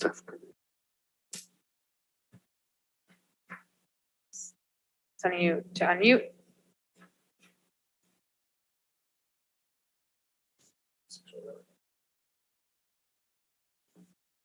You should get a notification to unmute, Mr. Curry. If your hand was raised in error or you've stepped away, we will come back to you. Okay. So the motion on the floor is to read and merge 22-614, 22-615, 22-616, 22-617, and 22-618 and move approval. Yeah. Merge them all into the current paper before us. So on the motion as of amendments, right. Vice President Bears as seconded Second. by Councilor Scarpelli. Mr. Clerk, please call the roll. And I do ask that you read them. I'm going to Yeah, read them. thank you. And no one better motion to waive them as I read them.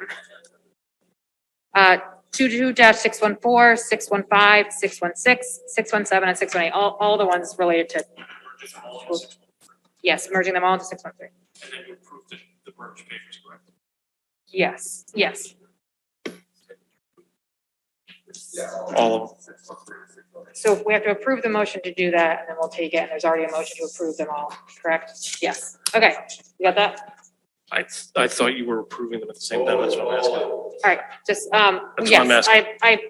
I, whatever I said, just ignore it. Everyone else, I think the council follows along. Please call the roll. Vice President Bears. Yes. Council Carviallo. Yes. Council Collins. Yes. Council Knight. Council Scarpelli. Council Singh. Yes. President Morrell. Yes, 7 in the affirmative, 0 in the negative, motion passes. I will read all of the resolutions at this time. 22-614, offered by Counselor Scarpelli. Be it so resolved that the City Council meet with school personnel, teachers, the school committee, and police department to set up a youth summit program. 22-615, offered by Counselor Scarpelli. Be it so resolved that we ask the city administration to provide funding for new security guards.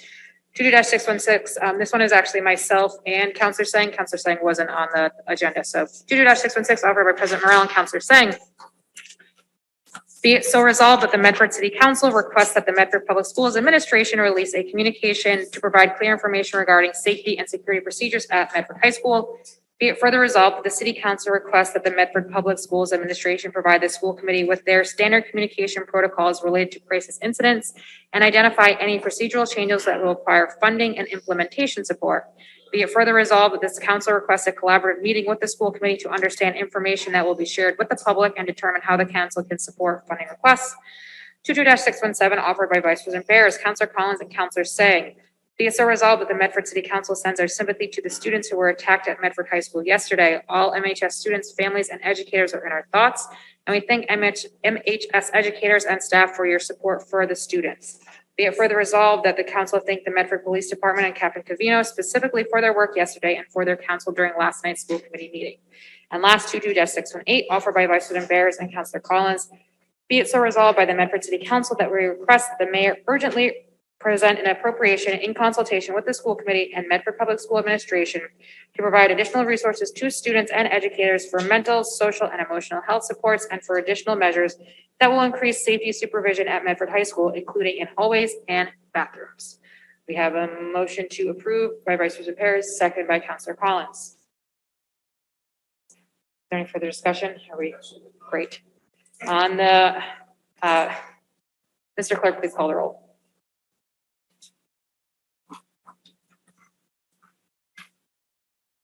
Vice President Bears.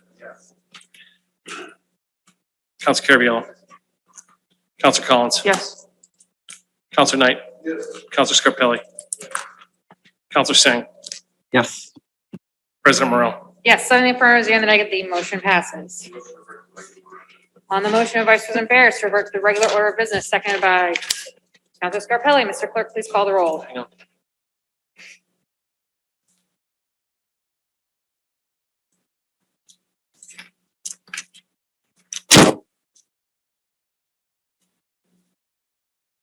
Get the mic.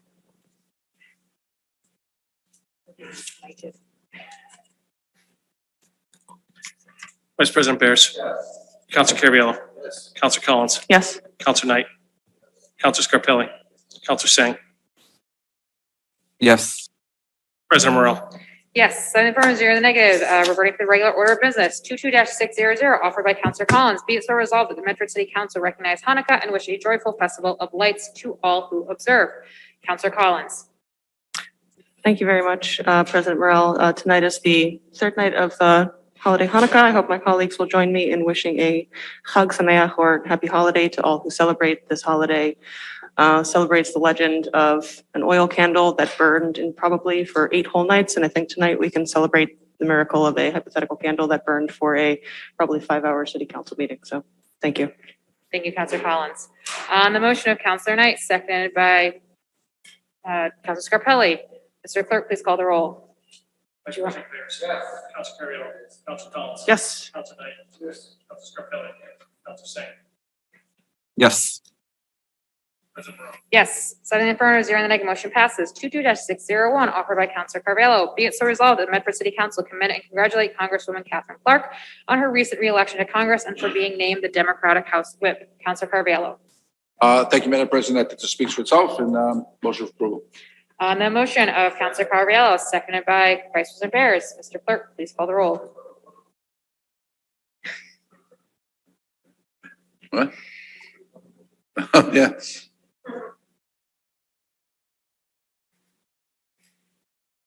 Vice President Bears. Counselor Carviallo. Yes. Counselor Collins. Yes. Counselor Knight. Yes. Counselor Scarpelli.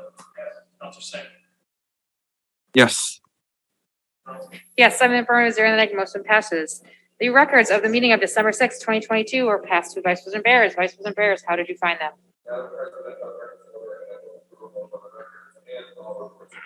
On the motion of Vice President Bear, seconded by Counselor Knight, Mr. Clerk, please call the roll.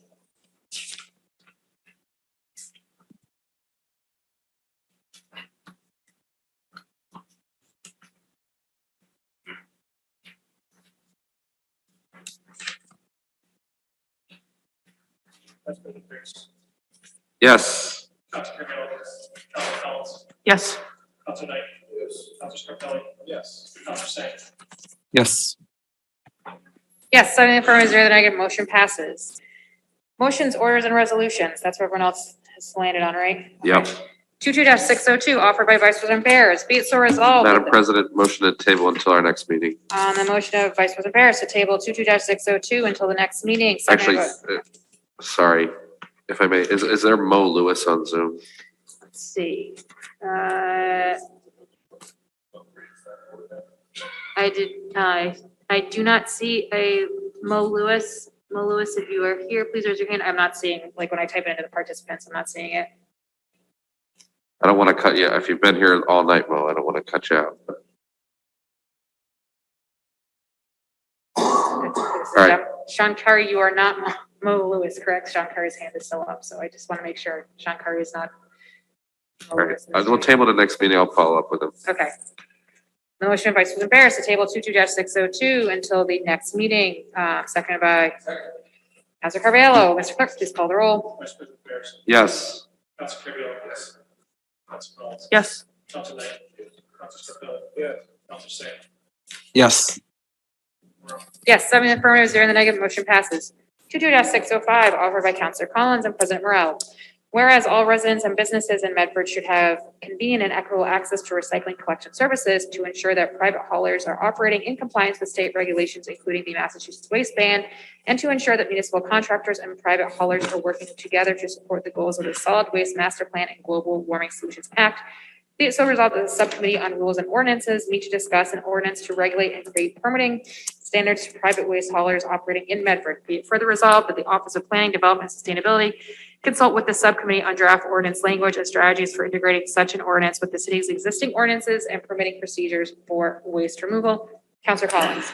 Thank you, President Merrill. Just to keep it very brief, this is a project that I've already discussed with the director of PDS. This came about because of my involvement in the Solid Waste Task Force. They thought that an ordinance to this effect would help further the overall goals of the task force and further streamline standards and operations for all waste haulers in Medford. They've already indicated that draft language is available, so I'd move approval for referring this into subcommittee for further study. Thank you, Councilor Collins. And Director of Health, Marianne O'Connor, also reached out to us to say that there has been a health department policy since 2009 that we could definitely be a starting place for this that may use could use some updates. So on the motion of Councilor Collins, as seconded by Councilor Carvalho, Mr. Clerk, please call the roll.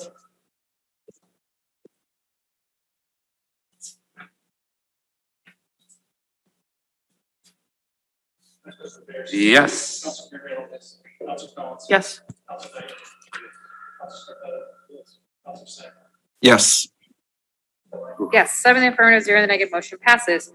22-606, offered by Councilor Carvalho. Be it so resolved that the Medford City Council have the DCR immediately repair the 17 streetlights on South Border Road between Medford and Winchester in the interest of public safety. Councilor Carvalho. Thank you, Madam President. Pretty simple resolution. Anyone who drives down South Border Road right now, especially in the winter where it gets dark at 5 o'clock, it's a very dangerous road.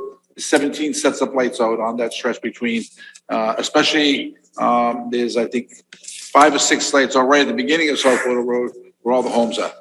Like I said, it's very dangerous on that road, especially in the dark.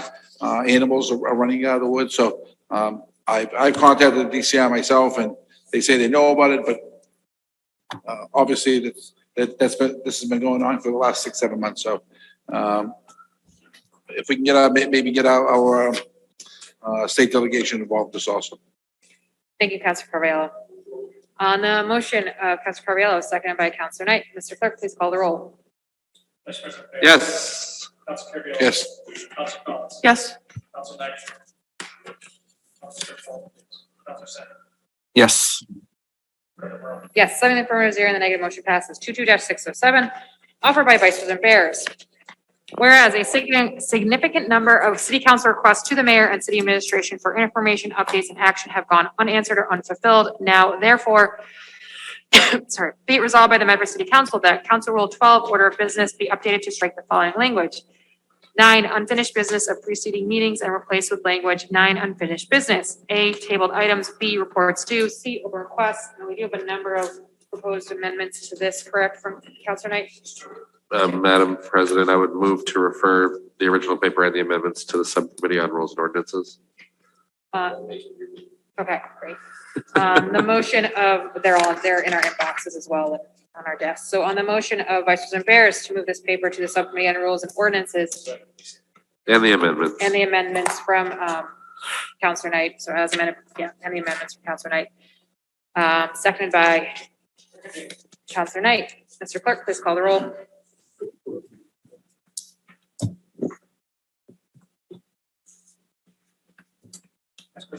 Yes. Yes. Yes. Yes. Yes, 7 affirmative, 0 negative, motion passes. Okay.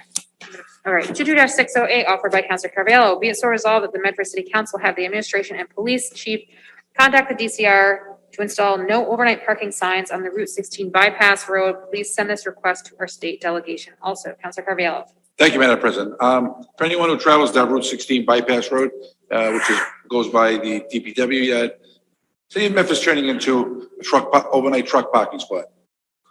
You go by there on any given night, there's car trailers, trailer trucks, just left there. There's campers parked on the side of the road, over there. Again, the city, our curb appeal is horrible. I won't even get into Commercial Street, which is another overnight truck spot for people from trucks from Everett to park there for free, because they don't have any to park in Everett. So, again, that's a major thoroughfare where people go by and see all the time. I'm tired of going by and seeing overnight trucks parked there. There's 2 campers parked there. And again, where the city's becoming a truck stop and a parking lot for everybody. Thank you, Councilor Carviallo. President Barris. And correct me if I'm wrong, this is Route 16 eastbound between Main Street and like Yeah, that's Harvard over Ave. by the DPW, yeah, that bypass road. If we could just amend it to reflect Route 16 eastbound between Main Street and the intersection with Harvard. I don't know if it has an official name. Harvard Street. It is Route 16. I think, yeah. Okay. On the motion of Councilor Carviallo as amended by Vice President Barris, seconded by Councilor Knight. He's nodding at me. Mr. Clerk, please call the roll. Yes. Yes. Yes. Yes, 7 affirmative, 0 negative, motion passes. Madam President, motion to table papers 22610, 22611, and 22612. On the motion of Vice President Barris to table papers 22-611, sorry, 22-610, 22-611, and 22-612 until the next regular meeting. Just table them. Madam President, on 22612, ultimately what I'm seeing is that the mayor's using our agenda to promote nothing more than what she's spending her ARPA money on. We don't have any say whatsoever. So I don't understand why we need to entertain these presentations. I mean, all it is a dog and pony show. I really think it's nothing more than campaigning. It's really campaigning. It has nothing to do with what's going on in the city. It has nothing to do with what's going on with his body. It's campaigning. So I don't think that should be allowed. I think that if the mayor's going to offer a paper, that the paper should be related to issues that require council action by law. Thank you, Councilor Knight. I just wanted, on the responses we just got back on the previous ARPA presentation, some of this paper she did write. No formal vote needed, but we do plan to update you all on large-scale projects, gain your feedback, and answer your questions. We also want to make sure there is no objection, so we will be rethinking that position of the spending. So I'm just repeating, I'm just reading what it Right, says. so Madam President, what that really is that's we don't want to do anything without doing anything because we want you guys to make sure that if we do it, you're not going to say anything bad if we make a mistake, right? I mean, ultimately, they want verification and validation of the decisions that they're making, but we don't have to take a vote on it. I mean, come on, be a leader, make decisions, It's like government by committee doesn't work. And we're seen that now. still waiting on the official. I mean, are we considering that an official communication that our vote is not required? Because we did ask a question as to whether our vote was We required. did, and that's basically what the chief of staff said, kind of the same, Yeah, no, we don't. not Yeah. super direct. So but- not really an answer, just, yeah. Okay. So on the motion of Vice President Barris to table 22-610, 22-611, and 22-612, second by Counselor Knight. Mr. Clerk, please call the roll. Yes.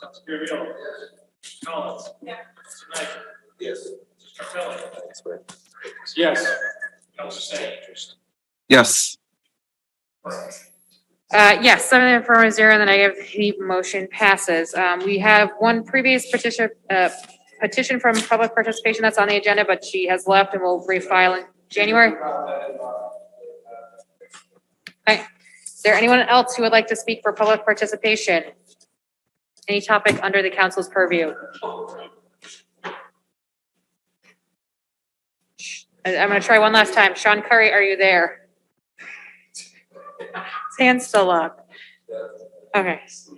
See, I know, some people may accidentally raise their hand. Okay, seeing none. On the motion of Counselor Collins to adjourn, seconded by Counselor Carviallo, Mr. Clerk, please call the roll.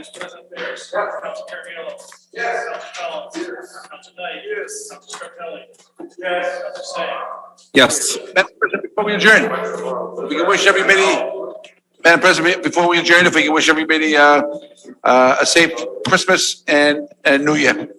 Thank you, Counselor Carviallo and Hannah. We already did Hanukkah. Okay. 7 in the, and We already I'm did a that. yes on the adjourn. 7 in the affirmative, 0 in the negative, the meeting is adjourned.